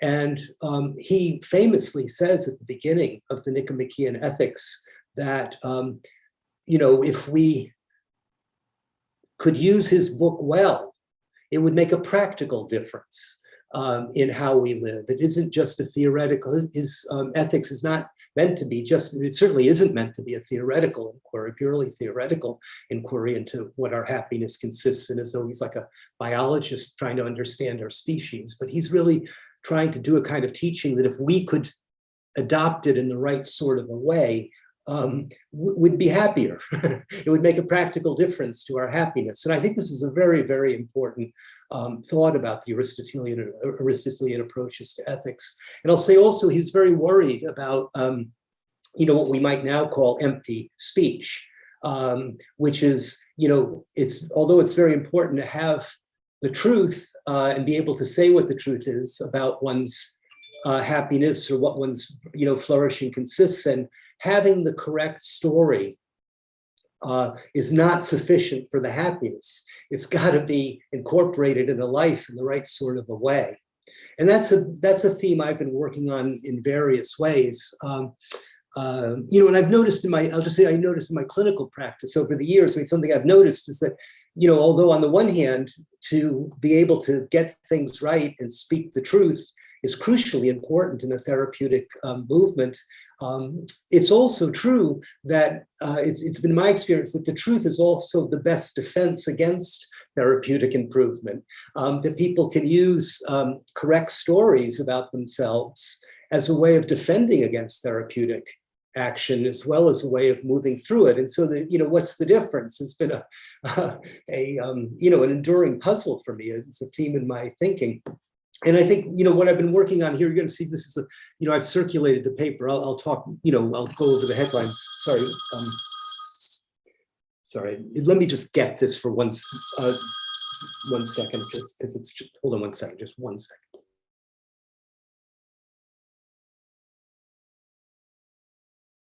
It's a delivery that my wife will get. But yeah, so I mean, one of the things that's been interesting on my mind recently, which is within that realm, is that I've noticed that both with the pandemic, but also before the pandemic, there's been, a lot of shared concern about ecological change and catastrophe. There's shared, sorry about that too. There's also a lot of shared concern about, democratic stability, this stability of the democratic order. And so, and I think in all of these cases, there are real threats. And so I'm interested in, how do we respond to these shared threats to the world order, whether it be political or ecological or now, pandemic. And I've had the thought that, speaking just more generally about the place of imagination in human life and in ethical life, that there's a difference between healthy uses of imagination, and I take it Aristotle is very concerned with that, imagining how to be and how to live, and unhealthy uses of imagination. And just because, I've been trying to apply this sort of thought, which is just because a threat is real, and imagination gets triggered by a real thought, that doesn't necessarily mean that the responsiveness is healthy itself. It might be that you are responding to a very real threat, but in unhealthy ways. And so this is sort of on my mind. That's sort of general, sort of Aristotelian spirited theme and framework in which I've been working. And this paper is one part of that. I'll say, a lot of people were asking me, what do you think about the pandemic and this and that? And I thought, rather than trying to pronounce broadly upon it, because it's not like, how would I know? But I could take a look at what's going on with me. And that I could pronounce on that with a bit more authority. And one of the things I noticed in the middle of the pandemic was that I came to read this essay I'm going to discuss by Freud completely differently than I did before. So for me, one of the real changes for me in the pandemic is I got to read Freud differently, very differently. And I don't want to say that I'm now getting it right and I used to get it wrong. What's interesting for me is just, looking at the difference and being able to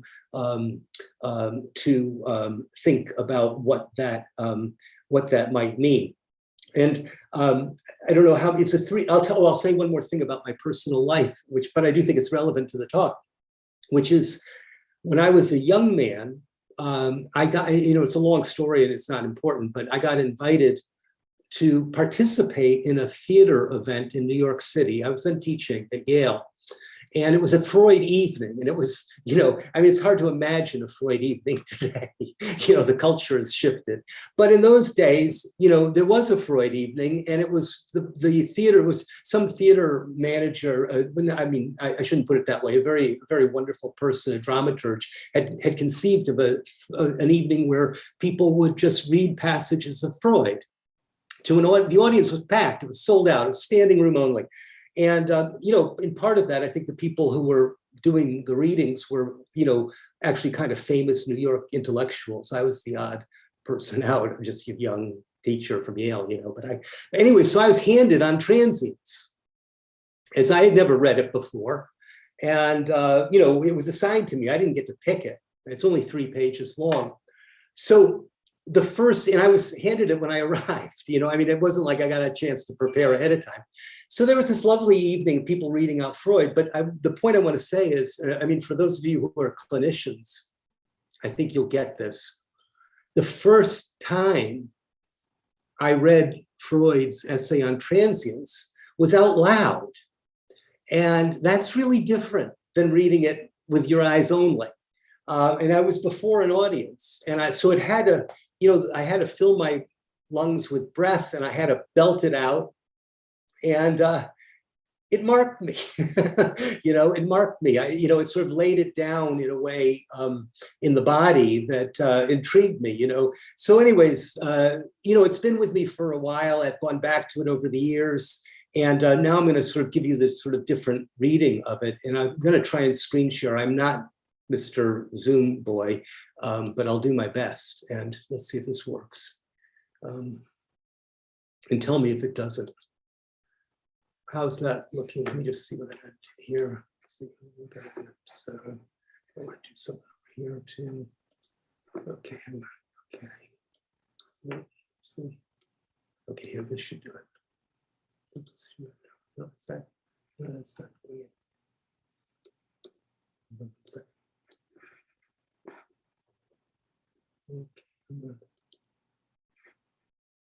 Okay, here we go. I think this lipstick. Oh, God, okay, hang on. Okay. How's that? That looking good? Okay, terrific. Thanks a lot. Okay, so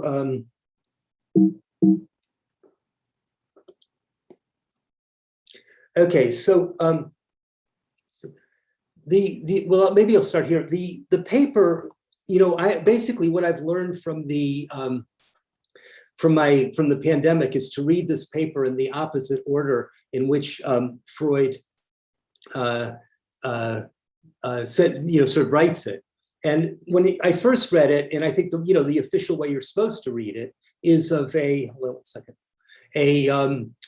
beginning with a report about a walk in a countryside, a kind of idyllic walk in the countryside with a young famous poet and a taciturn young friend.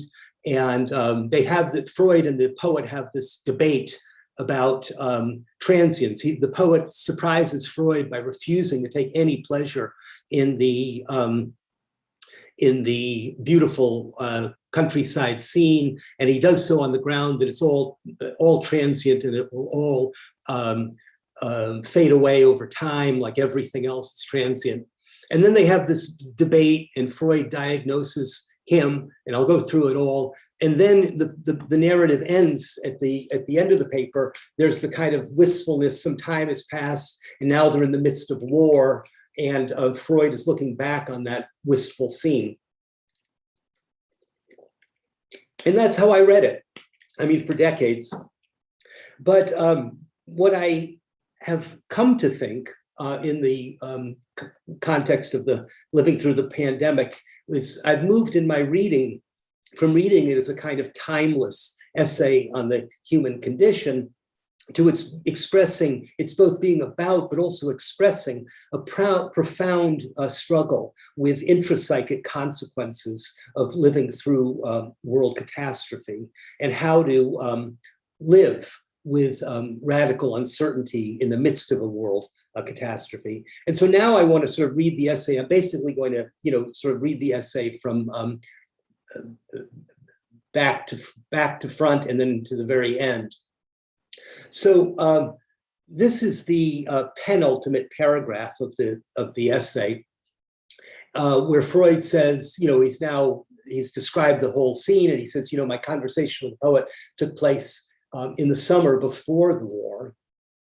And a year later, the war broke out and it robbed the world of its beauties, and it destroyed not only the beauty of countrysides through which it's passed, but in the works of art which it met on its path, but it also shattered our pride in the achievements of our civilization, our admiration for many philosophers and artists, and our hopes of a final triumph over the differences between nations and races. It tarnished the lofty impartiality of our science. It revealed our instincts in all their nakedness and let loose the evil spirits within us, which we thought had been tamed forever by centuries of continuous education by the noblest minds. It made our country small again. It made the rest of the world far remote. It robbed us of very much that we had loved and showed us how ephemeral were many things we had regarded as changeless.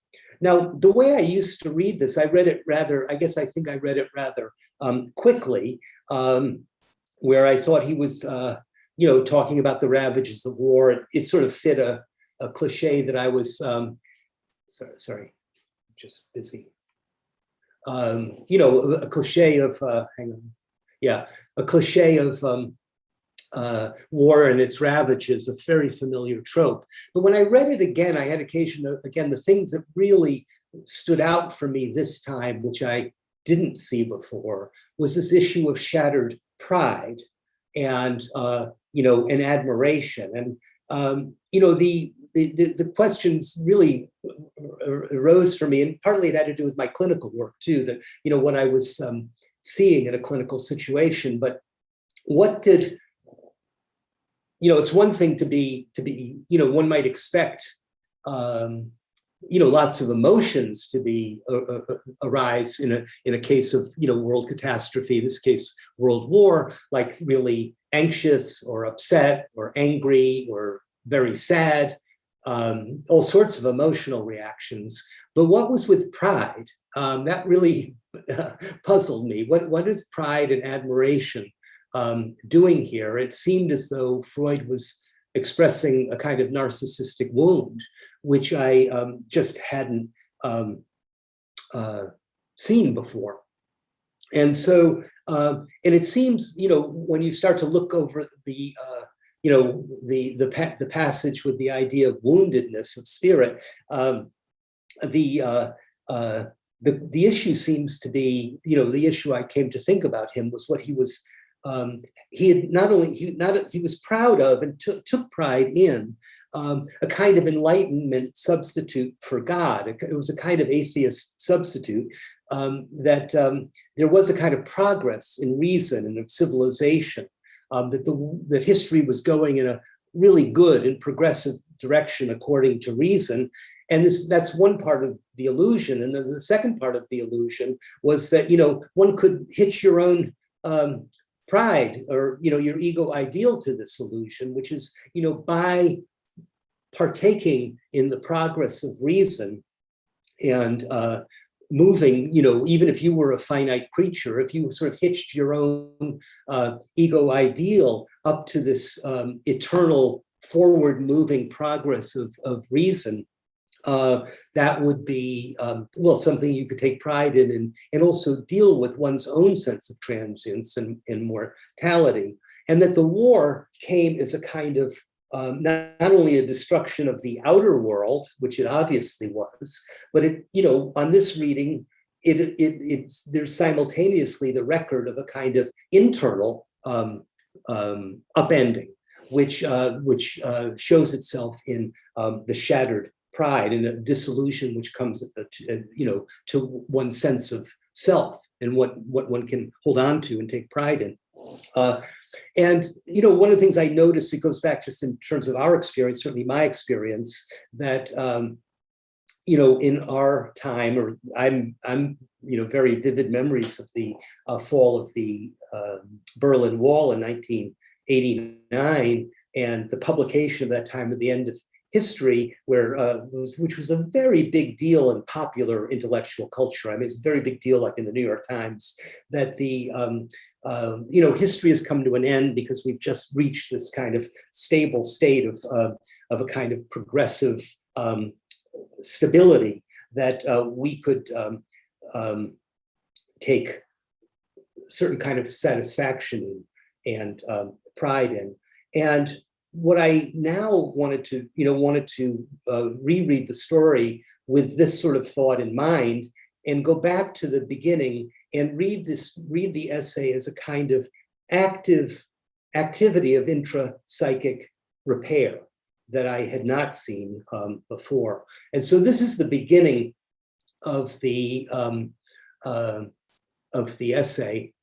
This is the opening paragraph, and there it is. There's the poet who said that he felt no joy in it, and he was disturbed by the thought, this poet, that all this beauty was fated to extinction, and it would vanish when winter came, like all human beauty and splendor that men have created. All that he would otherwise have loved and admired seemed to him to be shorn of its worth by its transience which was its doom.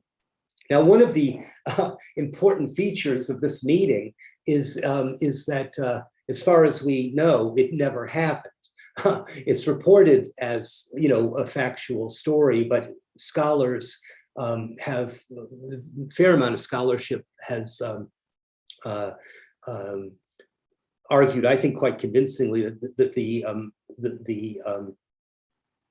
meeting never occurred, and it is true. I mean, what the editors of the standard edition of Freud say, that Freud did go on a walking holiday in the Dolomite Mountains in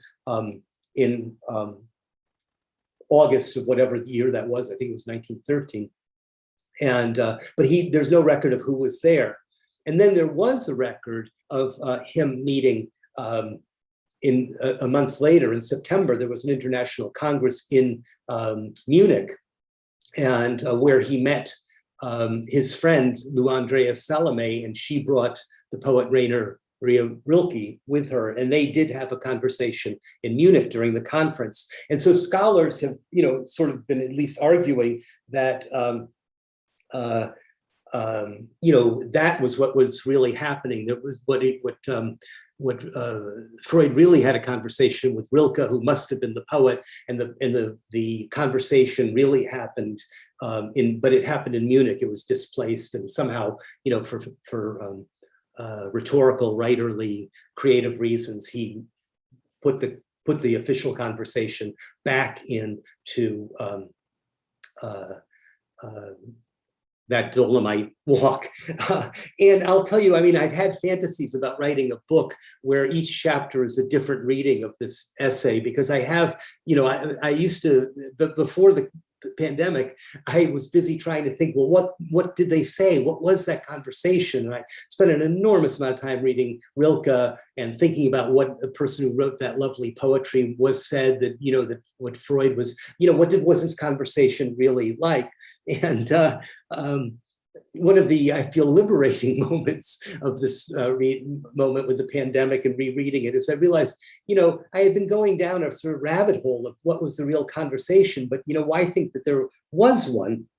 And that instead, why not, take you might say, a more intrapsychic point of view and think of think of this meeting with Rilke that did happen is more like a day residue, as Freud would say. It was an occasion in the real world, but it was the occasion for a lot of imaginative work on Freud's part. So that rather than trying to get clear on what the real life conversation was, I started to look at this more as a literary depiction between relations between what psychoanalysts would call part objects, fragments of figures.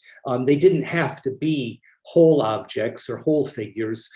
This was an imaginative exercise where certain, you might say, positions were taken up, and less, the issue wasn't about getting clear on the whole object. It was getting clear on what the part objects were doing with each other. Yeah, go this way, and that made an enormous amount of sense to me, because neither position of the, trying to figure out what was Freud's position, what was the poet's position, I could never quite figure it out. They both seemed so polarized and one-sided. And, why couldn't Freud understand the poet better? Why couldn't the poet engage in more of a conversation? The poet seemed to me to be taking a very dramatic stance, you might say, it didn't seem very interesting as a poetic stance. It seemed like more of a dramatic stance of an adolescent rather than a real position. And similarly, Freud's on the other side, it was like, so the poet says, well, I'm just not going to take any pleasure because it's all going to vanish. And on Freud's side, he says, well, no, transience makes things even better. And it's not that there's no truth in either of these positions, but they seem pretty caricatured.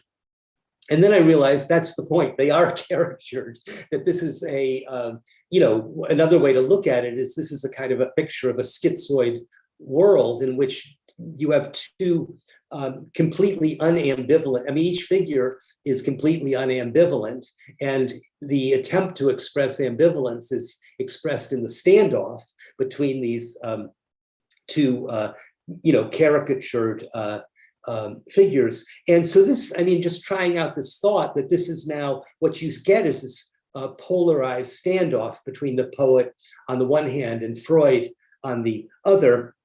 And you might say, for me, it's looked like the early stages of an attempt to repair the damage of damaged pride. And the what also sort of interested me is that part of, when you look at the debate, as it were, between the two, it's all projected onto an extraordinarily idyllic scene. I mean, the Dolomite Mountains, the nature walk. I mean, there's no, it's funny. I mean, these lilies will, die in the winter, but actually the return of nature again and again, especially in an idyllic natural scene like the Dolomite Mountains, it's about as reassuring a picture of permanence as one gets in the natural world. Anyway, that sort of really oriented how I was reading the essay. And then Freud says this is, and again, now what we've got Freud, the author of the essay, but we've got Freud as a figure in the essay reporting, on himself. And what this Freud, the figure in this debate, and this may well be the Freud of the author, said, these considerations, namely transience makes things even more valuable. He noticed that he seemed to him incontestable. And again, there's the unambivalence that I now read much more vividly than I used to. But he said, I realized I didn't make any impression on the poet or on my friend. And that led me to believe there was something, sort of going wrong with them. And of course, being incalcitrant with respect to a good argument is a sign something irrational is going on. But the assumption that you are the repository of the rationality and that your conversationalist isn't is it takes you have to be a bit careful when you come to that.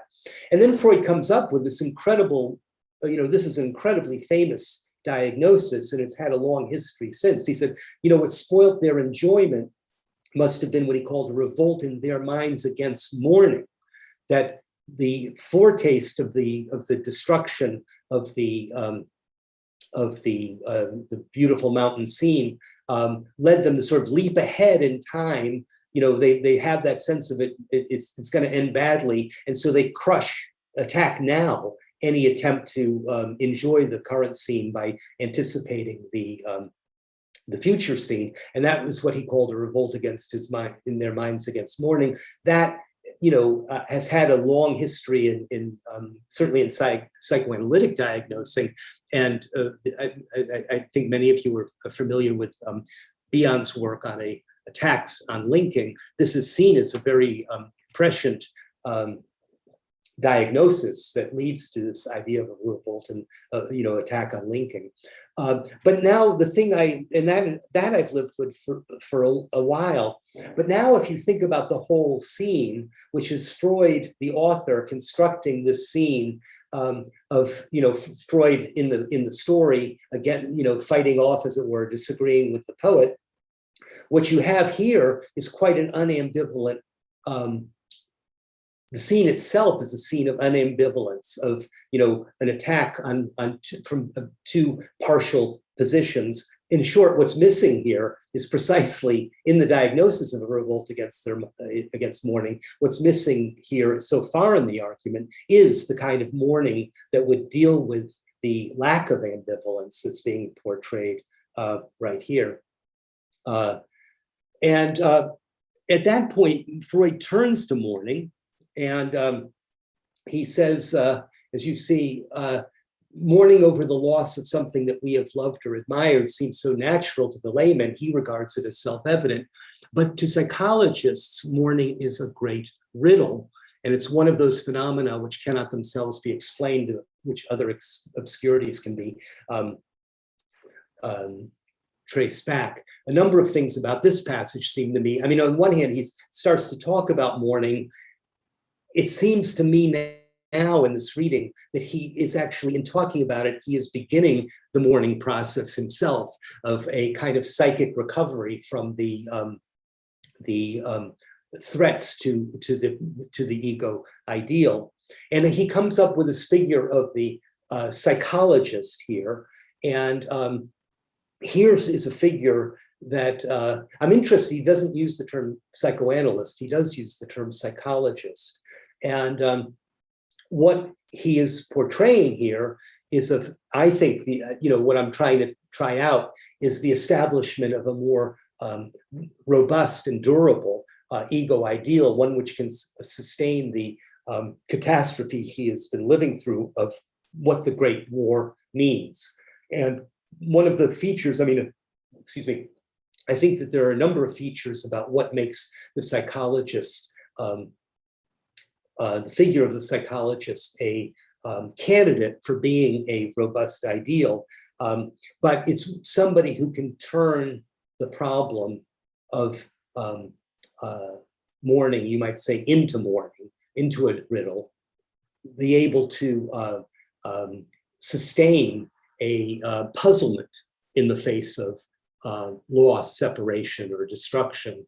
And also there's an admission here, which I find very fascinating, that the figure of the psychologist here not only has the capacity to turn a human phenomenon into something that's a curiosity or a riddle, but it's one where he does not expect there to be a solution, that it's basically a riddle that can be explanatory in the sense that other things are led back to it, but it is not something that gets explained. And I think there's a kind of Socratic element here about not being able to know, or knowing that you don't know. There's a scientific element here about finding the phenomenon of the world as is appropriate to address one's curiosity towards. And also, I felt there was a kind of post-Oedipus here, because the thing about Oedipus is whenever he met a riddle, he wanted to solve it. And first time it works, second time not so great. This is a guy who is at least constructing an ideal of a riddle as something you tolerate and live with. Don't expect to explain it away, but you bring it back to a conception of the human as having this riddle. And now, let's see. Let's see.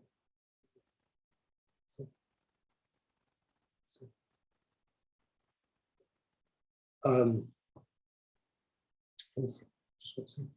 Oh yeah, there we are. And he starts to explain this through a fascinating account here about what this riddle is. He explaining what it is, and of course, it's all couched in what now seems quite antiquated attempt at scientific language. It seems quite scientistic. We could talk about that if you want. But he names. I don't really care about libido right now. What I care about his description of a capacity for love. And the riddle he's interested in, which is the thing that he doesn't find fully explicable, is basically the fact that we are creatures who we get attached to objects, and should we lose them, which is constitutive of the human condition, we don't just move on. We stick around and go through the pains of separations and loss. And that this fact that this is really the heart of what it is to be an erotic being with a capacity for love, is that you might say, turn mere change into loss. And the loss is created via our lingering with the loss, and in the imagination, doing the work it takes to go over what it is meant for us. And this is the vulnerability that Freud is, again, I think, sort of opening up to, you might say, in the morning activity of turning loss into the occasion for mourning, and thus a kind of chicken and egg problem, or chicken and egg problem is, what's the difference between mere change and loss? Well, for us, we are the creatures who are capable of loss because of our erotic natures. Let's see. Okay, then, yeah, and then so we get to the very last paragraph. I'm sort of just going through this rather quickly so I don't take up too much time, but this is the final paragraph where he says, I believe those who seem ready to make a permanent renunciation because what was precious has proved not to be lasting, they're in a state of mourning. And of course, I think what he's describing here is precisely the position he was in, that he worked through in this very essay. This is sort of the previous, this is the state of the, you might say, the previous paragraph of the shattered pride. And he says, mourning as we know it, however painful it may be, it comes to a spontaneous end. And he says now, it's to be hoped, and this I take to be the expression of hope, that the same will be true of the losses caused by this world, that we shall build up again all that war has destroyed, and perhaps on firmer grounds and more lastingly than before. I'll just say very quickly, because I think in that very paragraph, Freud installs an ideal of repetition that is part of his conception of mourning, but has not been not explicitly worked out by him. And I think it needs more work. And I think it ties up, just to go back at the beginning, with the Aristotelian conceptions of eudaimonia. The hope is for the return, that we'll build it all up again, only better this time, he says. Well, the hope isn't for the return of the bad.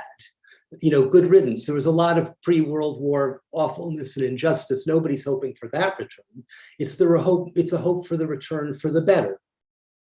And maybe it's a hope for the return of what was good that was destroyed, and maybe this time even better. This, I think, is an extremely important conception of repetition, and it's internal to his conception of what mourning consists in, the spontaneous return. And I don't think it's been conceptualized well, or really maybe not at all. Or it is conceptualized, but in different ways, but it needs to be conceptualized better in the psychoanalytic tradition.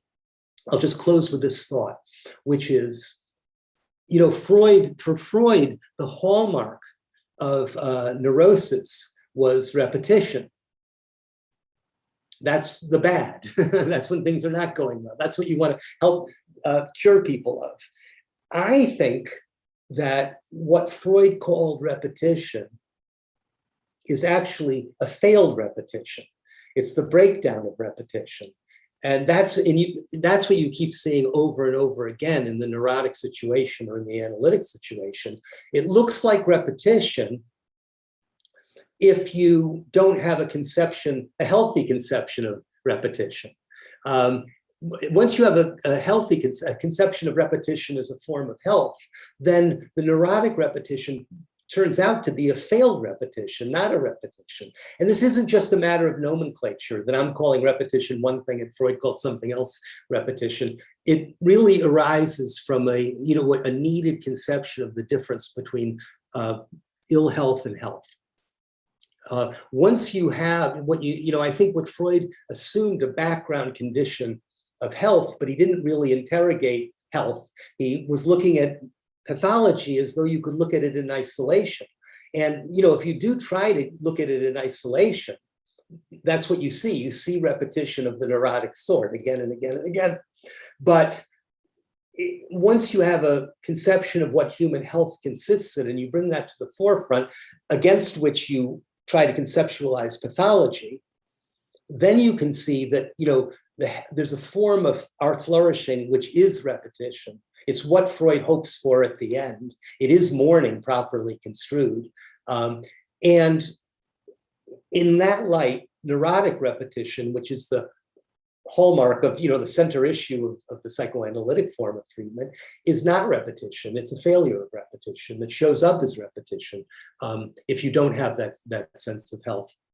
So that's a very quick run through the kinds of things I'm thinking about, but I hope that's clear enough to get us started. Thank you. Yeah, thank you so much, Dr. Lear. And I'm going to turn us over to our commentator next.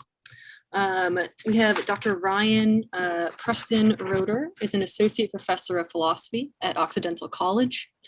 Prior to his current academic appointments, he taught in the Department of Philosophy at the University of North Carolina at Chapel Hill.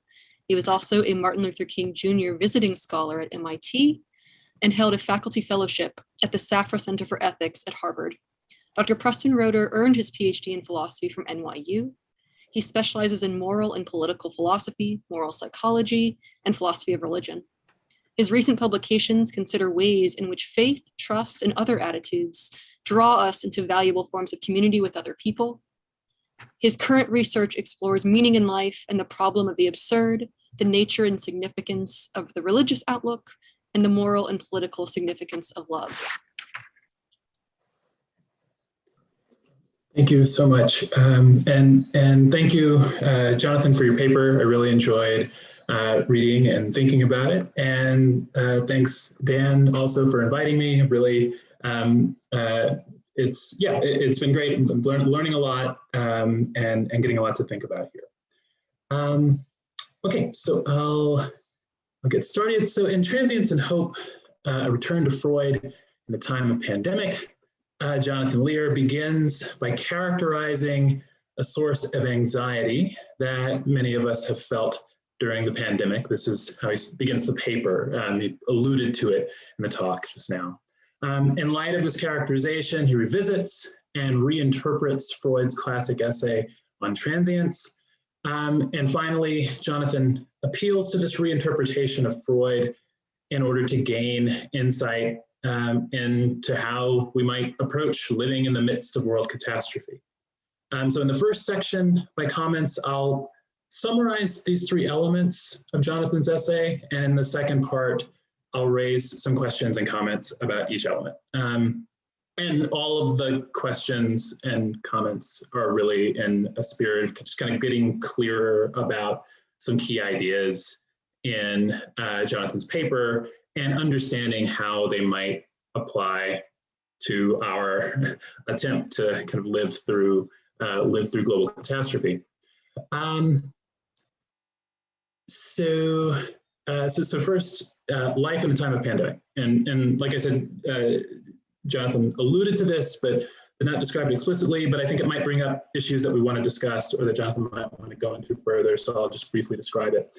So turning first to the pandemic, Jonathan notes that in ordinary circumstances, our sense of how the future will unfold is implicit in everyday life.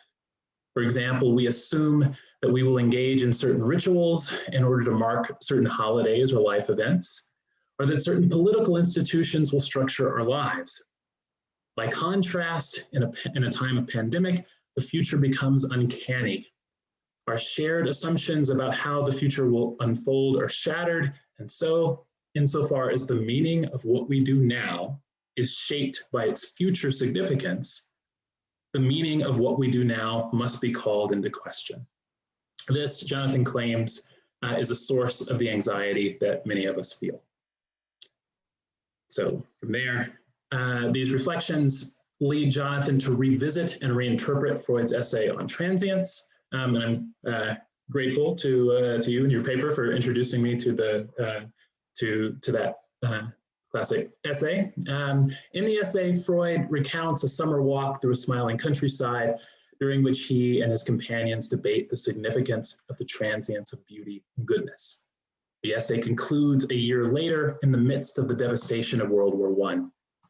Jonathan argues that when we consider Freud's essay from back to front, as it were, we recognize that it does not, as we might expect, depict a debate among people with distinct, developed points of view.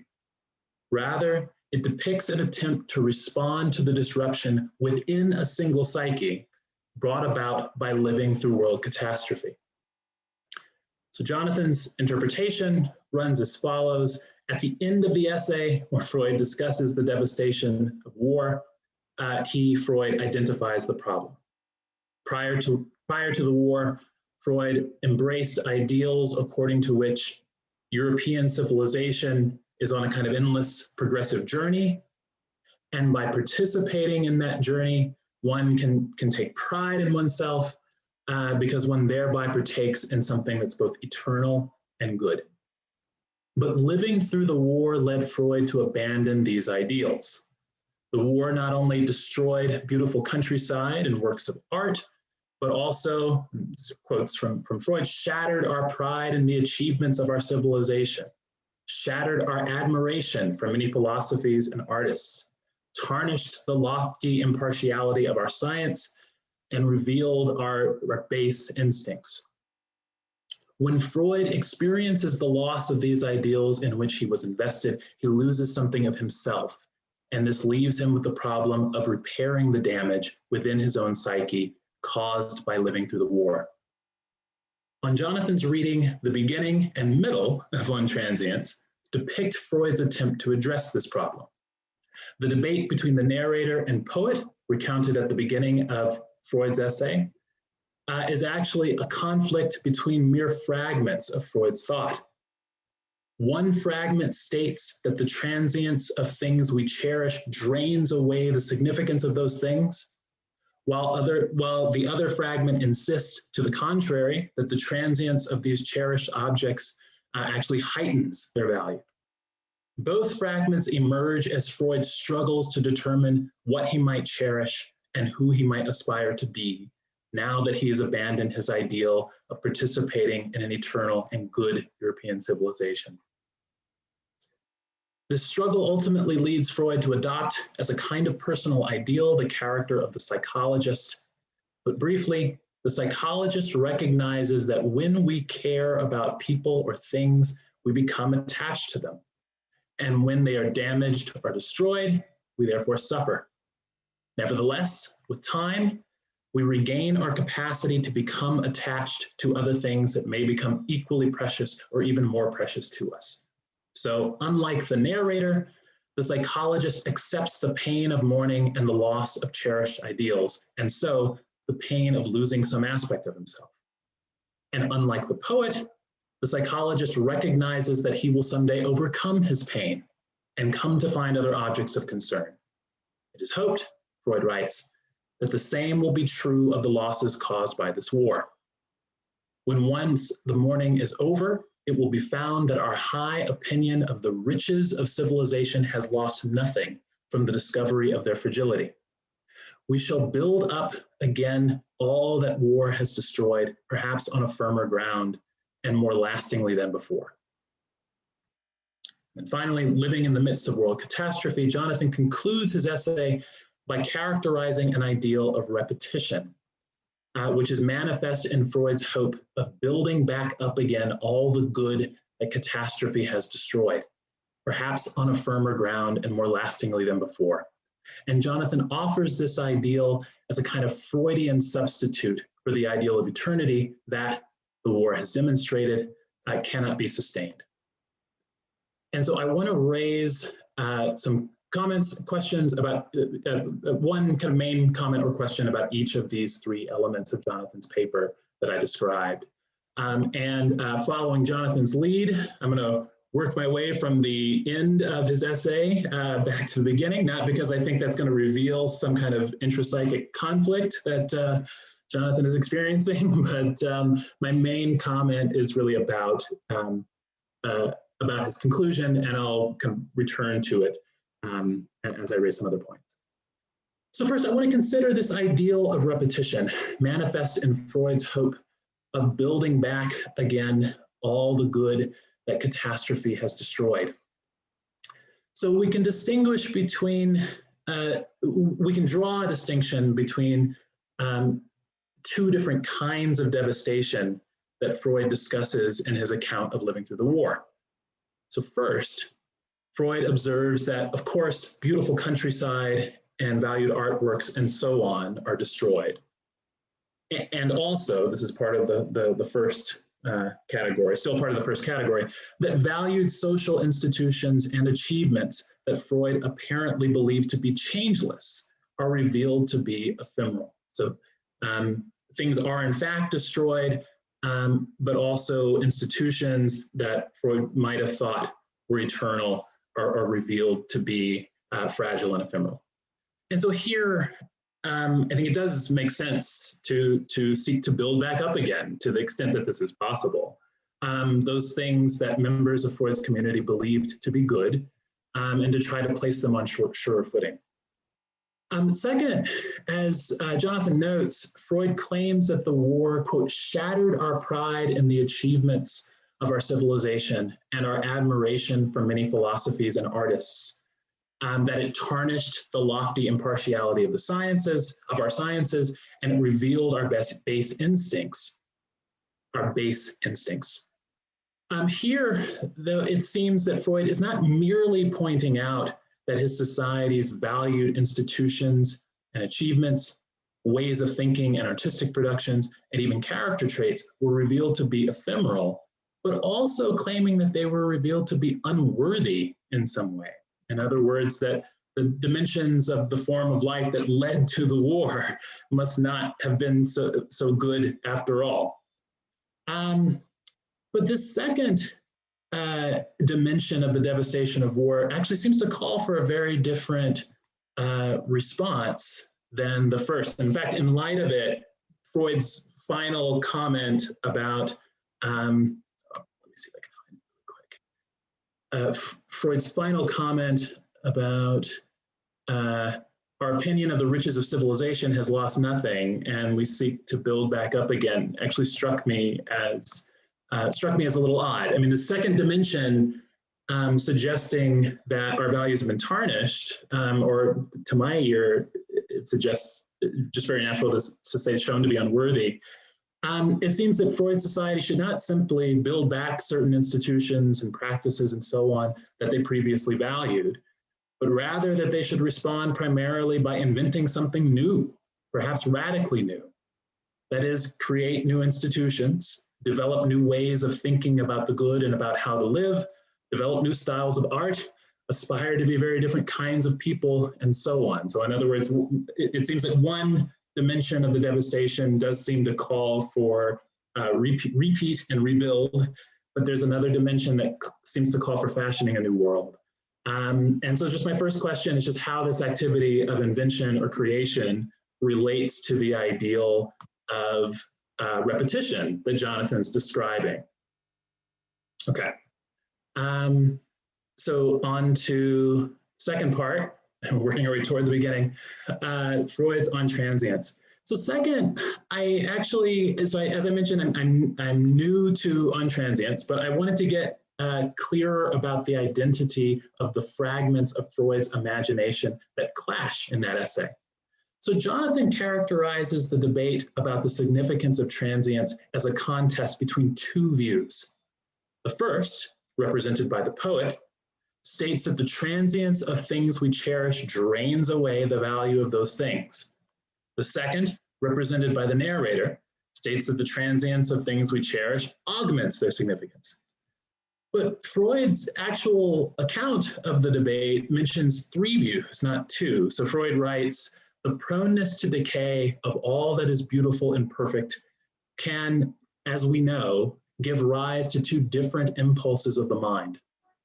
The one leads to aching despondency of the poet, while the other leads to rebellion against the fact asserted. No, it is impossible that all this loveliness of nature and art, of the world, of our sensations, and of the world outside will really fade away into nothing. So far, we have two views, namely the poet, and also that of what we might call the denialist. And then Freud introduces a third view, namely the narrator's view, that the transience of things we care about infuses those things with value as an alternative to both of those positions. Unlike the poet, the narrator finds satisfaction in transient beauty and goodness. Unlike the denialist, the narrator acknowledges the plain fact that things we cherish are indeed transient. And so my second question just concerns how, on Jonathan's view, we should understand the denialist relation to the two fragments of Freud's imagination that Jonathan discusses. Is this merely a representation of the old ideal of eternity, which Freud embraced before he witnessed the devastation of war, and so it's just irrelevant to the account of Freud's struggle to live through that devastation? Or is denial supposed to be another fragment of Freud's initial incomplete response to the devastation? And so certainly, kind of bringing things back to the present, denial in many different forms has been a highly significant part of many Americans' responses to our present world catastrophes. And third, at the very beginning of the essay, of Jonathan's essay, observations on life in time of a pandemic. So I'll close by turning to Jonathan's discussion of the pandemic at the start of the paper. And in particular, I want to begin by noting that I do not share the sense of the uncanny that Jonathan describes. So in particular, I mean, I just haven't experienced the kind or degree of uncertainty about how the future will unfold, which Jonathan describes. So the pandemic has not led me to consider seriously the possibility that warfare might be changed forever, that indoor dining as we know it is never coming back, or that the meaning of what we do now must be called into question because we just can't bring the future into sharp enough focus. Rather, to borrow a description from a colleague with whom I was talking about these issues, much of my own experience has been as if ordinary life sorry, I saw something flash up on the chat. Much of my experience has been as if ordinary life has been put on pause for an indefinite period, kind of with the understanding that it will come back again. But of course, beyond my personal experience, there are, of course, many people who experience the pandemic and its effects as persistent, grave threat to their flourishing and even to their survival. But even this seems to me just very different from the particular kinds of uncertainty that Jonathan describes, which concern whether the background conditions, background institutions and practices in light of which we grasp the meaning of our lives will persist. And I'll just close with this, perhaps. So perhaps there's more to the sense of the uncanny than these kinds of examples can capture. And in that case, my last comment is an invitation to Jonathan to say more about what the uncanny amounts to. But in any case, it may be useful to think about differences among the ways in which different world catastrophes disrupt our lives. So just sticking to the examples of world catastrophes that we're living through right now, climate change really does seem to render the future uncertain in the ways that Jonathan describes in the essay. The pandemic has, for many of us who were pretty well positioned, kind of put ordinary life on hold for an indefinite period. And then the rise of global fascism has revealed certain of our institutions and achievements to be unworthy. And so picking up a thread from my first comment, it may be that all three of these things kind of strike away at our values in different ways and call for different responses. Okay. Yeah, thank you so much. So many great questions there. So we'll go right into the Q&A next. And I actually called on myself first in the Q&A, so I'll do that. Yeah, I think a lot of us and myself are really intrigued by this positive conception of repetition and the question of a healthy versus an unhealthy repetition. And I think one context that might illuminate that, of course, is in psychoanalysis, where a patient is going to identify with and internalize a benign, loving, responsive figure, and while they're enacting their previous styles of relationship and so on, now they experience it differently, and there's a change that happens. And so maybe this is an unhealthy repetition that can transform into a healthy repetition. But then I think that raises the question of how do we really distinguish these concepts? Does it really depend on the object and not necessarily on the process itself? And are we just beings with our capacity to love that sort of make identifications, we get attached, we lose them, but there's not really any upbuilding or I guess freedom in that or flexibility. It's really just a continued attachment and mourning process. that kind of repetition. So I'm happy to hear your thoughts about that. Yeah, thank you, both of you. I mean, first, let me just say to Ryan, I mean, I just think all your comments are really wonderful. And, I hope I have a chance to address them. But let me start with the Allison, with yours, and it would be a way of at least beginning to address yours, Ryan. But I mean, partly, I mean, let me just say from the beginning, I think that the concept of repetition, which I would like to develop, does need to be developed. It's not like there's a simple thing that's already there. I find Kierkegaard extremely helpful here. And I also find it very sustaining in thinking about this, to think about the structure of the virtues as Aristotle conceived them, which I think are structures of repetition. Because the courageous person, for instance, is always, whatever comes up, it's going to go back to courage. It's going to be the courageous response no matter what. Now that's a person in great shape. That's what a virtuous person is, and most of us aren't. But so, partly I want to, and I think, influenced very heavily by Kierkegaard as well. I mean, I want to address the concept of repetition as a with a kind of earnest irony, which is we need to be playful. And I'm going to write about this. I hope to work on it. I just gestured at it at the end. But I think Ryan's question, if you don't mind, in relationship to that, about repetition, is absolutely on target, which is absolutely, it's absolutely right that, I mean, for goodness sakes, I mean, the First World War, for all of its horrors, also managed to destroy much of the ancien regime. And good, good, European nobility, good. I mean, my view is get rid of them. I mean, so the concept of repetition, as I want to understand it, has nothing to do with like, we'll bring back the king, with all of his goodness. No, and so it's got to be a sufficiently capacious concept to allow for just the kinds of changes you want to say might be where we ought to go. And I think exactly like in terms of what we're dealing with right now in our situation, I mean, for goodness sakes, we don't want to go back to destroying the environment. I mean, who wants to return to that? We've had so it can't just be that you want to return to the past. It can't just be that the past per se is good. But the idea is that having a past is good. And part of having a past is sort of, I mean, this is the issue is going to be, again, it's the issue of schizoid relationships versus ambivalent, more whole relationships to the past. Part of what we are is as erotic creatures is, I mean, the reason we're in time is that we notice that things have moved on and we've held on to the past. And I mean, this sort of psychoanalytic understanding is that that requires a fair amount of pain and suffering and tolerance of that. But the issue is, and this is, I think, the fundamental issue about mourning, and this gets to Allison's question, I think,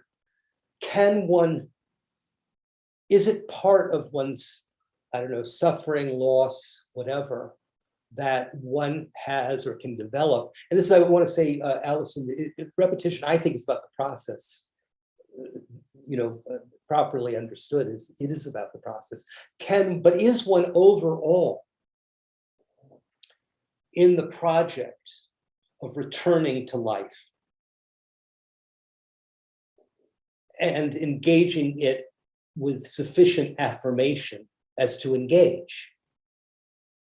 And then there's the question, what does that consist in? And I think that's a very, difficult and complicated question. But can one return to life, taking with one in the return a sense of what it was that was good about the past, what it was that was now bad about the past, but in the overall spirit of a kind of affirmation of returning to life. And the concept of repetition needs to be developed. I'm not trying to say I put forward a finished product here, but what I did put forward, I think, was a marker that we need to develop a conception of psychic health against which to understand the repetitions that we easily recognize as such, the pathological ones. Yeah, I don't want to hog the time. No, thank you so much. Thank you so much. I'll move on to the next question. I believe Dr. Lindemann, you had the next question in line. Unmute your typical Zoom moment, or Zoom world. Yeah, sorry. Rilke rejected the beauty of a landscape because it was transient. But actually, it wasn't transient. It came back, right. And landscapes do that. Yesterday, I lost my oldest and dearest friend to COVID. He had loved me, and I'd loved him for 55 years. And he's not coming back. Yeah. So I don't, he was in hospice for a week. And during that time, I guess I could have rejected him. I could have said, no, he's going, so I can just forget about him now. But I couldn't do that because I loved him. What would Freud tell me to do with my grief? Well, that's a great question, and I think just this gets back to firstly, I'm sorry for your loss. It's also a great question, and I'll return, as it were, to life by trying to address it, and it gets back, I think, to some of the things that Ryan was saying. But that's right. I mean, for me, how could you have this discussion about transience? And I mean, the very fact that it's sort of posed in the lilies of the field, and that the poet is set up to say, I'm not going to take any joy in these lilies. There's very, very, there's the Dolomite Mountains. I mean, it's harder to destroy the Dolomite Mountains, but I mean, certainly the very idea of nature is of a kind of permanence of return. And if you really want to talk about transience, why aren't we talking about personal loss by a death? And this is, I think, getting back to Ryan's, this is one of the defensive moves, I think, of the essay, and one of the defensive pictures of, the defensive position of the poet's position is, it's precisely hard to pin down because it doesn't, there's no pushing of it. There's no, well, wait a second. I mean, the lilies are coming back. I mean, read Jesus. I mean, this is the lilies in the field. I mean, there's, how about your brother, or how about your best friend? I mean, he's not coming back. Right. And let's have you want to talk about transience, let's talk about it. So there's a defensiveness there of, like, in the name of addressing the question, there's an avoidance of it. And I mean, I think Ryan has asked me to, give more of a taxonomy of the types of resistance, of, defensiveness. And I think that's really good. I mean, well, I'll go to Ryan later, but I mean, yeah, I mean, I think that's, I'm with you on that. I think that what hasn't been faced up to is that utter transience of a loved person. Yeah. But the answer, I mean, I think what he does do, and this is another thing you see. I mean, you read the essay, and there's a family of essays here, but he talks about the normal. He doesn't talk about the healthy. And so he says, it's normal. Yeah. For people who in Mourning and Melancholia, it's, very classic essay. He contrasts these two official diagnoses of the time, mourning versus melancholia, and he says, mourning is a normal human thing. He doesn't ever try to explain why it's healthy, but it's just that it's accepted. It's not. I mean, I think it is healthy myself, but he doesn't do the work to explain its health. He takes its normality, but he says, the hallmark of it in mourning is that eventually it comes to a spontaneous end, is the way he put it. I don't think he thought we forget about it, or it hasn't affected us for the rest of our lives, or that all of our thoughts aren't somehow now shaped by that love relationship, but that there's a tendency within the human to suffer loss and eventually return to a commitment to living in the world. And what needs to be explained, I mean, I think it's not been explained by Freud, but what makes that healthy? What makes that healthy? It's certainly normal. And that's part of what Freud liked to do. You know, he enjoyed, like, we go to sleep at night and we dream. That's normal. And then he makes that analogy with neurosis. But he doesn't really explain why it's healthy to dream. He wants to take some phenomenon of life that we accept as part of normal life and then really take a look at it. But the issue is about, for me, this is repetition. It's about return. It's about, there is a return here to life. And what's that? What makes it good? The way it was. Pardon me? But not the way it was. But not the way it was. No. But not certain, absolutely not the way it was. Absolutely not. This is what makes it a healthy repetition. Yeah. Forever by the experience, but returning to life as worth living. Yeah. Yeah. I'll get there. Thank you. Thank you. Yeah, and I'll go to our next question. I think it's going to be Dr. Murray. Hey, thanks. Yeah, I don't know how well fleshed out this question is, but it kind of had to do with Dr. Preston Rudder's kind of bringing into the picture that third perspective of denialist. I'm kind of curious. It just piqued my interest because I wonder, like, I think you said something, Dr. Preston Rudder, about like not feeling a loss in terms of our institutions. Like we kind of looked at denialism maybe as like maybe denying COVID exists. There are plenty of people who do that or deny its seriousness, but I kind of wondered what you thought about maybe that the institutions haven't been lost. And do you kind of see yourself as it being in that position analogously in that kind of denial picture? If there is a loss here, I guess is my question. I think that's, Ryan, is that a question? It's a quiet question to you, isn't it? Oh, sorry. Is that from, sorry about that. Is that for me or for Jonathan? For you, Dr. Preston Rudder. Oh, okay. Sorry about that.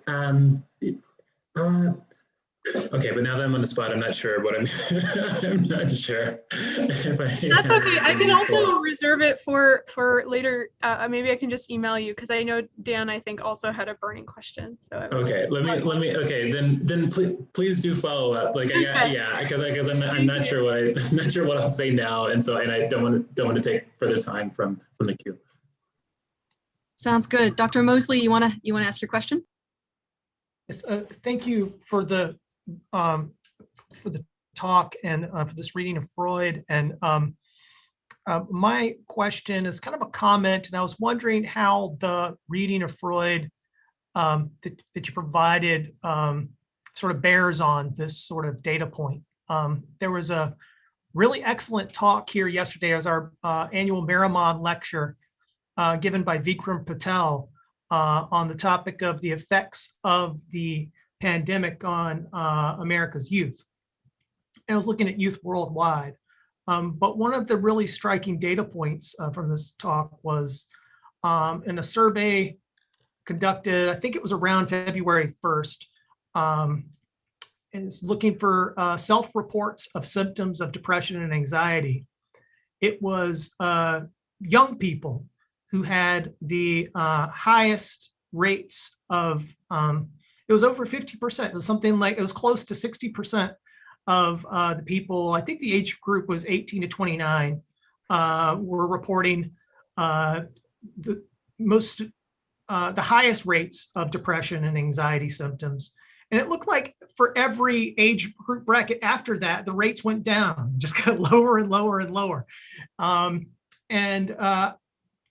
You know, I think that when we're reflecting on the effects of the pandemic, you know, when we think about also sort of generational differences and the ways that the pandemic may have been affecting young people who really haven't been the focus of vaccinations so much, but have rather, as Dr. Patel put it, he thinks that they've been thrown under the bus because they have all of these worries right now, not just about the pandemic, but about the environment and about the political turmoil that's been going on over the past year. And given the salience that those concerns seem to have for our youth, I was wondering how that might bear on some of these reflections that you were sharing with us today.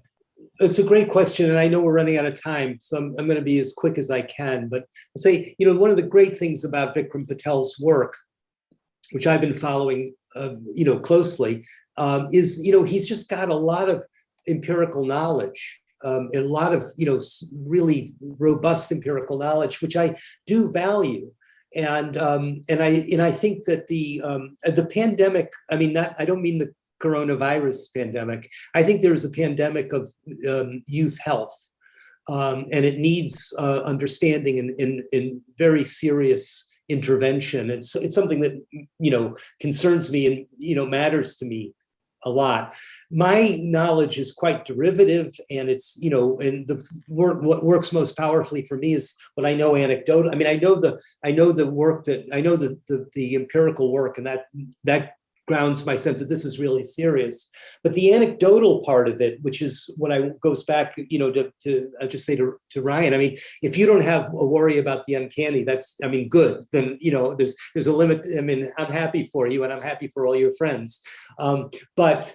And so what I'm working with is like the power of interpretation. It's only for people. I'm not trying to persuade you to accept that it's uncanny. I'm just trying, for those who do feel it's uncanny, and my anecdotal sense is a lot of people do, I'm trying to provide a kind of interpretation, which I hope provides some kind of insight and something worth thinking about. What I will say about the youth is that I see these statistics, they alarm the hell out of me. I've got a 13-year-old boy. And I know the world he's in, but my anecdotal sense is what's on people's minds, young people's minds, is that their world's going to end, that they don't have a future, and that the adults are responsible. They're angry at the adults for being so thoughtless as to destroy this beautiful world. And the symptom, so the symptomatology of anxiety, the world is in view for them, as in a very menacing, scary, disruptive way. And and so, and I'll just say, just going forward, flashing forward to my immediate life, I get on Zoom rooms with psychoanalysts, clinicians. I'm in contact with a lot of clinicians. I'm in contact with a lot of students. And what I'm finding with the clinicians is they're all worried, are they ever going to go back and see a patient again in a room? Is it going to be Zoom forever, or teaching is hybrid here forever? Are we going to be, is the world changing, and how stably? And I'll just say also back to Ryan for 1 second, I've spent, it's a complicated story, but I've spent the past 15 years in fairly close contact with one Native American tribe. And that, I think, has probably heightened my sense of like disruption and vulnerability to disruption and what it does. But I think the symptomatology of the youth mental health crisis, it's a national crisis. It's a world historical crisis. It's not just us, but it is us. And maybe I'll just say one last thing about it. Whenever I've gone to a conference about this thing, I've been to I've been to conferences full of university presidents, full of heads of mental hygiene clinics in these colleges and universities. And, no president wants their student body jumping off the roof. So, when I've been there, the central concern against that worry has been economic. If we're not going to have a faculty if we hire enough therapists to deal with the problems our students are facing. So how can we afford to have a faculty and a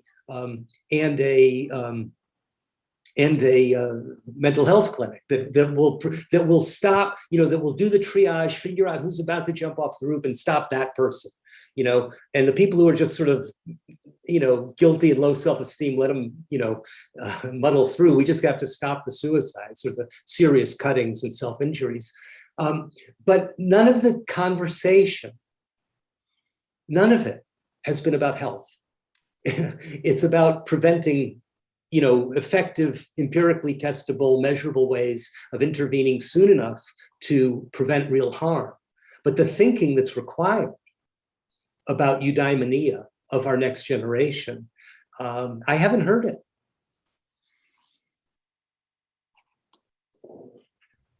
Well, on that note, I'll tell a joke if you want to end on a happier note. No. So I think now we are going to sort of bring our formal session to a close. And in those last few minutes that we have together, I just wanted to thank all of you sincerely for your time that you've spent with us today. I can say personally that I have just learned so much from this conversation. It's just been wonderful to get to hear all of your perspectives. And I am so grateful for you to, during this time of pandemic, it's been a rough year or five for many of us. And so, I just really appreciate you taking the time to be with us today. I'd also just like to kind of give a shout out to the Department of Psychiatry for all of their assistance in promoting this event. I'd like to thank Sam Weiss for all of her time and volunteer work that she's put into this to promote this event and help things go to make this possible. So thank you all so much. And our department chair, Samantha Meltzer-Brody, has been extremely supportive of this event. And also my colleague and partner in crime, Dr. Gary Gala, who is here, has been a huge supporter. After this day of reflection on the biopsychosocial model and the relevance of Aristotelian virtue ethics, and looking deeper into the narratives that hold our society together, and then thinking about the ideals of human flourishing that we ought to be striving for to set up the social determinants of health that could make for a better society is all sort of looming in the background here. And I think that these discussions have really helped me to kind of organize a lot of my thinking about some of these things and raise new questions that I've never considered. And I'm grateful to all of you for that. So Gary, if you had any final words. Wanted to thank everyone again, and I also wanted to thank our folks on the YouTube who hung in there with us today. We did our best of trying to bring forward questions and comments. I will confess, along with, as Jonathan Lear and others have, that I'm not a technologically oriented person, but I hope the YouTube folks know I did my best for them. I hope that we can keep some of these conversations going. I think, as was pointed out by Professor Lear, many of these issues that were raised today are quite interconnected and interlocking in ways that I think were nicely revealed as part of our conversation. I think Dan and I hope to host an in-person conference next year. We're living in a kind of optimistic sense. Regardless of whether we could do that, we hope to reconvene a group next year and bring the conversation forward. And I'll stop there. Just my sincere thanks to everyone. And I wish we could have all had you here live in person today, but very glad that we could pull off this second best in this imperfect world we live in. And thank you again so much for your time and for attending today. Thank you. Bye. Bye.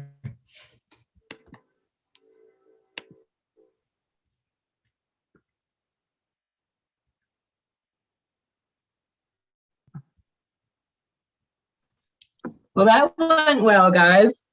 All right. You mind stopping the feed on YouTube for us, Sam?